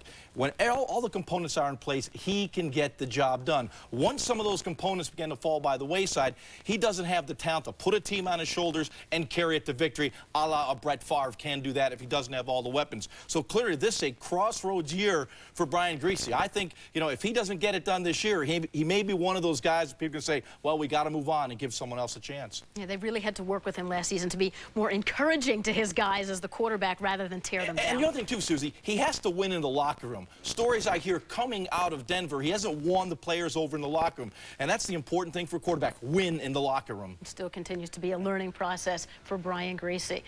The 2002 NFL Draft rolls on. Tight end Daniel Graham's still available.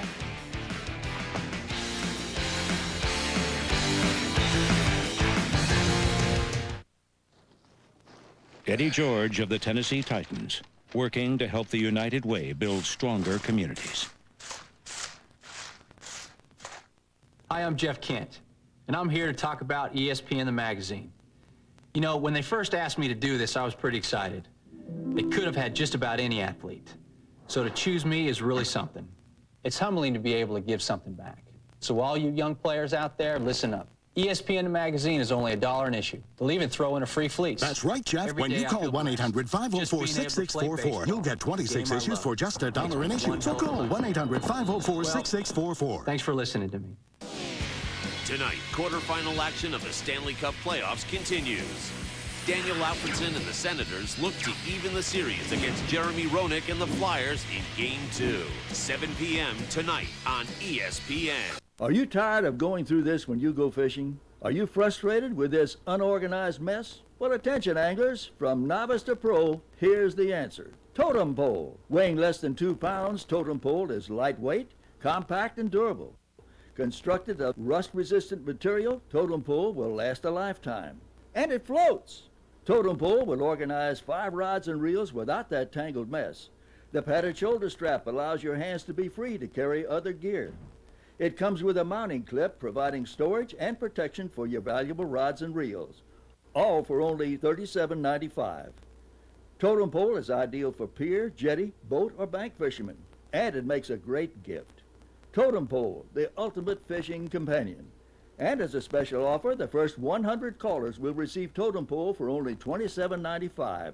That's a $10 savings. So call now, toll free, 1-800-646-5574. We are back in New York at the draft, the 20th pick. If you're looking at your list, say it's Seattle's pick. Why are you showing the Green Bay helmet? No, we're not having a Mike Holmgren flashback. I'm joined by Mike Golick. We have a trade. Seattle and Green Bay have switched, so Green Bay is on the clock. The details of the trade are forthcoming momentarily. So we thought it would be a no-brainer with Daniel Graham, the tight end from Colorado, who's sitting out there. Mike Holmgren fell in love with him at the Senior Bowl. Well, let's talk a little bit about a guy who's out there, but he's not going to go to Seattle, at least here at pick 20. I love Daniel Graham. I think he and Shockey are both 2 tight ends that can come in and make an impact right away in the NFL, the style that they play. Graham does it, both he and Shockey do a great job of using their hands to catch the ball. Here's a very athletic play here, turning over the wrong shoulder, making a nice catch. Does a nice job of route running as well. Good hand play, slapping the hand off the defensive back, getting out, good throw to the outside. Again, hands with the catch. The important thing, keep it out in front of their body, easy route running, finding the hole, and blocking. He's a better power blocker than Shockey is. You see here he gets good hand placement, and he can bury a lineman as well. So I think both will come in and have a high impact. At Colorado, he was the main receiver. He runs fantastic crossing routes, take the defense to one side. He comes the other way, gets a lot of yards after the catch. He's compact, excellent blocker. I think a big-time player he'll be in the NFL. And again, we thought he was going to go here, but the trade, Green Bay has Bubba Franks, caught 9 touchdowns, 36 balls last year. They're not going for him. So not here. So Mike and Mike know about Mike and Mike. Sherman and Holmgren making a trade. Let's check it out. Seattle and Green Bay's choice selection here, where Green Bay is currently on the clock. Seattle traded their first-round selection and their 5th, number 156 overall, to Green Bay for Green Bay's first, which is the 28th overall, and Green Bay's 2nd, which is the 60th overall. So Seattle traded their 1st and 5th to Green Bay for their 1st and 2nd. All right, 1st and 5th for 1st and a 2nd. So we're going to look at the chart. Actually, it's going to take a while to compute that chart. Boomer, that's a lot. But I was told yesterday that Green Bay had a desire to go up to this spot and possibly take Antonio Bryant, the Pittsburgh wide receiver. Now, maybe there's somebody else, but that's what I was hearing yesterday, that they really coveted Bryant. Well, we'll find out if that's true or not. Well, Seattle is playing it probably, Jimmy, this way. We know that they like Daniel Graham. We've heard everybody talk about him. They had him at the Senior Bowl. They could use a tight end. I mean, Fourier's gone. They have a Chilamili. I mean, they could use a tight end with Trent Dilfer now, by the way, the starting quarterback. We'll have a chance to talk Seattle when they're on the clock. But Trent is the starter. Hasselback is the 2, as everything changes in Seattle, and more on that in a minute. But now, you drop down 8 spots. There's not another tight end of that. What do you do? Have another player or 2 that you'd be satisfied with in case the tight end win? Is that the mindset? Without question, this is a great value trade for Seattle. Being able to pick up that 2nd-round pick. Right. That's a great value trade. But the further you go down in the draft, the more risky the players are. And so if you're thinking you're going to get Graham, if that's who you want, and if that's the only player that you want up this high, you think you're going to get him 8 spots later, it may be a little risky. Somebody can move in front of you and take him. They've done their homework, evidently. They know what these other teams are wanting to take.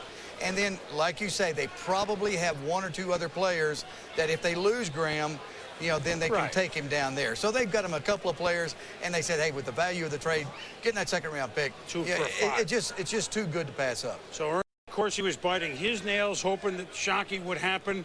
Now there'll be some nail biting, perhaps in Seattle. And now with the Cheeseheads, the Green Bay Packers, back in the playoffs last year on the clock, it is their turn to take a big bite out of the NFL draft. We'll be back. Don't want to get wet. Meanwhile, here's the trade. And Green Bay, Seattle, as Mike Tirico mentioned, not a Mike Holmgren flashback, really, a little bit to the Mike's making the deal, and no Ron Wolf involved in this thing. So the United Online trade recap, 20th to 28th, but Seattle picks up a 2 for a 5. And it's a sizable jump, and we'll see what happens with them probably about 2 hours from now. But right now, the Green Bay Packers, Antonio Freeman and Wither. I mean, we still don't know if he's really a Packer. Terry Glenn, which was a pathetic year, frankly, in the New England situation, finally cutting the bait there. Terry Glenn is one answer up there. They have some nice little receivers. Donald Driver, I mean, remember some of the catches he made in that Baltimore game with Favre. I mean, some nice guys, but they've got to look receiver here, don't they? I mean, everyone has said, what happens when everyone says you got to look at a certain position? You almost don't want to make that pick, Jimmy? No, you may say they're probably right. We need a receiver, and they do need a receiver there in Green Bay. And Antonio Bryant. I mean, look, I just want to say this. I mean, I have National League umpires from Wisconsin, like Bruce Fremming, calling me saying, tell the Packers to make a receiving pick. So everyone is Bruce won't do this. Here's the thing, and Mel and I were talking about this. Ed Reed, the Miami safety, is also there. You know, and we got Leroy Butler, who's now getting up there in age. Sharper could play strong. You could take Ed Reed here, but I still heard Antonio Bryant was the guy they recovered in terms of the receiver. But yeah, we only have 1:20 to go here. Well, but you know what? We don't, because the commissioner is ready. Here it is, the Packers. Do they go long? With the pick just acquired from Seattle, the Green Bay Packers exercised the 20th pick in this draft to select Javon Walker, wide receiver from Florida State. So there's a receiver, but it's not Bryant. Yeah, that's interesting. Very interesting. Well, it's receiver. It's not the one you hear, which is not unusual in this draft. That's what smoke screens are about. Well, he was the guy we highlighted this morning on SportsCenter as a guy that was moving up. He was the #1 guy of players on the rise. And you look at Javon Walker and say, why did he move up so much? Well, he ran a 4.39 at the combine. That got attention. 4.32, 4.39 in that area. You look at a kid who's 6'2 and a half, 210 pounds, and a kid who was a JUCO transfer who came to Florida State, eased his way into the lineup, became the go-to guy this past year, and had a great season. You're talking about 21-yard average per catch against Roniel Whitaker at Virginia Tech, a huge Gator Bowl with 4 catches for 195 yards, 2 fourth-quarter touchdowns in this game. You see a long strider, kid who has the speed, proved that during workouts. A little inconsistent. He did drop some catchable balls, but overall, I think if he can deal with the tight coverage in the NFL, he has a chance to have a solid career, Chris. But I think there was periods of inconsistency and questions about how fast he really was, because he's smooth, he's a long strider, he's a gliding runner. Then he runs that 4.35 and change, and I think that was the attention getter. First time in over a decade Ron Wolf was not handling it, but it's kind of shades of, remember, we're going to go defensive back a few years ago with Wolf. 1, 2, 3, 4, or whatever it was. So everyone said wide receiver, umpires, and I think the Cheeseheads are very happy. And some people thought Walker might go before this. And under the mock draft system, some people thought Walker would go to Atlanta, so that might be why they took him instead of Antonio Bryant. I know that Philadelphia was one of several teams that were certainly looking at Walker as a pick, but now Green Bay did it. The Washington Redskins are on the clock, the first draft pick in the Steve Spurrier regime of the Skins as they've moved. But right now we go to Mike Shanahan. We are teleconferencing all the way out to Denver. And Michael, we welcome you in. I know you enjoy your time on Oahu. I know this for a fact. So is that why we have Lili drafted there? Could that be quite a little bit of a factor, Mike? Well, you know, our owner's from Hawaii, and he thought A. Lee was a great pick, so we went with him. Now, I mean, do we read into how is McCaffrey? How much does this read into where McCaffrey is, isn't? and where you're going with Brian Greasy? How much can we read into the pick, or was he just, hey, he's our best guy? Well, right now, Ed McCaffrey's working out full speed. We think he'll be ready for the season. Rod Smith is going to be ready to go. We felt like we needed some depth at that position. We've got some young receivers who back up both Rod and Ed, and we feel very comfortable with. But we thought we got a chance to have a guy that's got some great speed. He's got a big upside. He's been in an offense that all they do is throw the football. He's been playing the right side as a wide receiver. We just think he's got he can do some big things for our offensive scheme, come up with some big plays, and we're just glad to have him. Well, I mean, it's certainly you can respect a guy that comes from all they do is throw the football in offense. But now let me get back to another guy that's been such an integral part, Terrell Davis. Will we ever see, Mike, in your estimation, even close to what you had in TD in a 2,000-yard back? Chris, I really think we will. Terrell's been working out extremely hard this offseason. It's the first offseason in the last 3 years where he hasn't been hurt or hasn't had a surgery. He's been going through our off-season conditioning program, been doing a great job. So I'm hoping he gets back close to full speed. Well, I think all football fans are. Thanks for joining us. Tell Pat to break out the Hawaiian shirts, Pat Boland. I know he already has. I know that. We'll see you later. Okay, Chris. All right, Mike Shanahan going Lili from Hawaii. As he said, his owner, Pat Boland, kind of an honorary Oahu. Steve Spurrier and the Washington Redskins. Will he take only Florida players? We'll see.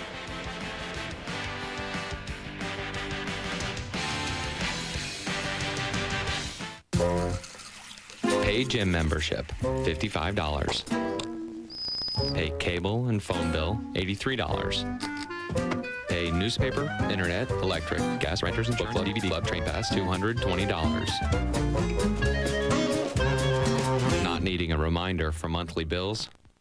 Priceless. Pay your monthly bills automatically and have less to remember. Learn how at MasterCard.com. There are some things money can't buy. For everything else, there's MasterCard.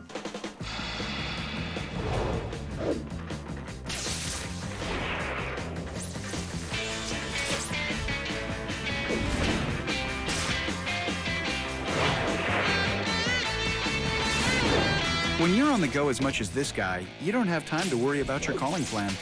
With Singular Nation, never pay long distance, never pay roaming. It's that simple. Sign up with Singular Nation and get 3,500 bonus minutes. Singular Wireless. What do you have to say? Welcome to United Online. Joining together Net Zero, Juno, and millions of people who have stopped paying high internet bills. Now you can have great connections, fast page loads, instant message compatibility, and at only $9.95, it's less than half the price of AOL. There's never been a better time to switch. Call 877 only $9.95 or visit netzero.net or juno.com. Additional phone charges may apply.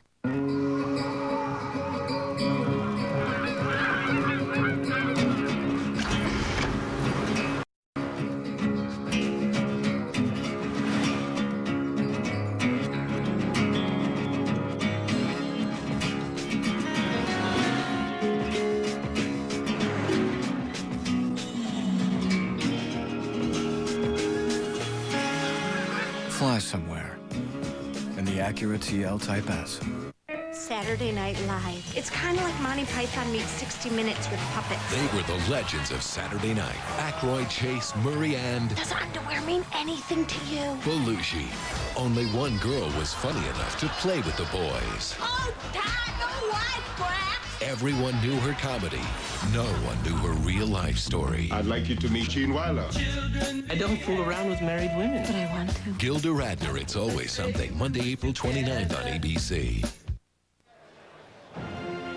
The Washington Redskins. Now, of all years for the Redskins to slightly change their hue in their jersey, they're going to go Seminole-like with Steve Spurrier, Mr. Gator in Washington? Wait a minute. I don't get it. I don't get it. Well, it's that interesting little uniform. I don't know whether Steve will go nuts or not. So now here's Mel's board on receivers, if that's indeed with the Redskins. And the first pick by Spurrier in this era, although you got to think Dan Snyder is doing them all. Let's go to Sal Palantonio. Sal?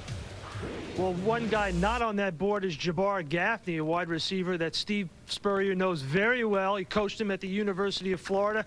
Throw a few palm trees out back here in Ashburn, Virginia. Might as well be Gainesville of all the Florida players he's brought in. Danny Werfel, Jaquez Green. Of course, you've got Riddell Anthony. Both of those wide receivers came from the Tampa Bay Bucks in free agency. So Jabbar Gaffney would be a pick that probably be comfortable for Steve Spurrier. But don't forget, the Washington Redskins really need help on defense. I talked to Marvin Lewis, the new defensive coordinator. He said he would love to get a new young pass-rushing defensive end in here to help out on his defensive line. He needs safety help. And Jimmy Johnson had been talking about Ed Reed, and Ed Reed is still out there, Boomer. Well, I mean, look, it's already 7 minutes to go here with the Redskins. What do we think? You never can tell with Snyder and Spurrier. Well, here's the thing. You know, Daniel Snyder told Marty Schottenheimer right before he fired him, he said, I had more fun when I got to pick the players. And he basically told his scouting staff and Spurrier here is, I'm taking care of the first 2 rounds, boys, and then after that, it can be all yours. So, of course, they don't have a 3rd-round pick. But, you know, listen, the Florida receivers have not had great success in this league. And they get so wide open, people wonder if it's really Spurrier's system as opposed to these guys are highly skilled guys, even though they obviously have some skills. Well, the problem is, Spurrier's system is so sophisticated, so good at getting guys wide open, 4 or 5 yard separation. They get in the NFL into camps, and they got cornerbacks in their hip pocket. They're getting drilled upon the catch. The impact is drawing the ball loose. They can't deal with it. They can't gain the separation. And you're right, 0 for 5 right now. Florida receivers 0 for 5 in terms of coming into the NFL and really playing at a high level. Go back to guys like Riddell Anthony, go back to Jaquez Green, go back to Chris Doering, go back to Travis Taylor and the like. And now here we have 2, Caldwell and Gaffney, that are borderline first-round picks. All right, Jimmy, you went through what Steve Spurrier is going to do. A unbelievably highly successful college coach. Oklahoma State, Miami, national champ. Spurrier, what he's done in Florida speaks for itself. Then you go into the pros. What's the first thing that hits you? As it hit you, it hit Dennis. Well, Dennis had been around the pro game. That's not really a fair one. But Bobby Ross, certainly, who became a Super Bowl coach with the Chargers. Dennis Erickson had some success with the Seahawks. Rich Brooks, not so much as a head coach with the Rams. What's your biggest adjustment as you look back? Boomer, the first thing that stands out is, you know, my first year there, Buddy Ryan said, hey, Jimmy, there's no East Carolinas on your schedule. Well, halfway through the season, I said, there is an East Carolina. We're East Carolina. The quality of the opponents, week in and week out. It's not going to be like when he was in Florida or when I was at the University of Miami. Every single week, you know, you have a tough time winning. The competition, that's the biggest thing. The second thing is the number of players. You don't have 100 players out there. You're going to work with about 55. And so that's a very difficult thing to adjust to, keeping them all healthy. I personally think Spurrier will do a good job there. I think he / offensive coordinator. He's got an outstanding defensive coordinator. He's got good personnel people with Mendez and Vinny Serrato. Right. I think he'll do an outstanding job there. White shirt, Vinny Serrato. Yes, right. What do you find out about the pro player right away that you, better, worse? I mean, what was an eye-opener to you about the pro player? Admittedly, you had young kids. He inherits a lot of veterans. Well, they're not college kids, and it's not the team college atmosphere. When Michael Irvin was holding out, Michael and I were as close as anybody, and I called him. I said, Michael, get on into camp. He didn't come to camp. He waited till his agent got him the right kind of money. Jimmy, how long does it take a coach to realize that this isn't college? You go back, you had Steve Walsh and Aikman, and you said, boy, Walsh doesn't have the arm, Aikman does. How long before Steve Spurrier realizes that Danny Werfel is not an NFL starting quarterback that you can win with, and maybe some of those other players that were great in college will not be as effective in the NFL? Well, Steve's a smart football coach. Yes. He knows. He knows exactly where these players are. And everybody criticizes him as far as the Florida players coming in. You know, but you know what? He hasn't paid a lot of money. He hasn't given up draft picks. Some of these Florida players are not going to be on this roster when they go to camp. Right. But they have reinforced his philosophy. They're going to be good for those other players during minicamp. They're going to be good, you know, for that football team in the offseason. Here's who he's gotten so far. Remember, he hadn't played it down yet.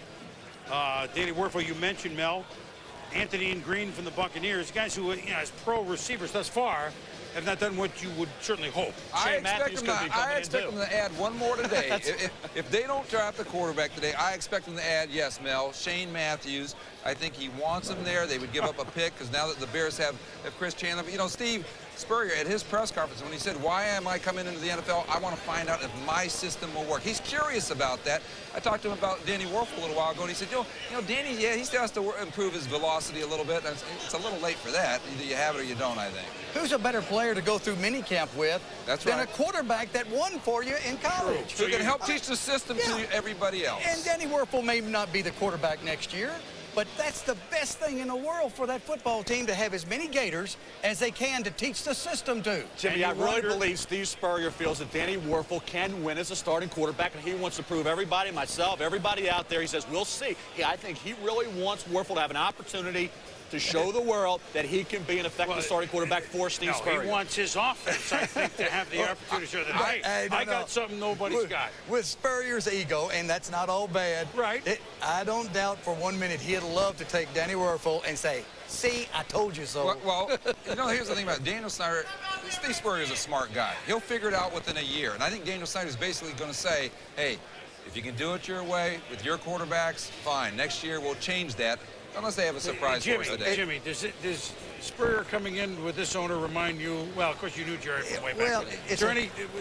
How much do you see the same? Snyder, Jones. I actually think it's completely different. Okay. We were the worst in the league. They've got a pretty good football team. He's got a defensive coordinator. I was more administrator. I was more in personnel. He's got personnel people. So it's really different. Yeah, I think they're going to win games. They may not win as many as he thinks the first year. Right. And Snyder might come in and say, hey, you're giving up golf, and we're going to coach a little bit more football. But they're going to. I think they're going to win. I think he's going to do a good job. Well, I really of course, do. I mean, he had some pretty good guys. One you know is one of your dearest friends, Norv Turner, under him, and of course Marty paid him 1 year for 4, and Marty's now coaching in San Diego. But then Rubisky was just after Norv got fired, and that was a tough time for Norv, although they, you know, the first year playoff team actually could have really made some noise. Tough game at Tampa. I don't agree with the Norv Turner situation, because I think Norv Turner is a great football coach, and he's going to do great things for, you know, the Miami Dolphins. And so I didn't like that at all, but you got to give Snyder some credit. He's spending the money. He's doing everything he can do to try to win. You got to give the guy some credit. I mean, I like it, what he did to my buddy, but he's doing some good things. And he did spend $800 million. That's a lot of money. He made a big investment. If he wants to fool around with it, play with his own toy, how can you deny him that? Well, in 30 seconds, I'm not suggesting this is what they're going to do. Remember, the next quarterback, I'm not saying they're going to do it, but now we start to think about Patrick Ramsey. If not that, well, and maybe that's what this is for. That's correct. We have a trade right at the buzzer, and they announced it, Steve, with 12 seconds to go. The clock is right. Good clock management by the Redskins and whoever they're trading with. So Washington has already been dealing. Well, hey, look, they haven't made a pick yet, and they've made three trades. The New England Patriots have acquired the 21st pick in this draft from the Washington Redskins, and the Patriots have selected Daniel Graham, tight end from the University of Colorado. Ooh. Well, now I can read a little something into that, okay? Well, all right, this closes the door on quite a few things. Obviously, the Seattle gamble, if they obviously, maybe there was something they didn't like, he doesn't go there. For New England's tight ends last year were the worst. Now, I know Wiggins from East Boston had a tremendous game in the snow against Oakland, tremendous. But it had like 11 or 14 catches at tight end for the entire position all year long. So they signed Cam Cleveland, don't know if he can play with the leg, who was a good player. They signed Fourier from Seattle, not sure where that is. They do have an idea what Daniel Graham is. This is a perfect position for a young quarterback like Brady to go to play with. Well, I think you look at what Ben Coates meant to the Patriots. Certainly Daniel Graham is a great pass-catching tight end in the mold of a Shannon Sharp. You see him at 6'3". He's not 6'5" and change like Shockey. He's 245 pounds, more than adequate. Certainly can run very effectively. You talk about speed down the field, quickness and athleticism, and great hands. He'll drop a catchable ball every now and then, but remember, they didn't have any wide receivers at Colorado. He was it. He was their main main go-to weapon. You very rarely see that in a tight end, but he was that type of player. Quarterbacking at Colorado, inconsistent. Daniel Graham has seen him adjust there. He can block as well in line. I thought Mike Holmgren became enamored with Graham at the Senior Bowl practices and during the game. I really thought Holmgren, needing a tight end, would have taken Daniel Graham. Maybe he rolled the dice, but I think New England realized that, hey, this is a heck of a player. With 16th on my board, you're getting value. New England needs help at that spot to accentuate what Tom Brady's trying to do. I think it's a good move for the Patriots. And it puts Washington down in that Patrick Ramsey range at the bottom of the first round or near the top of the second. So that's something to keep an eye on, if not a guard. Well, this is a different Graham. This is not. I told you about Cleveland, who was a really nice player, but coming out of a serious injury with the Saints. Fourier they signed from Seattle.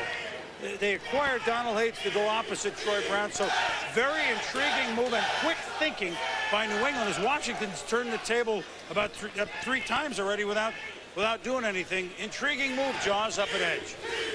Yeah, Boomer, I think it's a terrific move. When you look at Daniel Graham, and I said this earlier in the show, he is one of the slam dunks in this draft. I think he's going to be a terrific football player, and the fit is outstanding up in New England. Charlie Weiss has an outstanding style of offense. It's take that first available open receiver. Now, when you have a tight end that can work the hash area, control those linebackers, control the safety, it's going to open up things on the outside. Troy Brown is a terrific possession receiver. The Patriots really don't have that deep threat because that's not the design of their offense. So when you look at Brady and the style of offense they run and you throw in a Graham, I think it's a good step forward for the Patriots. Not bad for a team that's the defending Super Bowl champions.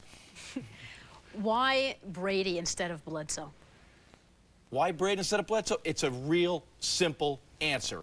Processing information quickly. By the time Brady gets the football from center, plants his back foot, he knows where he's going with the football. When you look at Drew Bledsoe, because of all the systems he's played in, he's always looking for bigger plays. You know, he wants to get the big play. Rather than take a little curl pattern, he's looking for the post pattern behind it. I think Brady, because he's been in Charlie Weiss's system, the only system he's played in the pros, he knows where to go with the football when that back foot is hitting.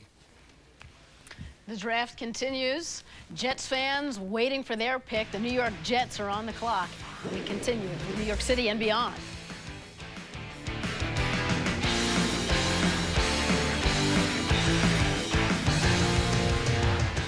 Monday on SportsCenter at 6 Eastern. We'll announce the U.S. World Cup soccer team live from the ESPN zone in Washington, D.C. Bruce Arena names his 23-member team live Monday at 6 Eastern on SportsCenter. He's the biggest bear in the Windy City. He's a freak, though, I'll tell you that. This new monster of the Midway has made Chicago his kind of town. Once I started playing, I couldn't quit. The Life, Brian Urlacher, presented by Sprite. Thursday night, 12:30 Eastern on ESPN.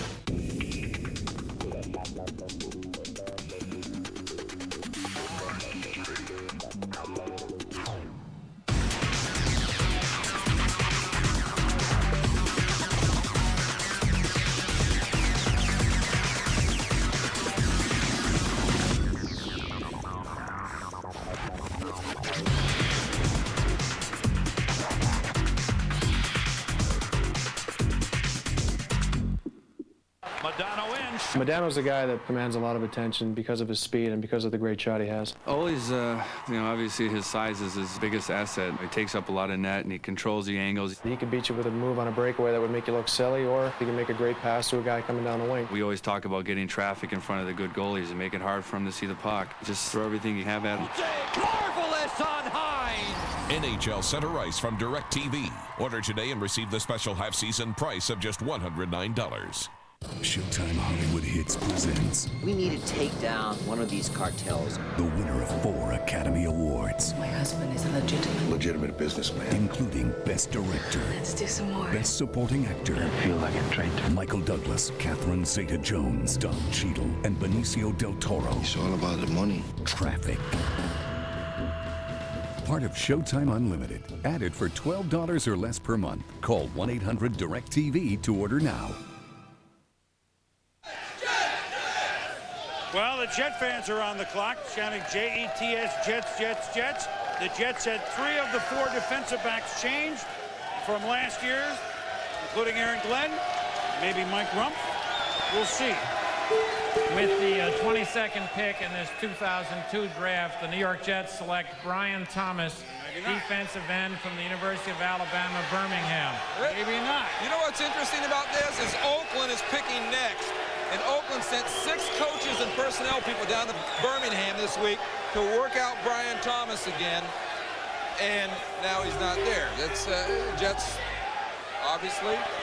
They're going to get a cornerback later. Well, look, we looked at Lito Shepard. We looked at Mike Rumpf, a big corner a la the head coach, Berman. But this was a name that we heard a few places the last couple of days, Mel. I mean, the Jet fans are going, Alabama, Birmingham, but is he just one of those guys who can make a big impact? Well, he's a 4-year starter, Chris, and he did show tremendous physical ability during workouts, and he was fairly productive. I think he needs to redirect better. Counter moves need to be addressed, but I think when you look at Brian Thomas, the fact that he played so many big games, talking about Alabama, Birmingham, they have played top-level opposition. He was outstanding against Tennessee, Southern Miss, East Carolina, Louisville, and then at 6'4.5", 265 pounds, he runs a 4.5, does 33 reps as a 34.5 vertical. I think the question is now, about the secondary, they could have had Lito Shepard or Mike Rumpf, could have upgraded free safety with Edward Reed. Instead, they go for the defensive lineman, Brian Thomas, who was a riser. When SportsCenter this morning, we talked about Javon Walker, Brian Thomas moving up, Charles Grant, Georgia, moving up as well, and several others. But to me, I think this is about where Brian Thomas figured to come off the board. Well, I mean, let's go. It's the Dungy, the Tampa-style defense speed. Abraham on one end, but we got to get Ellis going on the other end and maybe a little bit speed up. But first, let's go to Chris Fowler on hazard pay once again, this time with the Jet fans up in the gallery. Chris. Always interesting, Boomer. Welcome to Section 336 of the Meadowlands, but there was real shock here. The Jets fans know they lost both corners to the expansion Texans. Chris had devoted 10 hours of his life to wait for that pick. It takes all kinds. Your reaction to Brian Thomas? I'm shocked by the whole thing. You know, they passed up bigger needs. They should have gotten a cornerback, defensive tackle at this position. Brian Thomas, undersized defensive end, posted good workout numbers, but it wasn't a need with the signing of Steve White. We got good bookends there. It's just not a need. You wanted Mike Rumpf for Ed Reed. This is Mike, who drove from Virginia to be here. Your reaction? I think all the value with this pick was a defensive back. It makes no sense to me unless they plan on moving Sean Ellis back inside. We have too many defensive ends as it is. Boomer, the feeling up here, definitely they needed to stop the passing game of opponents by covering guys, not by rushing the passer, but you know, there's room for dissension up here. Raiders on the clock. As you know, Chris, and everybody in football knows, if you can rush the passer better, boy, those defensive backs look a little bit better. Obviously, the first player from Alabama. Hit it right down the... Not bad. What was that? Yo, I guess it's for the best that I ain't come back. Today my checks are small, I don't pay much tax. They say these young guys is athletically better. I play today and wouldn't sweat with a sweater.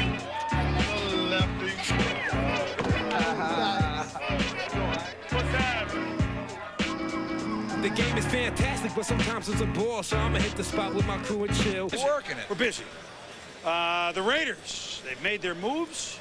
It's time for the Oakland Raiders, who went into the day with 2 first-round picks, 21 and 23. And now, of course, traded one of them. There with New England. So this is the first time we'll hear from the Raiders with a new coach, Callahan. Remember, they have 2 twos as well. So the Raiders, and they picked up another pick with the New England. So Oakland, they lost a couple earlier. So basically, they're not done. Al is working the phones. They're getting good young players, and they need some young players. They got an old football team. Let's see, is the pick in there? Are we ready to go? Not only that, Chris, but they also they need safety still. Ed Reed is still there, right? Well, they went for Derek Gibson last year. So they went first round last year. They increased their talent base. Obviously, big time at corner. They need a linebacker. The best player is Napoleon Harris, in my opinion. Hey, look, they're a new member. In the 2002 draft, the Oakland Raiders select Napoleon Harris. There you go, Mel. From Northwestern. Very good, Mel. Now, he's the only linebacker rated this high Baltimore Ravens this year. Next on the clock.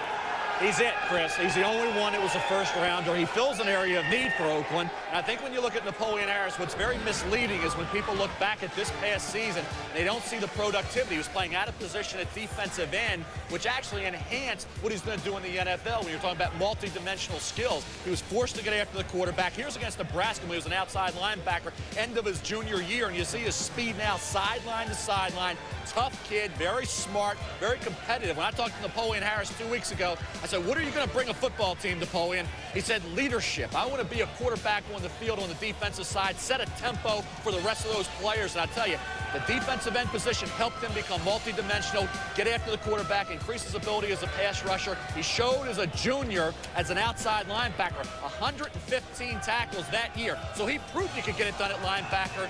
He worked the defensive end out of position. I think you get yourself, if you're the Oakland Raiders here, a great pick. He was the best linebacker. He fills a need. He's value. This is one of the better choices of the first round. And I think the Raiders right now, getting Buchanan and Harris, if you had to grade it out right now, you give the Raiders an A+. They do not very often pick, even in round 2, let alone round 1, a linebacker. You can see right here. I mean, we go a lot of years. Villapiano, of course, was a wonderful player, but I mean, and of course, Jack Squire certainly made himself famous. But this is an unusual pick for the Oakland Raiders. Meanwhile, is that one of your friends, Mort? Used to be. Meanwhile, we go from a team that we weren't expecting to hear from for about 2.5 hours. But then again, we weren't necessarily expecting them to win the Super Bowl last year. But in a game that we'll remember for a long time, they beat the Oakland Raiders in the snow, then beat Pittsburgh, then beat St. Louis. And with us now, the Super Bowl champion coach of the New England Patriots, Bill Belichick. And Bill, you sprung at the tight end. Were you just something you kind of felt you had a shot at for a couple hours, or is that something that materialized in about 5 or 10 minutes? Well, I think it materialized in those picks through the teens there. We saw that we thought we saw some value there when Daniel dropped, and we were able to execute the trade with the Redskins to move up and take him. But what is the biggest, I mean, that's a position that you brought in some other names, so certainly you've got some tight ends there. What's the biggest thing the Patriots have to do in the offseason? I mean, a lot of times teams get, quote, fat on the banquet. I think you and everyone are enjoying this. And do you feel that compared to other Super Bowl championship teams that you've been a part of, that this team has a different level of excitement and you don't have to worry about that sort of thing? Well, I don't know. My other 2 Super Bowls were a little bit unique, Chris. You know, I went to Cleveland after the '90 Super Bowl, and we had the strike after the '86 Super Bowl. So, you know, this is a little bit different from that in that, you know, it looks like a little more of a normal year coming up. But, you know, we're just going to have to, and we've already started. We're going back to work. It's a new season. We're 0-0, so is everybody else, and we're going to have to reestablish anything that we do this year. It's going to have to start from scratch, just like it did last year. And our off-season program and the commitment by the players in the weight room and training and in training camp all have to come, and those steps will have to be taken just like it was last year. Do you anticipate going to camp with Drew Bledsoe and Tom Brady? That's the way it is right now. We'll see. It's one of those we'll sees. We'll talk to you later. Is that all right? That'd be great, Chris. All right, Coach. Thank you so much. Well, Donahoe and Belichick both very short. All right. Well, there's one half. Let's go to another AFC East rival, and that certainly would be Herman Edwards, the coach of the New York Football Jets. And Herm, you raised some eyebrows here with University of Alabama, Birmingham, but I guess a speed from the outside is something that you felt outweighed what on paper looks like a big need at corner. Tell us about this young man. Well, we feel that Brian comes in with some great pass rush ability, and we know we have John Abraham from last year, who was a great pass rusher for us. Obviously, we acquired Steve White, who was also an end. But I think when you look at our board, he was our best-rated player. And to reach down and try to get a position of need, we feel that we have some corners already here that can play. So I think when you can get another pass rusher on the football field, I think that enhances your defense. I guess at corners you feel that maybe we might see you go DB a time or two in the draft. I know you can't predict, but I mean, at some point you got to draft one of them, don't you? Well, yeah, obviously, but I think if you look at our history, I was in a position when I was in Tampa where we picked up Donnie Abraham, and we picked up Ronde Barber, and we picked up Brian Kelly. They were all 3rd and 2nd round picks. So we won't panic. I generally don't do that, and this organization won't do that. I think what we're going to do is we're going to get players that we feel that can come in here and help us, and we feel like Brian will be a great help to our defense. How's Vinny doing, Testaverde? He's fine, and he should be ready to go to training camp, and he's been in all the meetings on one leg, but he's here every day in quarterback camp along with all the rest of our players in our off season, and we're having a great off season at this point. Hey, you took the Jets to the playoffs in your first season as a head coach. A long time waiting for that. Onward and upward. Thanks. We'll talk to you later. Thank you, Chris. All right, Herman Edwards, always upbeat, did a great job with the Jets this year. So when we return, we will talk with Jamal Anderson, who certainly had to be intrigued by the Atlanta Falcons drafting running back Duckett in the first round, a big running back. We'll talk with Jamal. The Ravens are on the clock. The wheels are spinning. We'll be back. I made my decision. Oh, he's so busted. It's not okay. One of my steak medium. He's got issues.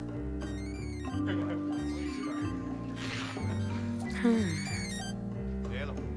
Let me check. All right. 2:30, perfect. Nice pants. These things are amazing. Introducing Dockers Mobile Pet.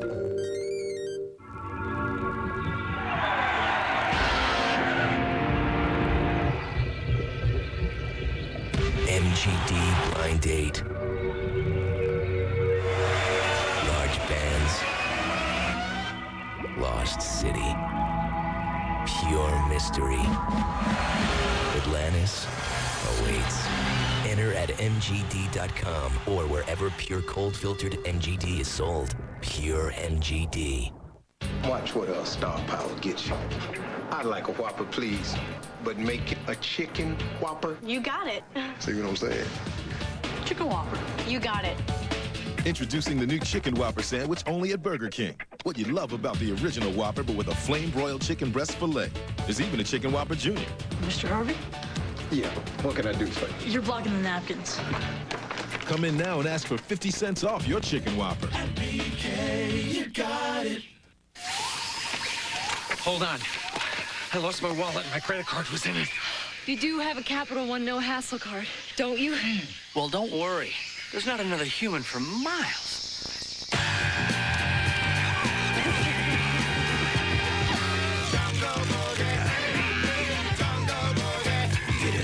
Worried about losing your credit card? With Capital One's no hassle card, you're not liable for a penny. Plus, get the nation's lowest long-term fixed rates and no telemarketing. He's dreaming again. Oh, let's see. Guys, you can't eavesdrop on people's dreams. It's research. Man, a Weston grill guard and step bars, a Delta toolbox, and American racing wheels. Oh, he's dreaming of Pep Boys. I'm glad we're in people's dreams. Uh-oh, I'm out of here. Me too. I told you guys. Pep Boys, we're car people. Something new this year as we get, you know what, we're talking draft, but for the first time ever, the season will open on a Thursday night. The Thursday night after Labor Day, it's the 49ers at the Giants in an opening game. The playoff 49ers against the Super Bowl champs of a year ago in the season, fittingly opening in New York.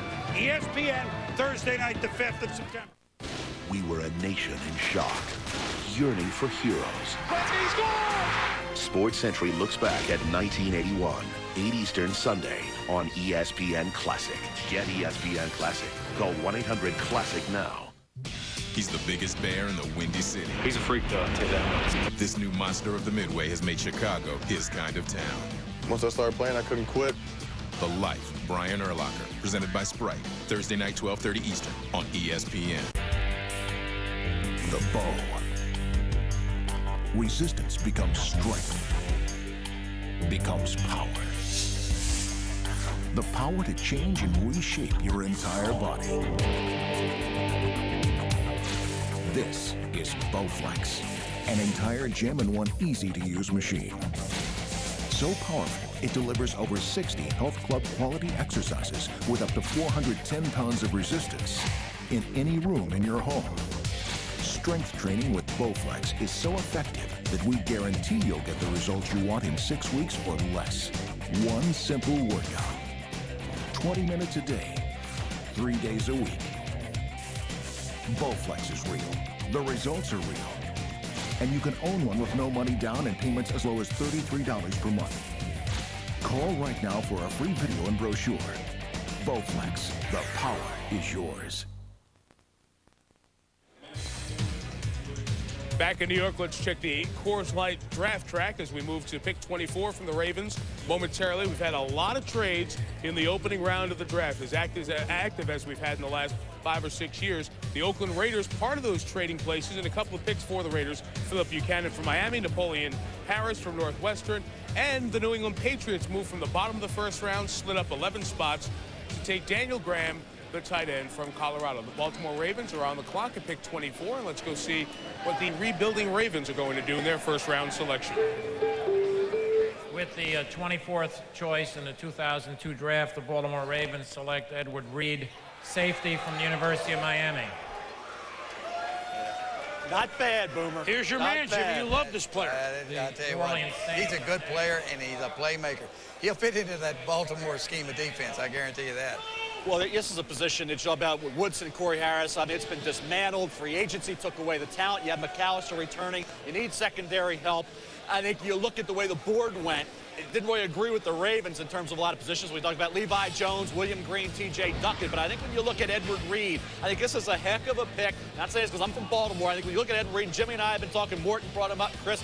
We've been talking about Edward Reed for about 6, 7 picks now that he would make a lot of sense. He's a free safety who makes a ton of big plays in coverage. There sets up the INT for Philip Buchanan. There, Mike Rumpf. And, of course, the secondary was so gifted, so talented. But Reed, every time they needed a big play in a key game, he surfaced. And I think when you look at Edward Reed, the bottom line is 21 career interceptions, broke the record previously held by Benny Blades at the all-time Big East record.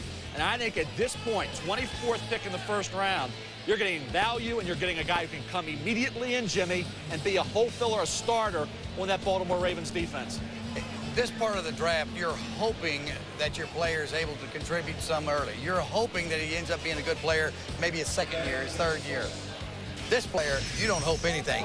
He's going to come right on in. He's going to play. This guy is a big-time player. And they've got to rebuild that defense. They've only got 4 starters left from that Super Bowl defense. Doesn't that sound awful? Here's a team that won a year ago, and you know what? As New Orleans is on, look at what, for cap reasons, and this is something I'm going to get into. We're going to interview the commissioner a little later. I mean, it's not such an easy answer, but they had to dump. I mean, there was a question whether they could even draft as far as salary cap reasons. Gerback was a decision they made on their own. But the expansion dip, they lost their kick returner, Lewis. And now look at the defensive players. Sam Adams, who they may get back. Who's retired. Burnett gone. I mean, look, some you're going to do is you turn over a ball club. That's criminal almost, isn't it, Jimmy? Well, the only thing is they borrowed money from the future, like a lot of teams do, and now they're paying the piper. It's just a matter of, you know, they looked and paid a bunch of people a bunch of money, borrowed money from the future, and they had to cut them to get back under the cap. So it's which way do you go? They won it at least. At least they won it. A lot of teams have borrowed from the future, and they haven't won it, and that's a disaster. You know what's interesting? They even lost PSI net off the stadium. That's a tough year. That's a tough offseason. Well, their strategy this offseason is very much tied to Ray Lewis and Peter Boulware, their 2 defensive standouts there, redoing their contracts before June 1st. Problem is they're both represented by the same guy, Eugene Parker. Sometimes that's a little bit tougher, but by June 1st, there's going to be more players out in the market. They still got to solve some of the quarterback things, although they have declared Chris Redman their starter. So Randall Cunningham's still in the picture, Jeff Blake's still in the picture. But right now, that's what they need to have done. Real quickly, what we do want to get in as we go to break is we do wish Art Modell a recovery. Heart problems in the hospital, but he's up. I'm sure he's watching right now. He's doing well, which is good news. Been a big man in the league for a long, long time. So good recovery, we hope, to Art Modell, the owner of the year ago champion Baltimore Ravens. When we return, New Orleans, Ricky Williams in Miami, and that's why this pick is here. This is Miami's pick, but it's New Orleans' pick now as Ricky's in Miami. We'll be back. Unscripted, hosted by Chris Connolly, weekdays at 5 on ESPN. Divided by 1375. Answer, please.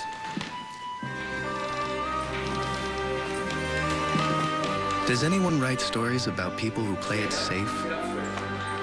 Who's got an answer for me? At AIG, we have more ways to manage risk and more financial solutions than anyone else.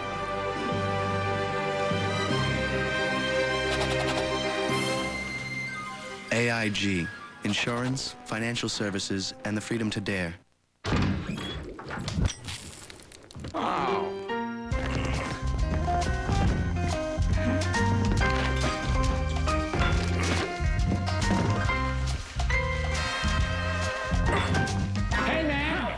Check this out. I got a bulb. But this will last you 2 years.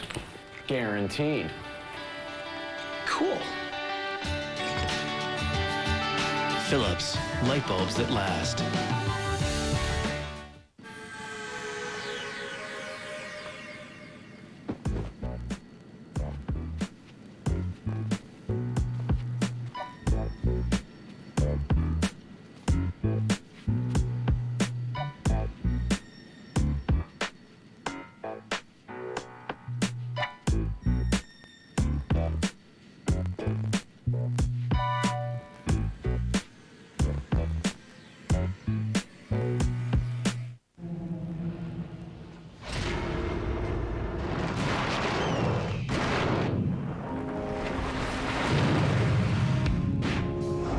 This is Silverado Heavy Duty. Available with the Duramax diesel. The most powerful diesel you can get in a pickup. Silverado Heavy Duty. More truck from Chevy. So, Dan, do we have everything we need for this meeting? It's all right here, sir.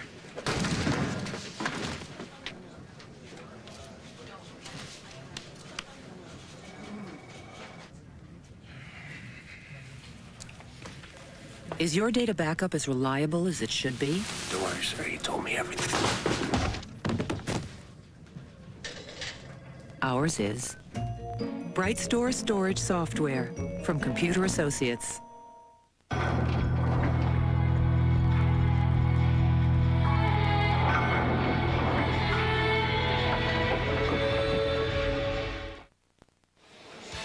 As New Orleans is on the clock for the pick that they, here's our United Online Trade recap. And of course, this is not news. This was over a month ago. The Dolphins got Ricky Williams in a 4. And the Saints got 1, 4, conditional 3. And therefore, we won't hear from Miami until the 3rd round, barring a trade. And they do get their running back. So while New Orleans is on the clock here and having a chance to make a selection, as they did earlier with Dante Stallworth with the 13th overall pick, we now bring in the head coach of the Miami Dolphins, Dave Wannstedt. Dave, have you ever been so bored in your life? No, it's been. I tell you what's been different about it, though. I think when you have a high first-round pick, it's pretty easy to know who the best players are. When you're prepping up for the 3rd, 4th, and 5th round, the guys are lumped together so much closer. We've spent just as much time. I mean, Rick Spielman or Scott's. I mean, it's probably been longer draft meetings than the other way. Dave, Ricky Williams, of course, going to be a big part of this particular draft because that's what you spent your money for. How has he been working here in the off-season program? Well, Ricky's been doing great. He's already bought a place here. He's been here, every day. In fact, 2 days after we made the trade, Norv's had the offense going as far as meetings and the quarterback's throwing the ball, and he's excited about being part of it. And this has given him an opportunity to get around our players also and get to know them, on a personal basis, which is all part of it. Now that Wayne Huizenga, had me going out of there, did he cut back on the dinner, on the nachos and everything? Because I know y'all not eating near as much as when I was there. No, I got one question for you. How's it feel to be in that suit, not your Tommy Bahama shirt? I was thinking about it. You look pretty good with that flowery shirt. I wore this today for you. Hey, Dave, how's he doing? Is he putting you to sleep when you watch him or what? How's Jimmy doing on the tube? You guys are doing a fantastic job. We were just up there studying that chart and seeing what the value was. We're following your value chart. David, tell you what, we'll get you in about 5.5 hours, barring a trade, okay? Right after dinner. Right. But dinner's been about 3 or 4 times already. Good thing there's no friendship involved there. Well, here's Dave Wannstedt. Thank you for joining us. And they won't pick until the 3rd round. And well, remember this time? You had a tie on in the war room? Oh, I always wore a tie the first day, and then I'd pull out my flowery shirts the second day. We're always excited about all of our picks. Here we go. Do you like this guy? Do you like that guy? There Second day, flowery shirt. A little bit. Oh, there's my nachos. Feed my face. And there's Buttercup. There's the big decision maker right there, Buttercup. Buttercup? Oh, yeah. Buttercup whisper in my ear every now and then. Take Emmitt Smith. No. Take Troy Aikman. Oh, he made your dog picks. Well, we're not going to talk about my dog picks. He was the foundations. He was build me up Buttercup. We're bad right now. As we yuck it up, that food actually looked pretty good right there, okay? Please. Mike Tirico, ask your guest what time it is. Yeah, exactly, Chris. Jimmy, feel free to bring Buttercup in the Hawaiian shirt tomorrow. It'd be just fine for day 2. In the NFL Europe today, Frankfurt beat Barcelona 54-14. Might not mean anything to you unless you have a family member who played in that game. The cable television broadcast of that game was done by Jamal Anderson of the Atlanta Falcons. Jamal now joins us at 11 o'clock Spain time from Barcelona. Jamal, how did you find out that your team, the Falcons, took T.J. Duckett, the running back, with its first selection? I was actually just getting back to the hotel from doing the broadcast for Fox, and then, you know, everybody started calling my phone, calling my hotel room, like, hey, and I thought the whole time I actually said on air during the game that I thought we were going to grab a wide receiver maybe, and I was actually surprised that Ashley was still there from Hawaii, so just a bunch of people started calling me, and then I was like, whoa, okay, so it was kind of a surprise. So I guess surprise would be one word. What about disappointment? Well, you know, Mike, you know, they hadn't talked to me, obviously, and being a player, they don't really discuss with us who they're going to pick in the draft, and, you know, obviously taking a running back that high. I've been in the league now. It's going to be my 9th year, and, you know, I heard Coach Reeves' comments, had an opportunity to hear what he said about, you know, me coming off of knee injuries, but it kind of changes, you know, pick a week. It's either he's coming off of 2 ACL surgeries or we're going to give him an opportunity to come back. But I felt like I worked hard this offseason. I've been continued to work hard to get ready to play, and I'm just going to continue to do that and see where it takes me. But, you know, I'm not going to sit here and say, hey, because we drafted a running back, that my time in Atlanta is over. But, you know, I mean, we signed Warwick Dunn. We drafted a guy in the first round, second running back overall. So I wouldn't say it looks really good for me either. Doesn't sound it, Jamal, but I know that's a little more motivation for you. We thank you for joining us from Barcelona, and good luck on your trip back to the States. Jamal Anderson of the Atlanta Falcons reacting to T.J. Duckett being selected. Now T.J. Duckett, Warwick Dunn, and Jamal Anderson. Also in the NFC South, New Orleans. They're on the clock. Here's the commission with their pick. 25th choice in the 2002 draft, the New Orleans Saints select Charles Grant, defensive end from the University of Georgia. No real surprise there, Chris. This is no real surprise there. This is the guy that hasn't wanted, maybe even with the first time they picked. That would have been too high. Would have been high. I think, Mort, I think you look at Charles Grant, he's a roll of the dice. This is a guy, you talk about athleticism and versatility. He tied Herschel Walker's state record for touchdowns in a season at the high school level with 45. And, of course, he becomes a defensive end in the SEC, has a shows great potential, more so than the great games on a regular basis. He had 5 sacks in one game. Here you look at him against Auburn. 5 sacks, 13 tackles in this one game. Spectacular. Then you figure, okay, now he's really ready to turn it on. But then only 1 sack the rest of the year. So in one game or in other games, yeah, he was a factor.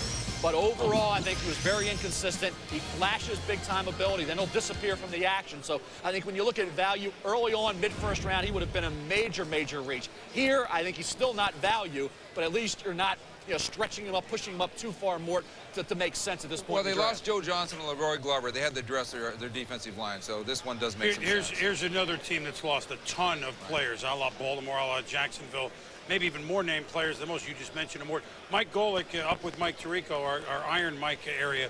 You've studied the defensive lineman. Where do you weigh in on Grant? Literally. He's one of the bigger defensive ends anyway. He was about 280, maybe a little over that, and that's certainly not the what's going on in the NFL right now. You have 260, 270 pounders. I'm not really impressed with this guy, quite honestly. I think in the NFL now, you have to have that edge rusher a little bit. He can do it somewhat. He plays at the point of attack okay. I think he's an okay defensive end. Again, I know New Orleans needed a defensive end. At this point, you have Charles Grant, you have Kalimba Edwards, who played some outside backer and D-end, so on as well. So it's a need because they lost Joe Johnson, so it's a direction they went. But I'm not real high on this guy stepping in and making an immediate impact. And this is the second pick that they had in the first round in New Orleans. Michael's old team, the Philadelphia Eagles, are on the clock. Their selections, we get to the bottom of round 1. Continuing on the draft 2002. Is there help for Donovan McNabb on the way? We know he doesn't get booed on draft day anymore.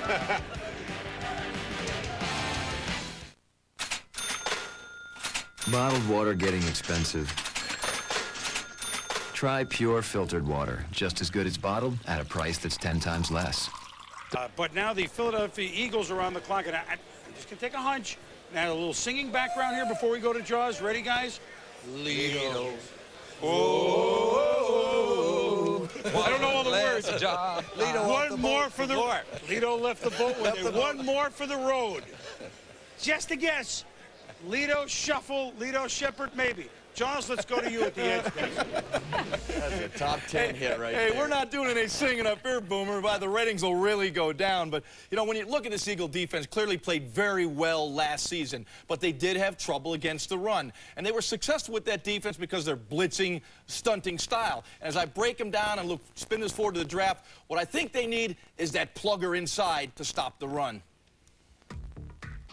Here's Paul Grassmanis, and here's Corey Simon. The problem isn't their recognition and reaction, it's the fact that they are easily controlled by one man, driven out of the point of attack. Look here. What Grassmanis needs is to maintain his gap discipline at the line of scrimmage, not 2 yards downfield. That would have kept the offensive tackle on the first level to help with the guard's block. Instead of immediately working up to the second level to block middle linebacker Jeremiah Trotter. Grassmanis getting blown back breaks down Trotter's definition. Trotter doesn't get a clear read where Ron Dane is going. The combination of Grassmanis and Simon, handled easily by one blocker at the point of attack, creates the cutback seam for Dane, who can square his shoulders and attack downhill. A light defensive line has a negative ripple effect against the run game, especially when playing base defense. Now, with Jeremiah Trotter now a Washington Redskin, Barry Gardner must wear the hat at middle linebacker. So clearly, they're going to need those tackles inside to allow Gardner to run back and forth. But if you spin this forward right now, Merrill, when you look at the team that the Eagles have to beat to go to the Super Bowl is going to be the St. Louis Rams. So in other words, the Eagles are going to need the help in the secondary as well. Right, everybody looked at that secondary and said they're so good. They're also getting a little bit older, so it's always great to have some backups on the way. Let's go back to Chris. All right, Susie, gang, thank you very much. The Eagles are ready, and I don't know, that was a big album for Boss Skaggs, wasn't it? Silk Degrees, Lido Shuffle. That was a big album. Let's see if it's making a comeback. With the 26th choice in the 2002 draft, the Philadelphia Eagles select Lido Shepherd, cornerback from the University of Florida. They needed to get a little younger in that secondary. One more for the road. I mean, that will secondary. raise some eyebrows because that secondary is outstanding. With Troy Vincent at one corner, of course. Dawkins, a Pro Bowl safety. There's Bobby Taylor at the other corner. Vincent and Taylor are getting older. I understand. That's why it will raise some eyebrows. There were other players. Well, let's talk about it. There were a couple other guys that Andy Reid was looking at totally different positions. First, they were gone. Here's a good value, Mel. I'll tell you, during the 2000 season, he was the top big play corner in the country. He had 6 interceptions, also excelled as a punt returner, averaged 14 yards per punt return. And we talked about Philip Buchanan and his ability to return punts. Lido Shepherd has tremendous skills in that area. As a cornerback this past year, after the 6 INTs in 2000, quarterbacks kind of avoided his side of the field, only came up with 2 interceptions. But Lido Shepherd, a junior, remember, you don't have really computer numbers until the combine. People thought maybe 5'8.5", 5'9". He was 5'10", 193, and now he'll be the 4th corner, primary punt returner. And in a way, when you look at those punt return skills, Jimmy, he's a lot like Philip Buchanan. You're looking right here in a minute. Just here. Remember, they signed Blaine Bishop from Tennessee, but the other names, you know, I mean, Vincent, Dawkins, Taylor, that's so in right away that office. Hell, he may come in right away, Boomer, because with Spurrier going to Washington with 5 out receivers, they better get as many corners and nickels as they can get. They need those defensive backs because all of a sudden that division, it is going to be wide open football. Well, that's a team that was a half or 1 touchdown away from getting to the Super Bowl. I mean, so you would think they wouldn't need too much. We'll talk more Eagles. We have the 49ers coming up next. See, this is the, here come our playoff team. Eagles, Niners. We'll visit with Andrea out west. We got a lot happening as the first round winds down in New York.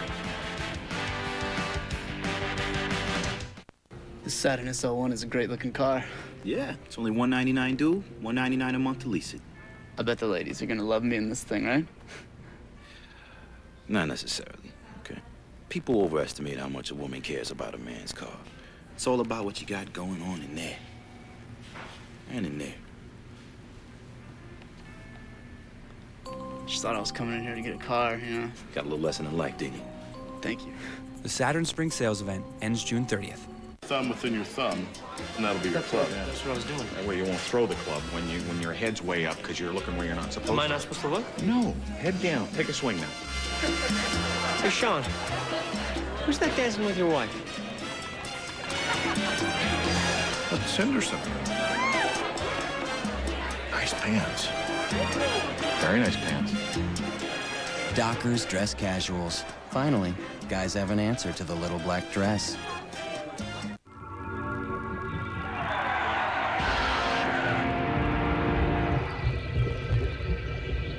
MGD Blind Date. Large bands. Lost City. Pure mystery. Atlantis awaits. Enter at MGD.com or wherever pure cold-filtered MGD is sold. Pure MGD. Every road is different, but the question's the same. What's in your heart, your head, and your shoes? Dr. Scholl's Advantage Sport insoles improve stability and recycle energy for that extra edge. Dr. Scholl's. Look, feel, do better.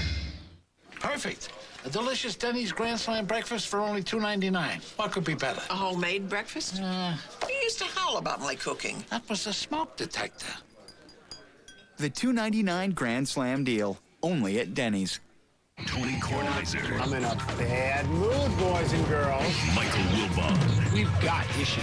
Shut up and let them play. I don't have to be there to know that they're getting holy. If you're telling me I look like Wilbon, I just got a really bad opinion of myself. Everybody's on TV now. 73 home runs. Can you imagine how many he would have had if anybody pitched to him in September? How's that tooth working out? Working out great. Pardon the interruption. 5:30 p.m. Eastern, weekdays on ESPN. This ain't pretty. PTI. Back in New York, San Francisco on the clock. Taking at a team that needs an extra DB. Hurl.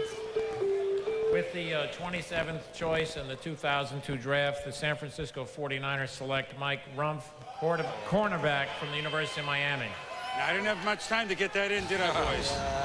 That was really quick. But seriously, and Rumph, first of all, this is what we thought the Jets were going to do. A 6'2 corner from Miami. This is a team, and they play the Rams twice a year. You mentioned Philadelphia and Washington. They're the Rams.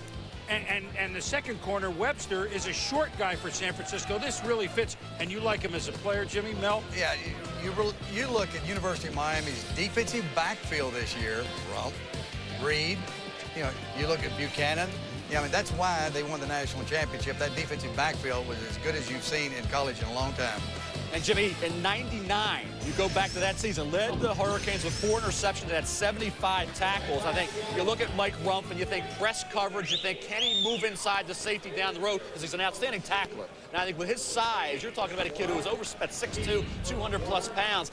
If he struggles at corner or you feel like you need a hole filler at safety, he has that ability to move inside and probably not miss a beat. So I think Mike Rumph provides the necessary versatility for the 49ers. You get the Tennessee defensive line, the Miami secondary, and you get yourself a pro team almost. Oh, my God. Well, speaking of which, Miami has now had 5 guys go in the first round. We asked Butch Davis earlier, does he feel like a proud papa?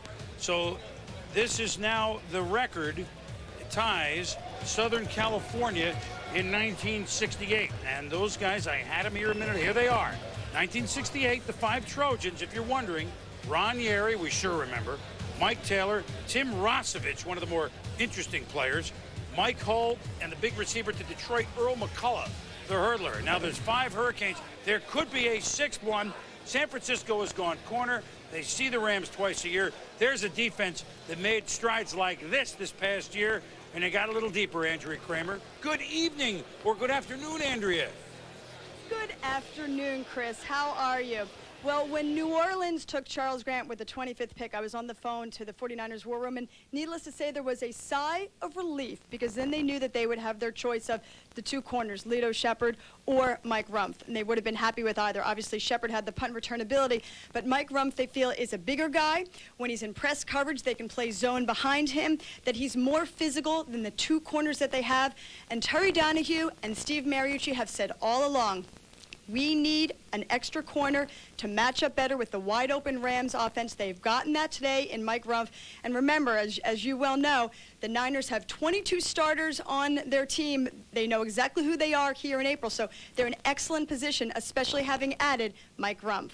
Now, let's head to Sal Palantonio in Washington.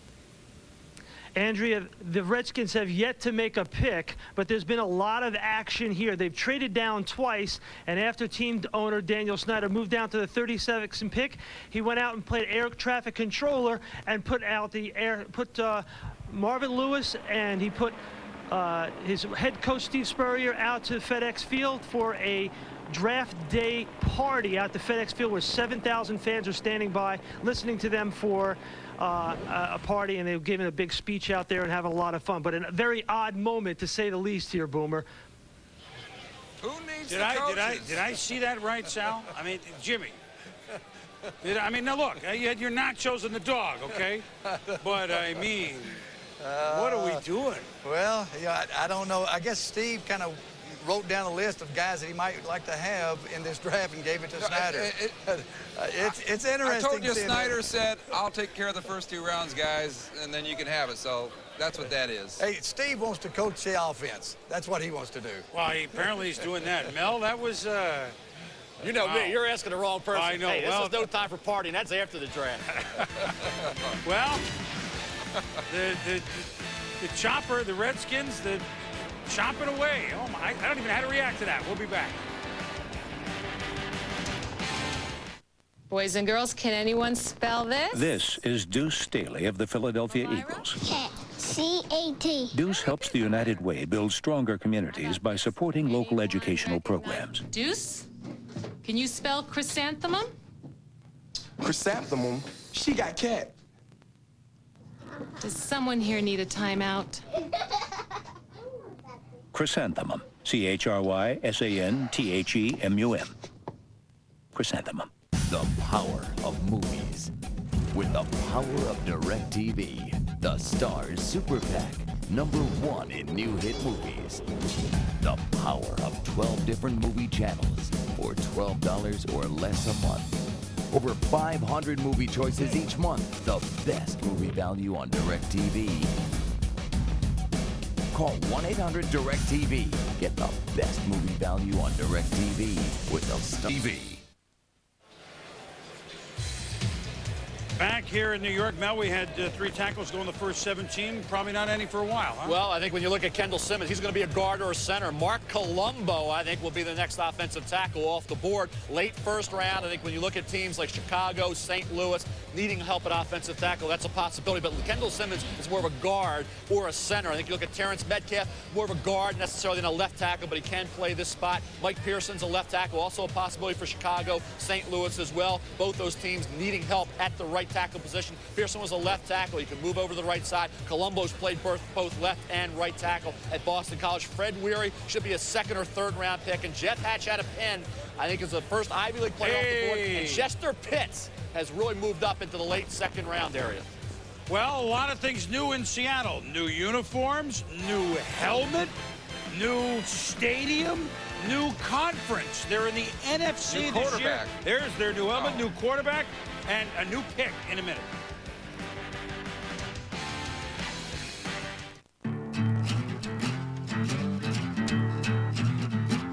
We have always felt that our trucks were tougher than anybody else's trucks.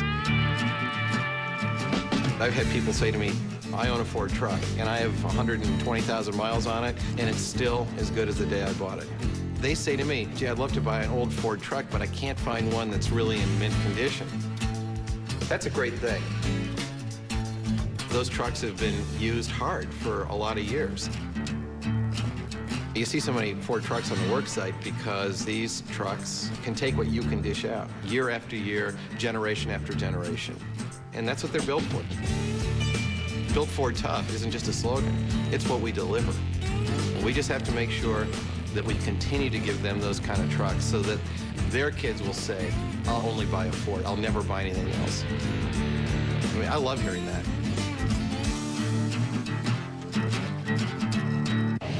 Whoa, Gary Earnhardt. Woo! Nice. Right, Carrie. Yeah, she gets me around. How about let me take her for a spin? That ain't gonna happen. Give you $1. Show me what you got. You letting them drive this car for $1? Man, $1 buys a lot with 10-10-220. All calls up to 20 minutes are 99 cents and 7 cents a minute after that.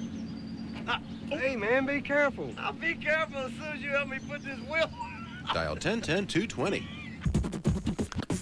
Lottie-dottie, we likes to party. We don't cause trouble. We don't bother nobody. We're just some men that's on the mic. And when we rock up on the mic, we rock the mic right. For all of y'all, keeping y'all in health.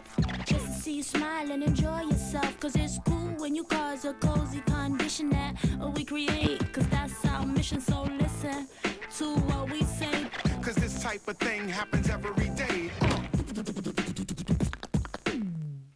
I wear my K-Swiss. I wear my K-Swiss. At the mall. With my jeans. At my place with my crew. I like them white and new. In the city.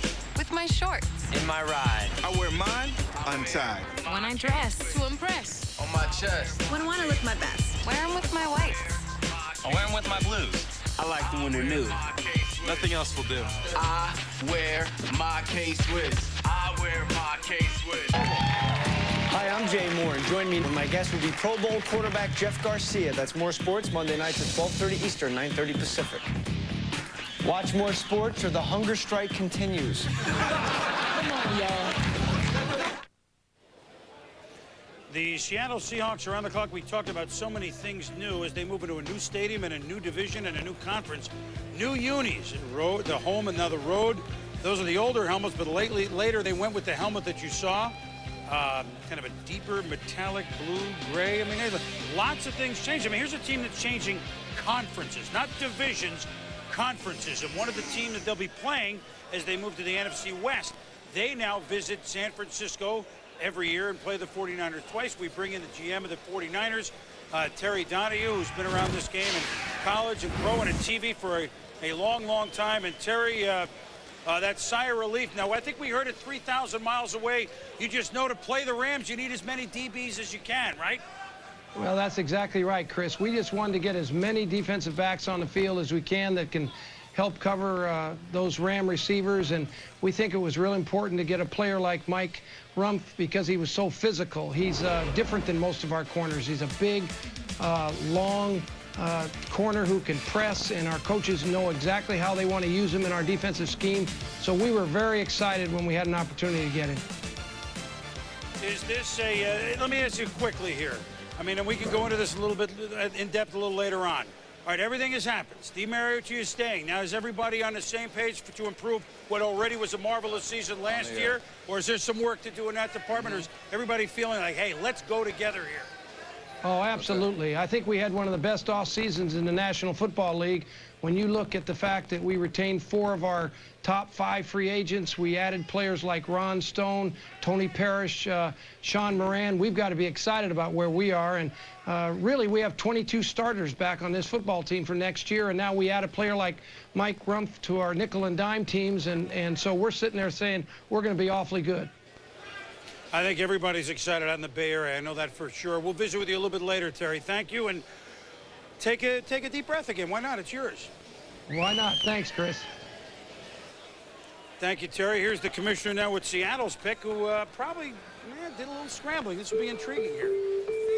With the 28th choice in this 2002 draft acquired from the Green Bay Packers, the Seattle Seahawks select Jeremy Stevens, tight end from the University of Washington. Doesn't have to move. Well, they went to the next tight end.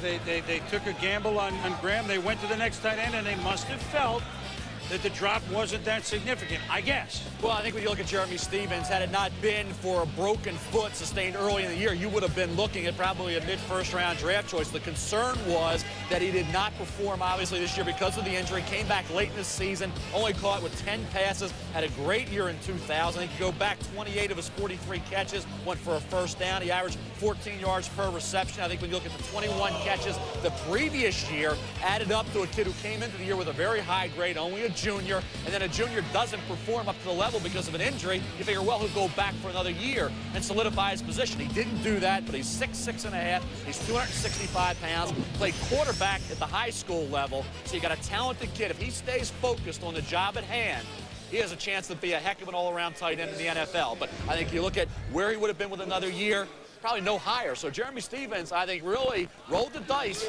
and didn't lose much. I think this turned out to be a real good move for Jeremy Stevens, despite the fact there was an injury-plagued 2001 season. Well, some fans and some announcers of the Holiday Bowl, which would be Michael, remember what, 9 for 109 for Stevens in the Holiday Bowl, Mike Tirico? Against the Texas team, and we've seen today how talented that Texas team was. Going to Stevens kept Washington ahead in the third quarter. But Chris, let me read to you out of the Seattle paper today. They said if you can handle the off-field baggage and Stevens drops to the third round, it would be a steal. When they say off-field baggage, here's some of the details. In 2001, he pleaded guilty to hit-and-run property damage, 240 hours of community service, a 90-day jail term, and a fine of $1,000 were suspended. The year before that, in the summer in 2000, there was suspicion of sexual assault. There was a detailed investigation by the King County Prosecutor's Office, and no charges were brought up against Stevens. And back in '98, when he was in high school, he was involved in a prearranged fight, and while he was going through the legal proceedings for that, which eventually led to some community service, Stevens failed a drug test that was administered at that point. So there is baggage there from his past. Sitting down with the kid face-to-face the day before the Holiday Bowl out in San Diego, you saw a focused person who was certainly remorseful of what happened and feels like he has another opportunity. And Rick Neuheisel told us, his coach at Washington, that Jeremy Stevens came through all of his problems, faced a man-to-man, face-to-face, eye-to-eye with everyone involved, and the fact that he came back to complete his year with Washington was a sign that he's remorseful and is going to turn over a new leaf. So there's the story of the new Seattle Seahawk as we go back to the commissioner for pick 29 now here in round 1 with Chicago on the clock. With the 29th choice in the 2002 draft, the Chicago Bears select Mark Colombo, tackle from Boston College. They lost Brockemeyer. This certainly makes sense, doesn't it? Well, we talked about 3 minutes ago, the offensive tackle still on the board, and Mark Colombo was the highest-rated offensive tackle. Kendall Simmons certainly will be a guard in the NFL. You still have Andre Girard from Colorado still on the board, and I'll tell you what, Mark Colombo, you talk about a battler, a scrapper, 6'7½", 313 pounds. Here you look at him here, and you talk about a guy who I think can be a left tackle or a right tackle, will fill a need area for the Bears, as Mort said. He ran a 5.19 at the Combine, did 30 reps, and there's been, I know, comparisons to Jason Fabini in terms of the fact he's an overachiever, but he is a pretty good athlete. I think when you look at the job he did going into this season, then, of course, he had the knee injury, so he wasn't able to finish strong, but his film evaluation grades were outstanding. His workouts were, I think, very underrated. His workout numbers were solid. The Fabini comparison made sense. Fabini was a 4th-round pick. Colombo's a late first, but this was the best left tackle on the board at this point for the Bears. It's interesting because Pittsburgh and Chicago, Pittsburgh and St. Louis picking next, both teams have the attitude, we don't need anything. So I think we're looking at guys like a Ryan Denny for Pittsburgh, a Kendall Simmons, a guard. So these teams maybe are not in dire need. Believe it or not. Maybe another receiver. But Mark Colombo, I mean, look, the Bears, it was one of the really nice stories last year. So now, I don't know if this is really a raincoat. He did what? I don't have my Peter Falk imitation. You know, I wasn't prepared to do it at that point. Well, you need the overcoat ready to make it right. It's a bad look. So Mark Colombo, you know what you get from BC, although that felt like your typical BC guard, but yet the nastiness that just kind of, it's the same sort of player that comes out of BC. It's a nastiness that most teams, certainly monsters of the Midway, would certainly like. The Chicago Bears, the Pittsburgh is on the clock, and the Chicago Bears will not be playing the next 2 years at Venerable Soldier Field. They'll take that 3.5-hour trip down to Champaign-Urbana, play at the University of Illinois for 2 years while Soldier Field gets revamped. So the Bears, who had one of the great stories last year, revamping their field, revamping their offensive line, we're back with the Pittsburgh Steelers in a moment.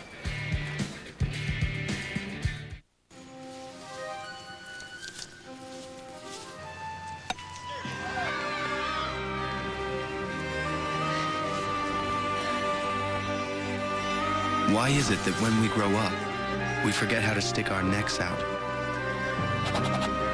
At AIG, we have more ways to manage risk and more financial solutions than anyone else. AIG, insurance, financial services, and the freedom to dare.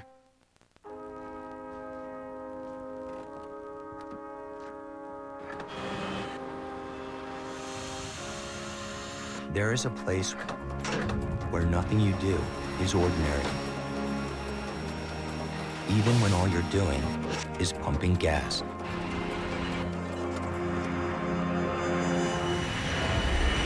When you cross into the blue, everything is different and important. Especially you. Gotta be me. Whether I'm right, whether I'm wrong, whether I find a place in this world or never belong, I've got to be me. I've got to be me. What else can I be but what I am? I've got to be me. There are some things money can't buy. For everything else, there's MasterCard. Except that everywhere dogs are. Introducing the Isuzu Axiom. It says sexy city styling. It has a V6 with 230 horses. Giddy up. Leather trim seats, smooth and supple. A young Steeler fan sitting here wondering, what am I doing with these towels being waved around by many Steeler fans who are here. We got Pittsburgh, St. Louis, and Washington to wrap up what will be, oh my God, we're here to see a record, the longest first round in the history of the draft. Pittsburgh is ready to pick. Mort, you mentioned several of the names. Here we go. With the 30th choice in the 2002 draft, the Pittsburgh Steelers select Kendall Simmons, tackle from Auburn. Yep. Yep.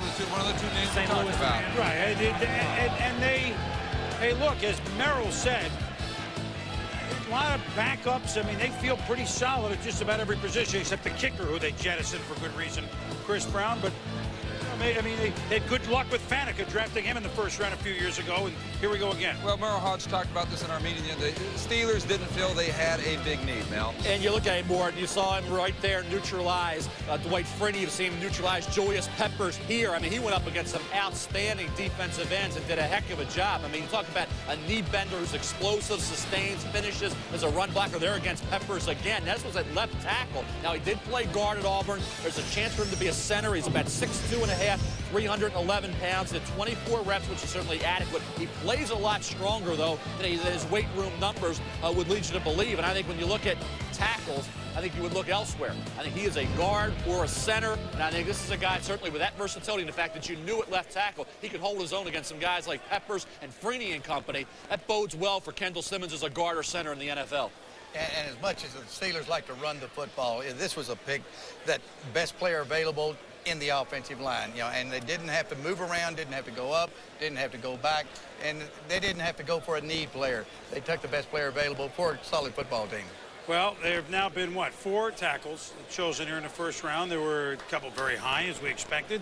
Levi Jones went higher than expected, and so now, as we look at the tackles that have gone, we've gone now 5 now with Colombo and Simmons back-to-back. So here it is. More than we thought, really, in the first round, but it's just such an important position for football.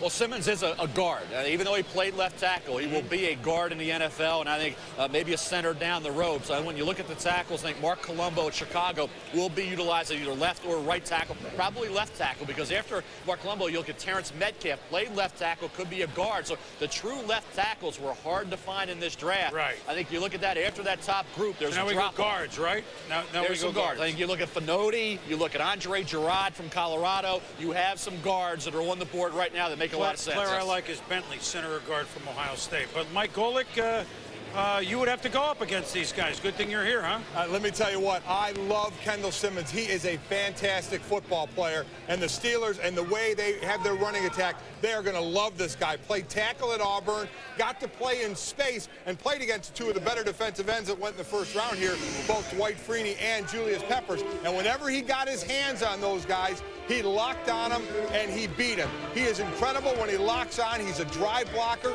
He drives his legs. He does a fantastic job.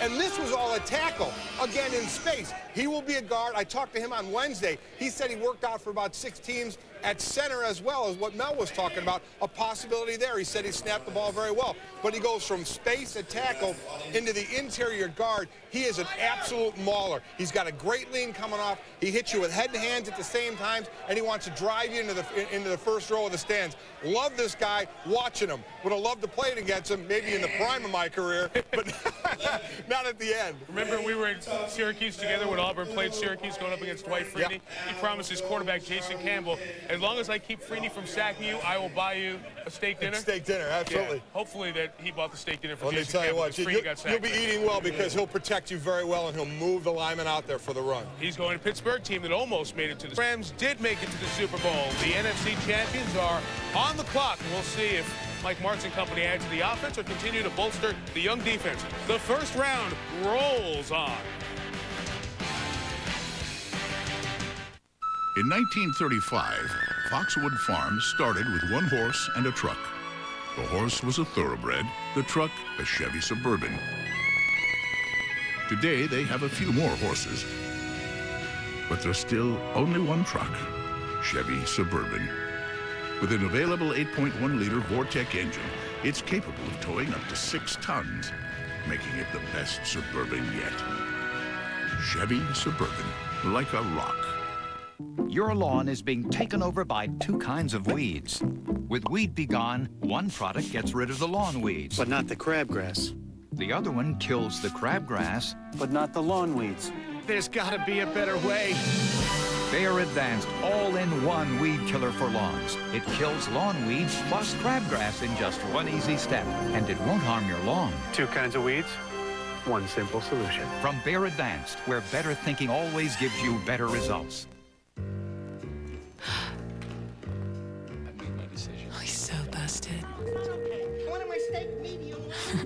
He's got issues. Let me check.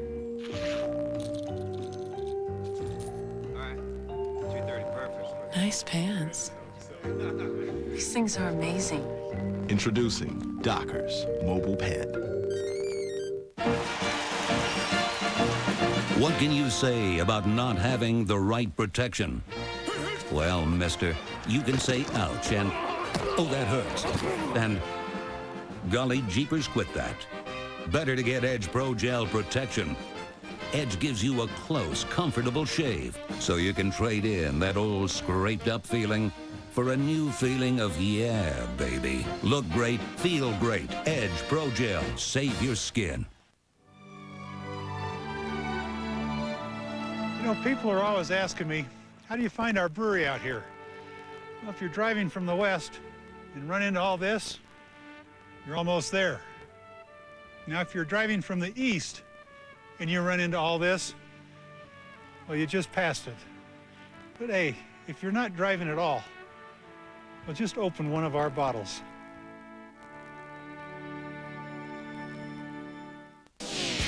Tonight, quarterfinal action of the Stanley Cup playoffs continues. Daniel Alfredson and the Senators look to even the series against Jeremy Roenick and the Flyers in Game 2. 7 p.m. tonight on ESPN.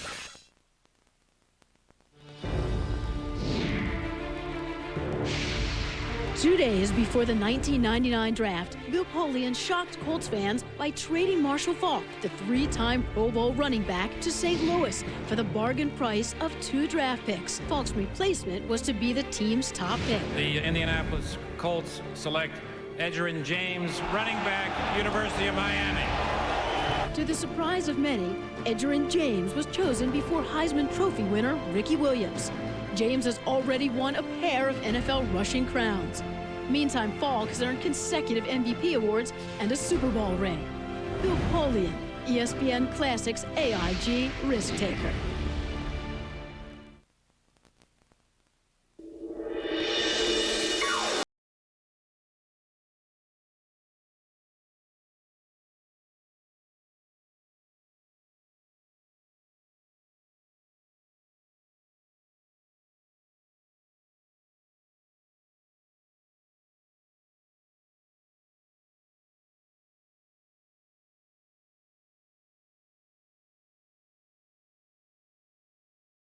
It's everywhere you want to be.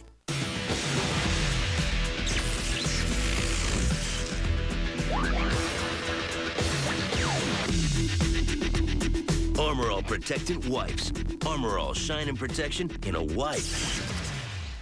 The next time you take time out to be with the most important people in your life, we'd like to be there. Because what 100 years of tradition has taught us is the importance of taking time. Redwood Creek, a Chardonnay, unhurried and slow pressed for a full, long, lingering taste. Redwood Creek. Good things take time. Excuse me, madame. I recently procured this stunning collection of nachos and just wanted to verify their worth. Nachos? Well, technically, it's 7-layer nachos from Taco Bell, 7 flawless flavors. I paid $99. What do you think? Dollars? Cents. Sounds like a deal to me. Just a deal or a tasty deal? They look tasty. You could say tasty. I think you just did. Bye-bye. Our new 7-layer nachos are piled high and packed with flavor. Now just 99 cents. For a tasty deal, think outside the bun. Why do I rent from Enterprise? For more cargo room. More people room. Or more headroom. Enterprise. So easy, it's like having a second car. Or third. Pick Enterprise. We'll pick you up. You know the guys' names? I'm telling you the names. Who's on first? Yeah, go ahead and tell me. Who? The guy on first. Who? The guy playing first base. Who? The guy on first. Who is on first? What are you asking me for? I'm asking you. I'm not asking you. I'm telling you. You ain't telling me nothing. I'm asking you who's on first. That's it? Well, go ahead and tell me. Who? The guy on first base. That's his name. Whose name? Yeah. Well, go ahead and tell me. That's the man's name. That's whose name? Yeah. Well, go ahead and tell me. Who is on first? What are you asking me for? Baseball Tonight, every night at 10 and midnight on ESPN. The Steelers head coach Bill Cowher entering his 11th season with the team, and that is the longest tenure in the NFL. So you know he must be doing something right. With the 30th pick, the Steelers took Auburn tackle Kendall Simmons. So, Coach, we know this was clearly a case of best available. Why Kendall Simmons? Well, Susie, we looked at what was on the board, and really there were some areas that we wanted to address. We really don't feel like our football team has any needs. But we wanted to get some depth on the offensive line, and Kendall Simmons is really a player that we're going to look at as a guard. He has the flexibility to play tackle. Some even say he could play center. So we felt his demeanor and his flexibility made him a good fit for our football team. Hey, Coach, I think we did a great job with the pick. I want to tell you that first. A lot of work, right, bro? Hey, when you're drafting in this position where you're looking for depth so you could go anywhere, does it make it a more difficult draft? Well, I think it's difficult to project. I mean, you're not sure who's going to be there. So as we sat and watched this thing unfold as the day went on, like I said, there were some areas we wanted to address, and it was just intriguing to see how it unfolded. But really, it pretty much fell the way we probably had anticipated it falling. Coach, it's nice when you can be able to just draft for best available and not have to go for need. Congratulations on a great season. Thanks, Susie. Okay, we'll talk to you again later. The Rams are on the clock now, and with Mike Martz, expect the unexpected. We know how incredibly explosive the St. Louis Rams offense is. Always good to have depth. Which way do you think they're leaning? Well, to me, it's Patrick Ramsey time. You know, Patrick Ramsey, as you look at him, is the prototypical NFL quarterback. He's got the big, strong arm. And when you look at guys, you kind of project them to a team that they will fit. And you look at the Rams, a deep vertical pass. Boy, you can see the ball coming out of Ramsey's arm right there. This guy can move. He can make all the throws. I watched him closely down the Senior Bowl. He has all the attributes you look for in a vertical passing game. And it's just the kind of style that the Rams like to run is that vertical passing game. And I love the fact that this kid is tough. And when you play for Mike Martz's offense, you're going to take some hits. And you're going to hear he is a great character guy. I know he just got married, but he's the kind of guy you'd want your wife to marry. That's how good a guy he is. Yeah. You have to appreciate how complicated. I know, I threw you there, baby. How complicated that Rams offense is, and you need a guy sharp who can handle that. Let's go to Sal Palantonio in Washington. Steve Spurrier, Susie, just came back from FedEx Field from that draft party on Daniel Snyder's helicopter, and I asked him about his interest in Patrick Ramsey. He said, we have some interest. We're talking about him among other players right now with that 32nd pick coming up. Don't forget, this is a team, however, that doesn't have a lot of NFL quarterback experience. Danny Werfel, Sage Rosenfels, Damian Craig, not a lot of NFL experience right there. So another young quarterback like Patrick Ramsey might not fit. They really need help on their interior offensive line. Let's go back to Chris Berman in New York.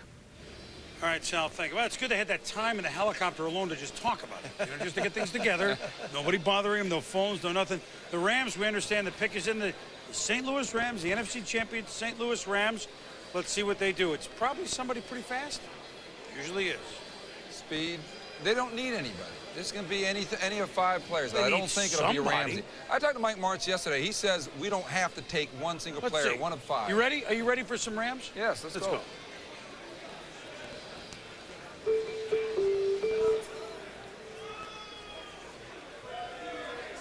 With the 31st choice in the 2002 draft, the St. Louis Rams select Robert Thomas, linebacker from UCLA.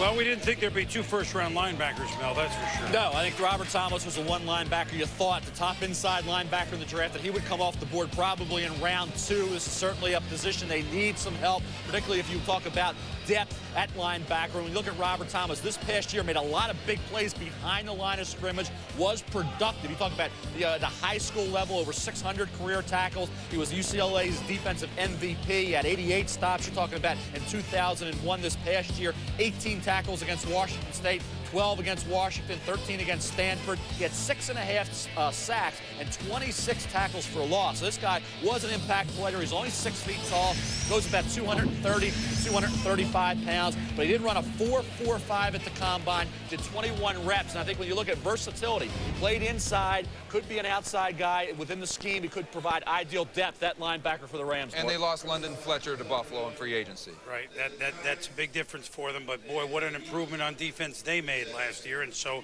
they're continuing to tinker on the defensive side with Lovie Smith and his staff under Mike Martz. It's such a marvelous, marvelous job. When we return, the final pick in the first round, the 32nd pick, owned now by Washington after their trade earlier with New England. And here's a man that'll do it, Mr. Snyder. And there's 1 pick left in this round. It belongs to the Washington Redskins, and here's the commissioner with the selection.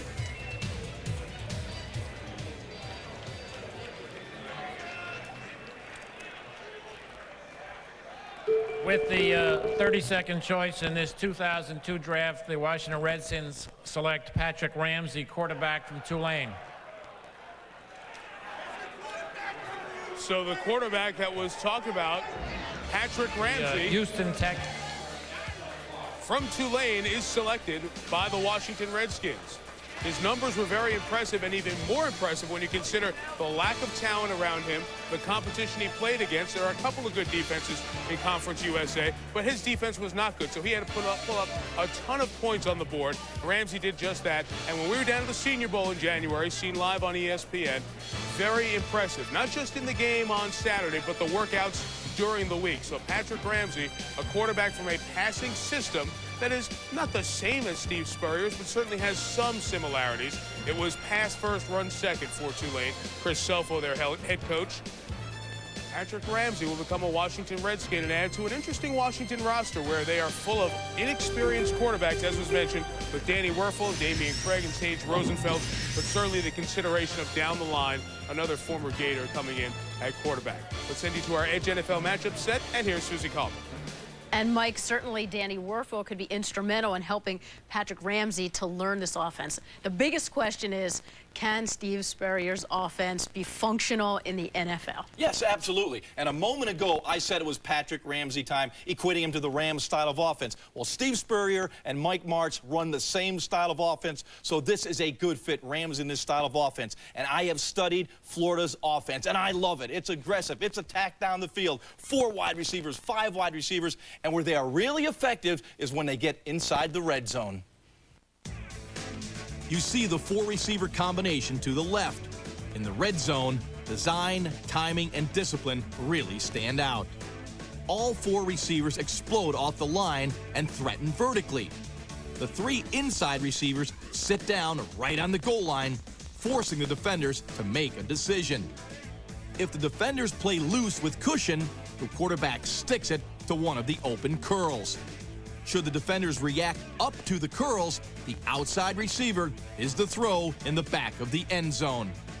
Here, both linebackers and the safety will jump the curls. The safety is the key read. By staying tight to the goal line, the outside receiver will be wide open in the back of the end zone. With both a horizontal and vertical stretch created with proper spacing by the receivers, the defense was exposed by the clever and disciplined design. The one area of concern I have after watching Florida's offense and breaking it down is the rush to judgment to get 5 receivers out in pass routes. That leaves the quarterback vulnerable to hits. And Merrill, as I project that Florida offense into the Redskins offense and looking down the road, the one thing that Steve Spurrier must be aware of, protection schemes in the NFL have to be better. You must think protection first, not necessarily get 5 receivers out in a route. Agree 100%. But I think Steve Spurrier's biggest challenge will be managing the game. Florida, you can throw the football on almost every down. You can throw it in every situation you want. He's going to have to run the football more. He's going to have to lean on his special teams, lean on his defense, win games 10-14.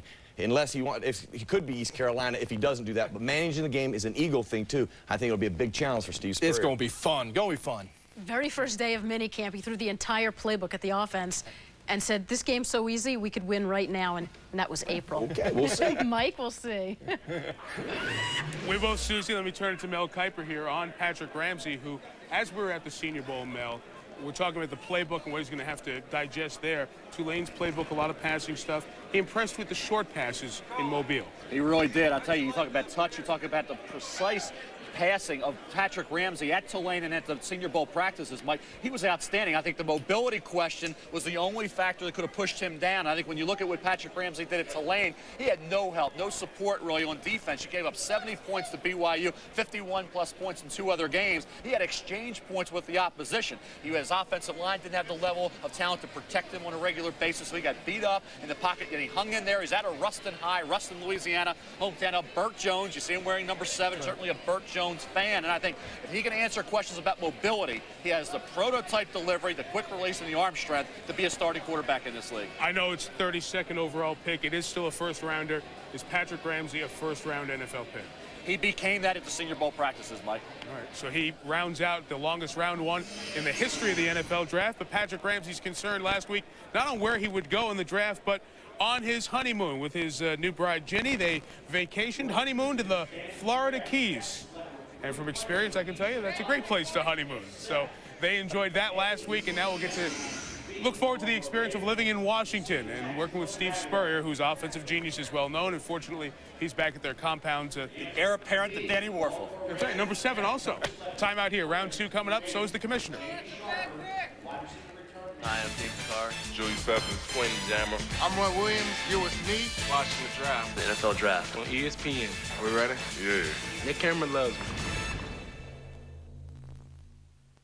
The NFL, where the catch. Look at Florida. You're talking about some there against Georgia, but did obviously fulfill a need with a big playmaker. And a little bit of perhaps coincidence or history here. When Chris Palmer's been an offensive coordinator or a head coach, remember back Drew Bledsoe, first-round pick.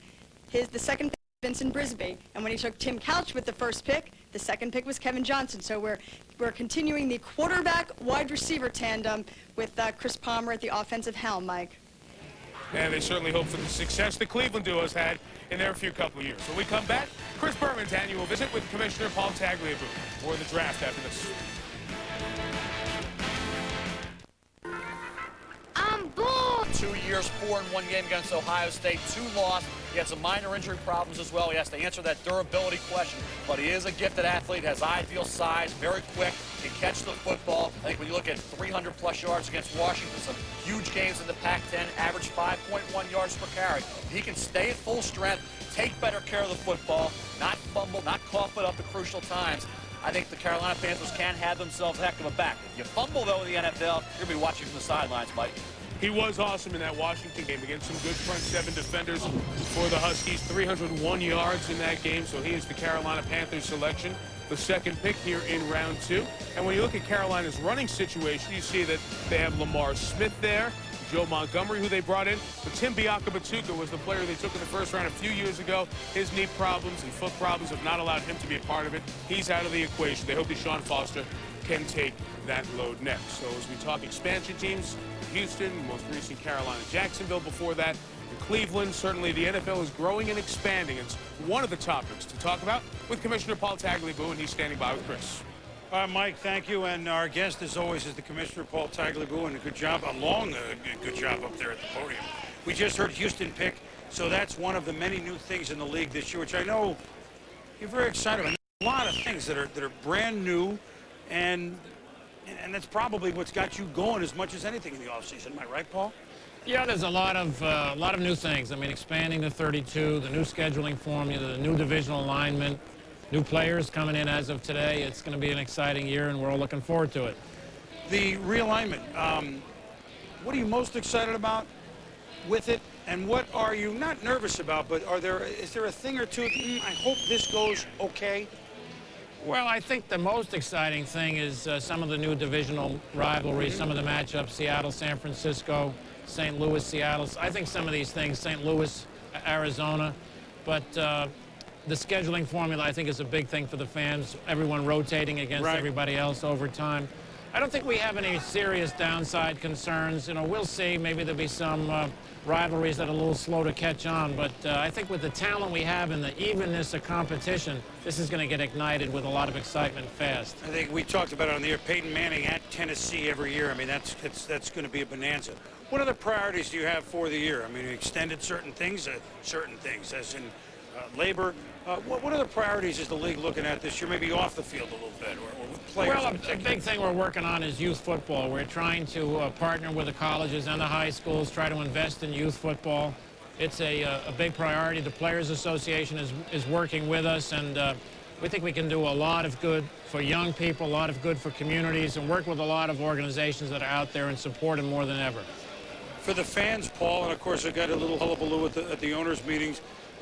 You're planning, perhaps one day, a plan of a flexible schedule, meaning some of the games down the stretch, when a New England becomes or a Chicago becomes a great team and they're not on national TV, or at least the primetime games or doubleheader games, let's change things. It's not going to work this year. Does this perhaps go hand in hand with a semi-reopener of the TV deal after this year, or are they kind of exclusive discussions? I'd say they're separate discussions. I think on the scheduling, you know, we've had a policy over the years, I would say, of selectively putting some of the premier teams in prime time. It's harder to pick those teams in advance now with the system we have with so much tough competition around the league. So I think we need to get to what I call in-season flexibility. I think it'll be better for all the networks eventually and for the fans, and we'll keep working on it. I think the thing that concerns fans most is, now look, you're never going to have a 20-year run a la San Francisco, and that's fine. But yet every year, boy, we had to lose our whole team because of cap. Our league team is in trouble. Is there some way, and I can't say it here, but is the league and the players together looking at maybe some way the teams that have a window of 2 or 3 years, we can move the cap for certain teams? Maybe they don't sign a free agent, but they get a little more on the cap this year to kind of keep the nucleus together so the fans get to know their players a little better, in addition to a team having a 4 or 5 year window. I mean, you hear it all the time. Oh, the team broke up after 2 years because of the cap. That's not that healthy, is it? Well, you know, the teams are doing that. Jimmy Johnson said it earlier. It's because they're mortgaging the future, and then they have to pay the piper when they get to that point. You know, the system's already flexible. I think of it like an accordion. It can expand again. You can structure your contracts to get the flexibility to keep a team together. And the team's doing it well, like the Rams, like the Raiders, like the Steelers. A bunch of teams using this system in a flexible way. But at a certain point, like an accordion, it's got to go back in. And you can't give people a license once they're overspending to keep overspending. So I think we have the flexibility. You just got to use it right. Real quick, New York or Washington, a cold weather, although it's 96 degrees this week in New York and the Northeast, cold weather, outdoor Super Bowl, ever a possibility?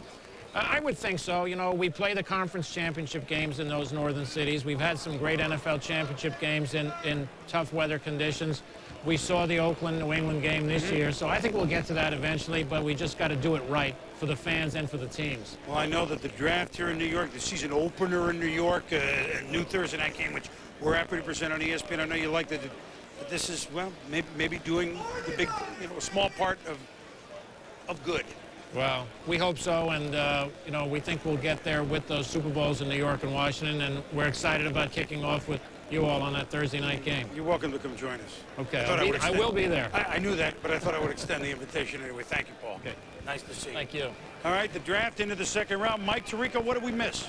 Well, Boomer, the Lions were on the clock. Their second-round pick, number 35 overall. And Mel, they added to one of the strengths of their team, front seven, defensive line, Kalimba Edwards out of South Carolina. Well, I'll tell you, at one point, going back to the early portion of the season, you would have thought Kalimba Edwards ultimately would be maybe a top 10 to 15 pick in the first round, right about where Dwight Freeney went. Well, it didn't work out that way. He shifted back and forth, defensive end, outside linebacker, had to play in space on his feet. Didn't always have the opportunity to pin his ears back and get after the quarterback, which is what he does best at 6'5 1/4", 265 pounds. Ran a 4.7, not spectacular, not as explosive as John Abraham or Javon Curse, but he's along those lines in terms of his natural pass rush instincts.